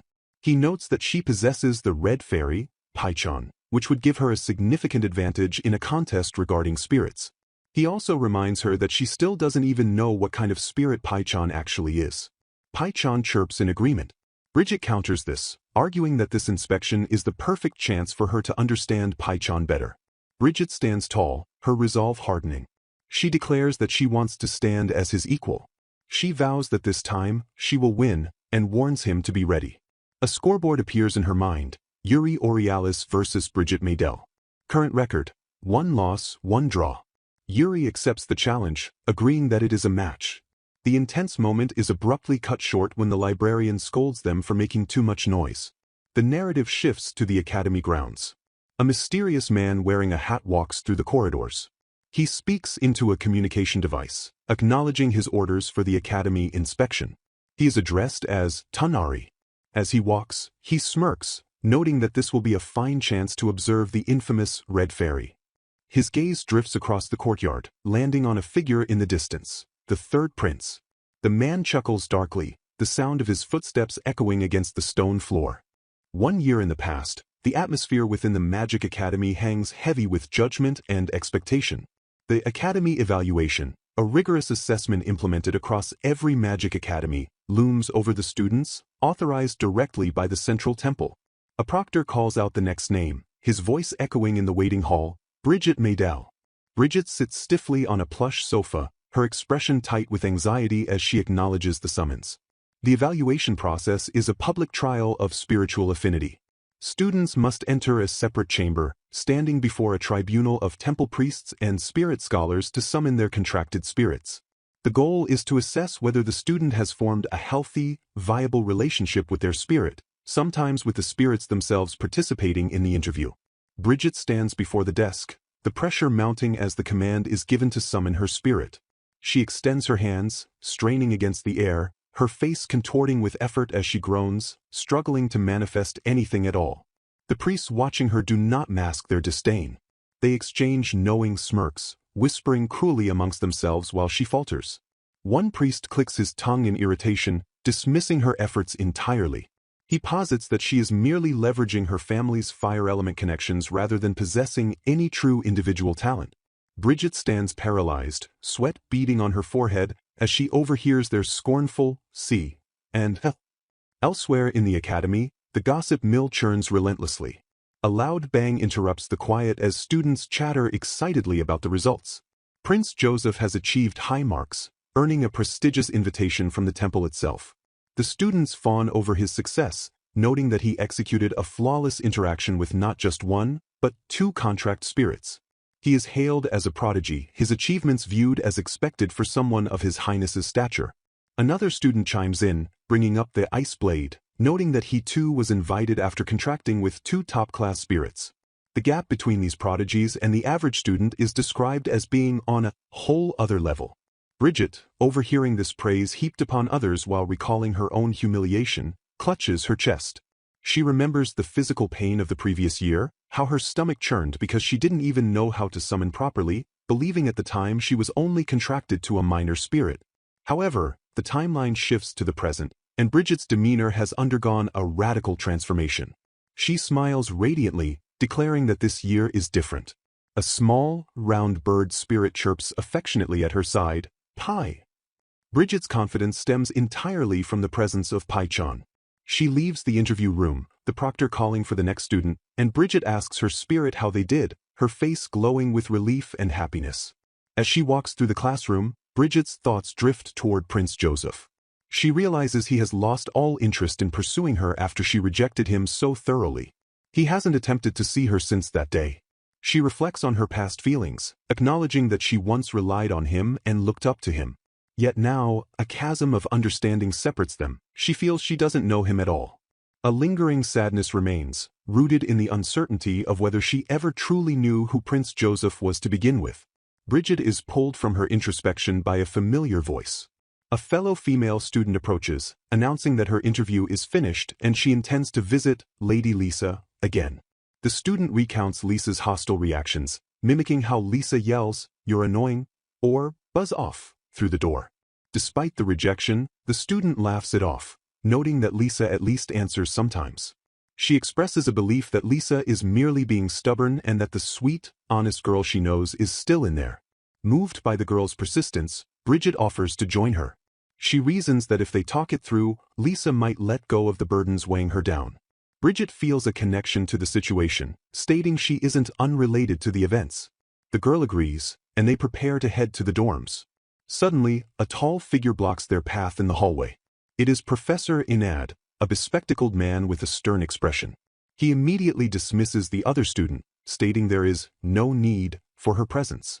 He turns his attention to Bridget, reminding her that she still has her interview, though she corrects him that she is done.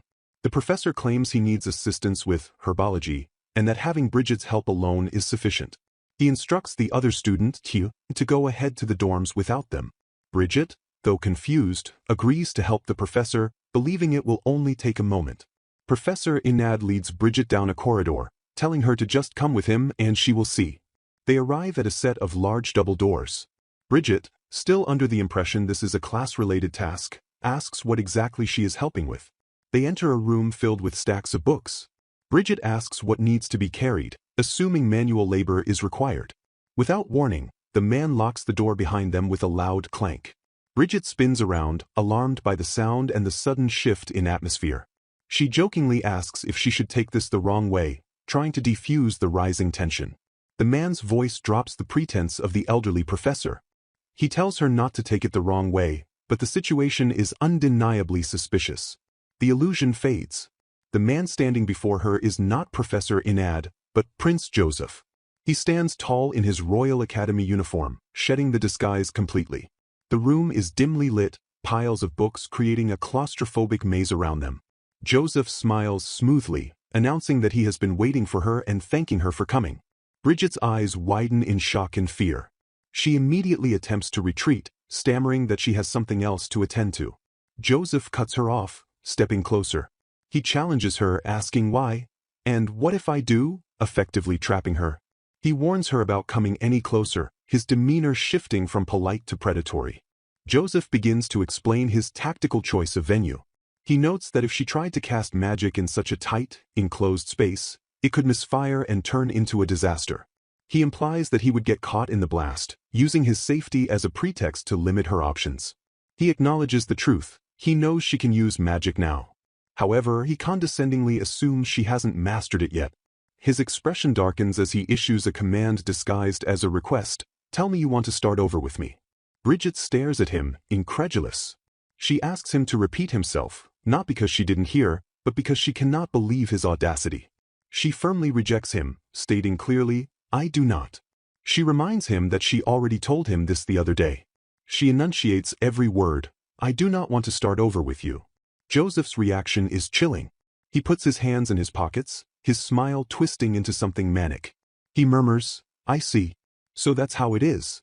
He leans in, his face inches from hers, and asks if she is sulking because he never kissed her while they were engaged. Bridget recoils, gasping, excuse me, in pure disgust. Joseph grabs her wrist, pulling her close. The physical contact is sudden and violent. Bridget struggles, shouting, no. Joseph whispers that perhaps he should just take her, right there in the room. He pins her, observing with twisted fascination that while her face remains composed, her body is shaking. Bridget realizes with horror that the kind and gentle man she once knew is gone completely. She pleads with him to stop this nonsense. Bridget fights back, demanding he let go of her. She yells at him to stop. Joseph tightens his grip, declaring that he doesn't want to lose to someone so disgraceful. The struggle intensifies, Bridget's physical strength no match for his, but her spirit remains unbroken. Suddenly, a small white shape rockets through the air. Pai-chan, Bridget's spirit, dives at Joseph, chirping aggressively. Joseph, annoyed by the interruption, asks if she wants her spirit to tear his clothes to shreds. He snarls, shut up, and swings his arm violently. His fist connects with the small bird. Bridget screams, Pai-chan, as Joseph strikes the spirit. He calls the creature a bastard as he backhands it. Pai-chan is sent flying across the room, slamming hard against the floor. Bridget dives toward her spirit, her face a mask of terror. She scoops the small bird into her hands, cradling it gently, tears forming in her eyes. Joseph stands over them, slow clapping in a mocking rhythm. He looks down at Bridget, who is kneeling on the floor clutching her injured spirit. Bridget looks up at him, her voice trembling with betrayal and confusion, asking why he would do something like this. Joseph's expression is devoid of empathy. He states calmly that he only wants one thing from her. He produces an object from his jacket, a twisted, dried piece of wood that looks like a majestic but ominous quill or stake. He asks if she knows what it is. He explains the nature of the weapon. It is not just any staff, but a branch of mountain ash, a wood loathed by spirits. He calls it the demon-severing branch. He elaborates that it is the only magical tool capable of forcibly breaking a contract between a human and a spirit. Joseph holds the sharp point of the branch toward Bridget. He calls her resistance impressive as ever. With a terrifying calmness, he asks for permission to pierce her arm with the branch. He reveals his ultimate goal isn't just to hurt her, but to sever her bond. He declares that the spirit is in the way. He intends to remove Pai-chan permanently from the equation. Joseph holds the twisted artifact aloft, the wood appearing desiccated and ancient, spiraling into a sharp, jagged point that promises nothing but agony. He introduces the object with a chilling casualness, identifying it as the demon-severing branch. The wood is not merely old, it is a branch of mountain ash, a material historically abhorred by spirits for its disrupting properties. He explains that in this kingdom, such a tool is a rarity, a relic from a darker age originally crafted to salvage humans who had fallen prey to the predation of malicious fairies. He continues his lecture, his voice smooth and devoid of the frantic energy one might expect from an attacker, which makes the threat all the more terrifying. He notes that severing a pact, even with an evil spirit, is a task of immense difficulty. The consequence of such a severance is absolute and catastrophic. Once the bond is forcibly shattered, the human host is often left spiritually barren, forever unable to form a contract with any spirit again. For this reason, the branch is typically kept under heavy seal within the depths of the central temple, locked away from those who might abuse its power. Joseph smiles, a look of conspiratorial malice crossing his features as he reveals that a kind priest friend entrusted this forbidden item to him. He levels the point at Bridget, asserting that she has no need for her spirit, and asks for her permission to drive the stake into her arm to use it. Bridget, kneeling on the floor and cradling her injured bird, stares up at him, her confusion warring with her fear. She demands answers, her voice trembling but firm. She asks why he considers her beloved companion a nuisance, why he maneuvered to become engaged to her in the first place, and how he even knows of Paichan's existence. Joseph looks down at her, his expression shifting from amusement to cold contempt. He poses a rhetorical question, addressing her as Your Highness, with dripping sarcasm. He leans in, his face contorted with a twisted glee, and reveals the brutal truth. He chose her because it was obvious she was the most pitiful creature he could find. He calls her the Red Fairy, invoking the derogatory moniker that had haunted her past. The narrative lens shifts, plunging into the recesses of Joseph's memory, painting a portrait of his festering resentment. He recalls the rumors that surrounded Bridget, the daughter of the prestigious Fire clan who was so disappointing that her own father could barely stand to look at her. The gossipmongers of high society had relished in her misfortune, whispering that she had been forced to make a pact with a nameless, low-tier spirit, a disgrace that led to her practical banishment to a remote estate. Joseph remembers the stark contrast drawn by the public between Bridget, the ugly duckling, and the genius of the Water clan, Yuri Aurealis, who had commanded two high-ranking spirits at the same age. Joseph's memory drifts further back to his own humiliations. He sits at a lavish dining table, the silence punctuated only by the clinking of silverware and the suffocating weight of his family's expectations. His father, the king, coldly points out his academic failures, noting that his older brothers had solved the same problems in a single attempt. Joseph sits stiffly, absorbing the criticism. His older brother chimes in, boasting of his own praise during the academy inspection, mentioning how he was lauded for his coordination with his spirits.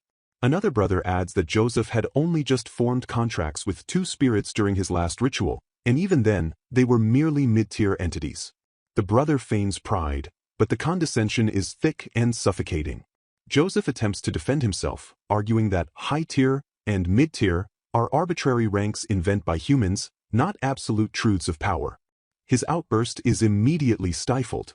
His brother cuts him off with a smile that doesn't reach his eyes, telling him not to mind their mother's harsh words, effectively reminding him that even his own mother views him as a failure. They offer him hollow comfort, telling him he can always talk to them if something is bothering him. Joseph smiles back, a mask of perfect obedience, and lies that there is nothing troubling him. Internally, however, his thoughts are a mire of hatred. He acknowledges that he is rotten to the core, despising the pity and the superiority radiating from his siblings. Walking through the palace grounds, seeking an escape from the suffocating perfection of his family, Joseph spots a solitary figure on a bench. It is Bridget, younger and smaller, clutching a book about spirits. He approaches her, his shadow falling over her reading light. He recognizes her instantly as the Maydell girl, the infamous Red Fairy, who contracted with a nameless spirit. He sees in her a reflection of his own inadequacies, but amplified. She is a disgrace to her clan, an outcast. He puts on his mask of the kind prince and asks her what she is reading. Bridget, startled and timid, stammers that it is a book about spirits. She confesses that while real spirits frighten her, she is fascinated by them. Joseph watches her reaction, noting with internal disgust how she perks up at the slightest crumb of attention or pity. He mocks her in the privacy of his own mind, thinking how pathetic she is to play the tragic heroine. Outwardly, he flatters her, calling her incredible for chasing her dreams despite the odds. Bridget flushes with happiness, unaware of the predator assessing her. Joseph's internal monologue turns cruel. He believes that only an idiot chases a dream that will never come true. But then, a dark inspiration strikes him. He wonders what it would feel like to keep someone even dumber and more pathetic than himself by his side. A shield against his own inferiority. He makes his decision then and there. He asks for her name, and as she answers, he resolves to engage himself to this useless girl. The scene shifts to the social fallout of this decision. The court is abuzz with admiration for Prince Joseph, praising him for extending a hand to the Red Fairy. They marvel at his benevolence, seeing him as a noble protector shielding a weak fiancée. Joseph revels in this adoration. He walks through ballrooms with Bridget on his arm, basking in the whispers of, "How admirable," and "What a kind-hearted gentleman." He smiles radiantly, playing the part of the savior to perfection, knowing that by standing next to her, his own flaws are invisible. However, his family sees through the charade to the strategic failure. His brothers mock him for taking in a failure, mentioning that Bridget had previously had an engagement with the Water Clan heir that fell through. This mention of the Water Clan reignites Joseph's jealousy of Yuri Aurealis. He hates that he is constantly compared to the prodigy who commands Fenrir and Undine. But now, with Bridget, he feels a twisted sense of victory. He has saved the girl the prodigy couldn't save. It gives him a thrill of superiority that his own achievements never could. The relationship between Joseph and Bridget is revealed to be one of subtle, grinding control. Bridget, completely enamored with the kind prince, is eager to share her world with him. She talks excitedly about the lore of spirits, pointing out depictions of Oberon and Titania in the ballroom decor, explaining how she spends her isolation reading and imagining wonderful worlds. Joseph feigns interest, but internally he reduces her to a caricature. He likes girls better when they are stupid and cute. He finds her intellectual enthusiasm irritating. In the carriage, the mask slips slightly. Joseph, bored by her chatter, demands she make noise only to entertain him. He criticizes her appearance, telling her to wear more makeup because girls who look good in pink are the best. When she scores higher than him on exams, his fragility explodes into cruelty. He calls it the worst for a fiancé to outperform him. Bridget, blinded by her gratitude, interprets even these slights as kindness or playful teasing. She thanks him earnestly, telling him that without him, she would never have stepped outside again. She vows to learn everything she needs to know to be worthy of him, to grant any wish he has. Joseph looks at her with eyes dead of emotion, simply saying, "I see." The flashback culminates in a memory from 1 year ago. Joseph sits in a carriage, holding a large, glowing sphere, a mana crystal used in spirit contract ceremonies. He asks the priest if he can take it home. His expression is manic, a disturbing grin stretching across his face as he contemplates his plan. He thinks to himself that the irritation festering inside him will finally disappear. He intends to use the crystal to see Bridget's nameless spirit with his own eyes, solely so he can laugh in its face. He believes that by mocking the very core of her power, by proving her spirit is worthless, he will finally cement his superiority and silence the gnawing voice of his own inadequacy. The memory fades as he looks at the crystal, the tool of his intended malice, preparing to shatter the innocence of the girl who trusts him implicitly.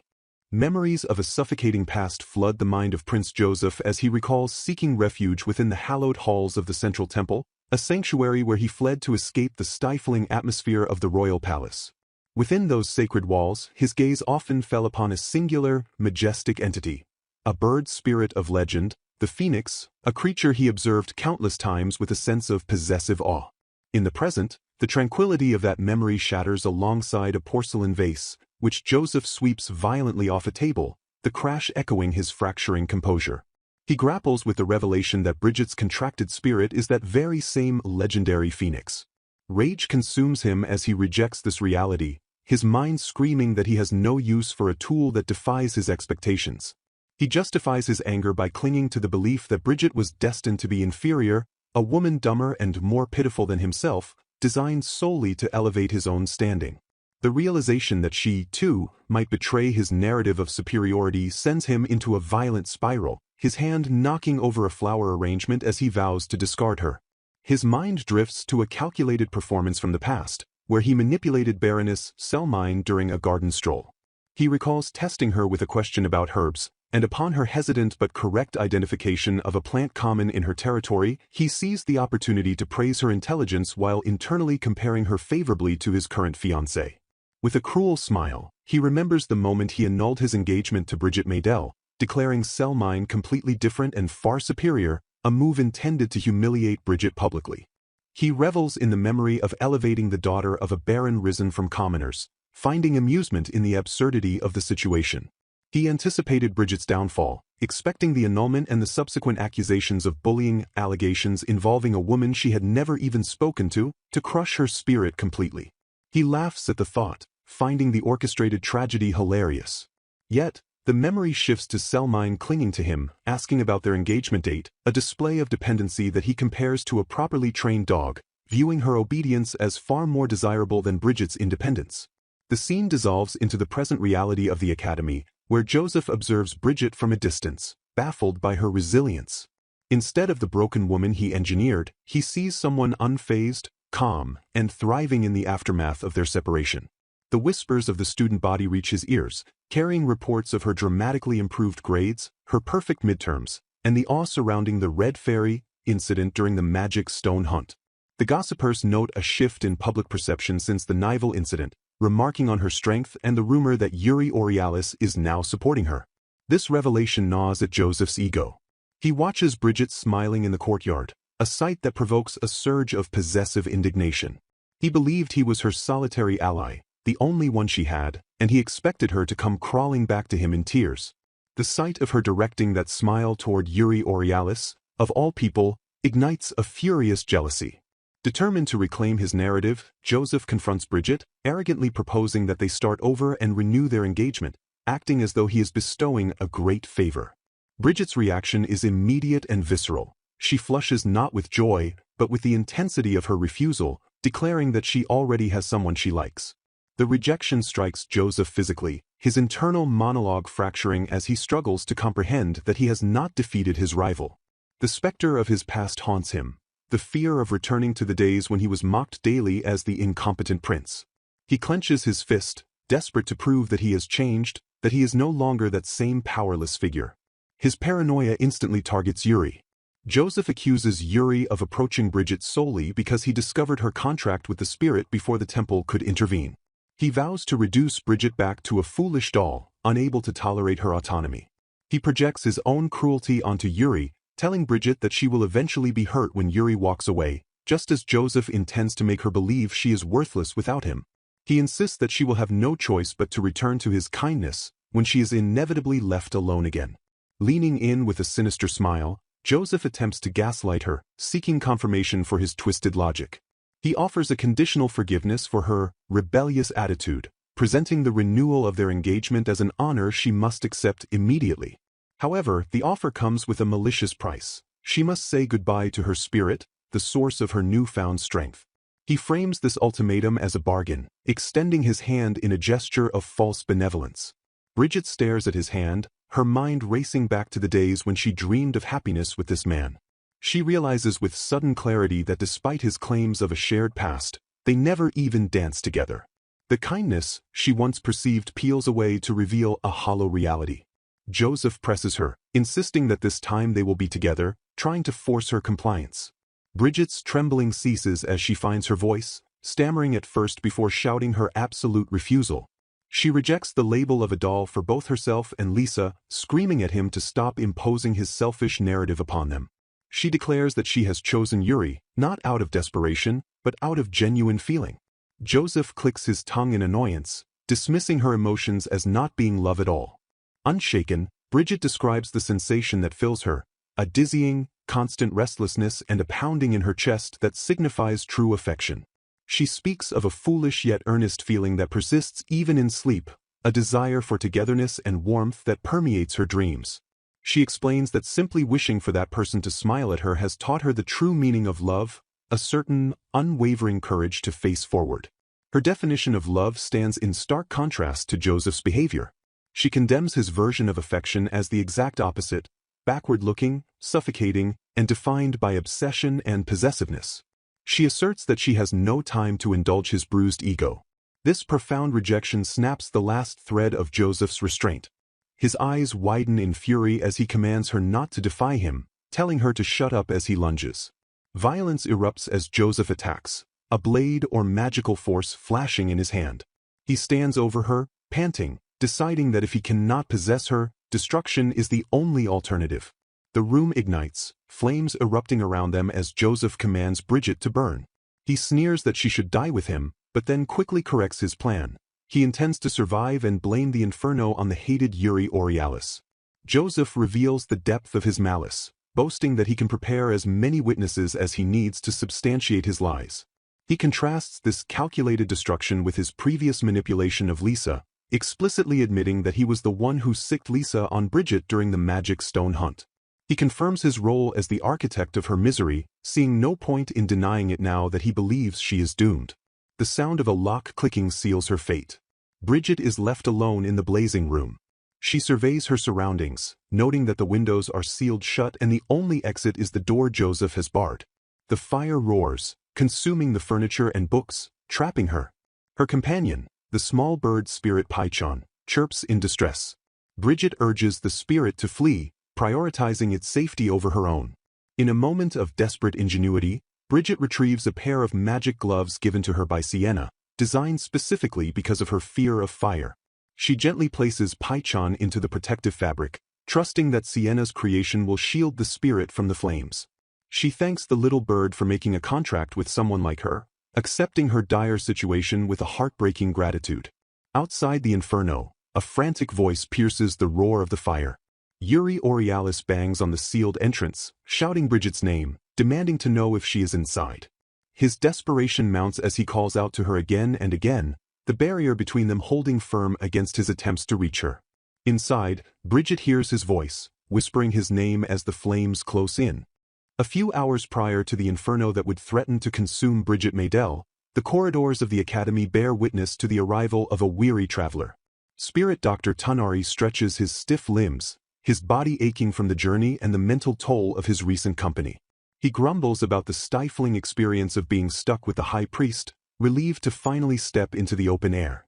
He surmises that the high priest's irritability stems from a recent incident, making the man incredibly difficult to handle, and Tanari laments that he became the outlet for that frustration. Tanari observes the school grounds, viewing the environment through the analytical lens of a spirit doctor. He notes the fascinating phenomena around him, acknowledging that many student-spirit pairs have cultivated impressive relationships.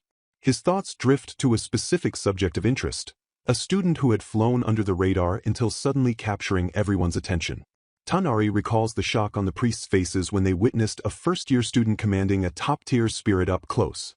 His focus sharpens on the identity of this prodigy, the younger brother-in-law of Bridget Maydell. While Tanari harbors a professional curiosity toward the talented young man, his primary interest lies with the big sis of the rumors. He resolves to avoid stirring up the stray spirits needlessly, noting that the House of Flame appears to be entangled in complicated issues.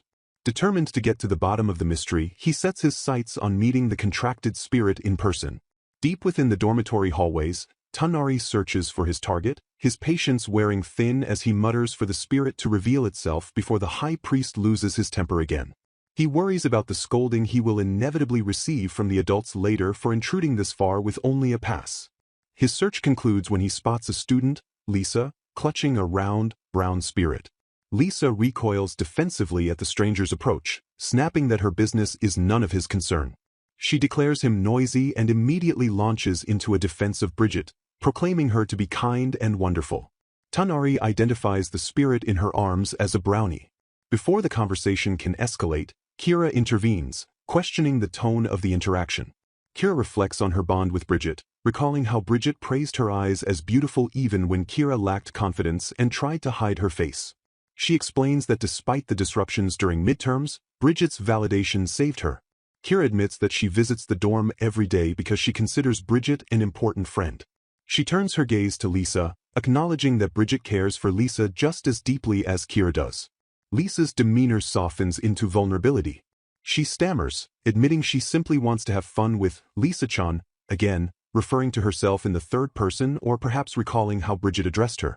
Kira gently reassures her that Bridget wanted to know the truth and that if they could just talk, Bridget would surely understand rather than condemn her.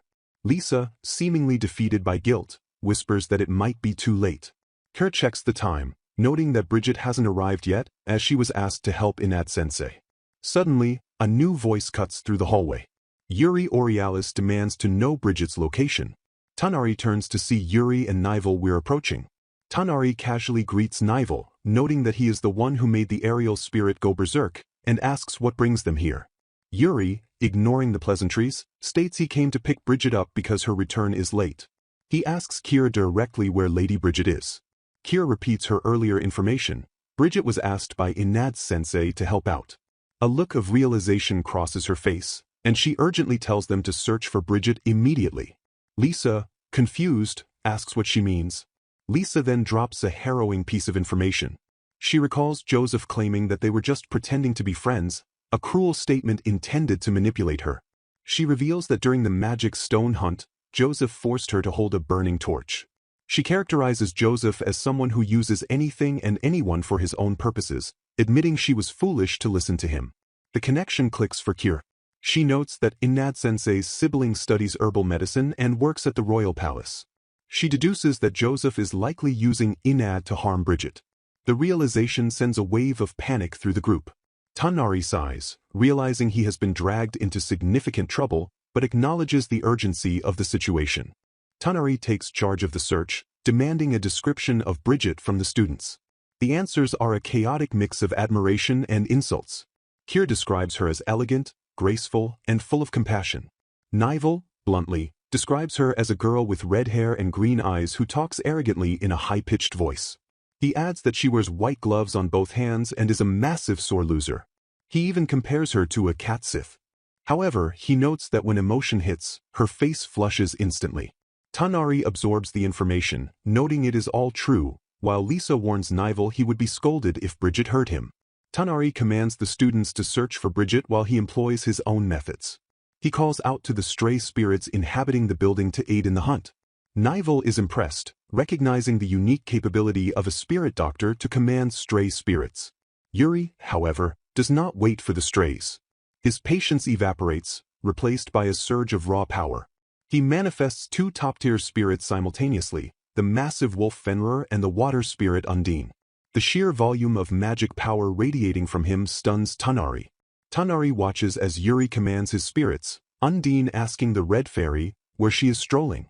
Tanari, observing the spectacle, realizes this is the famous Yuri Aurealis.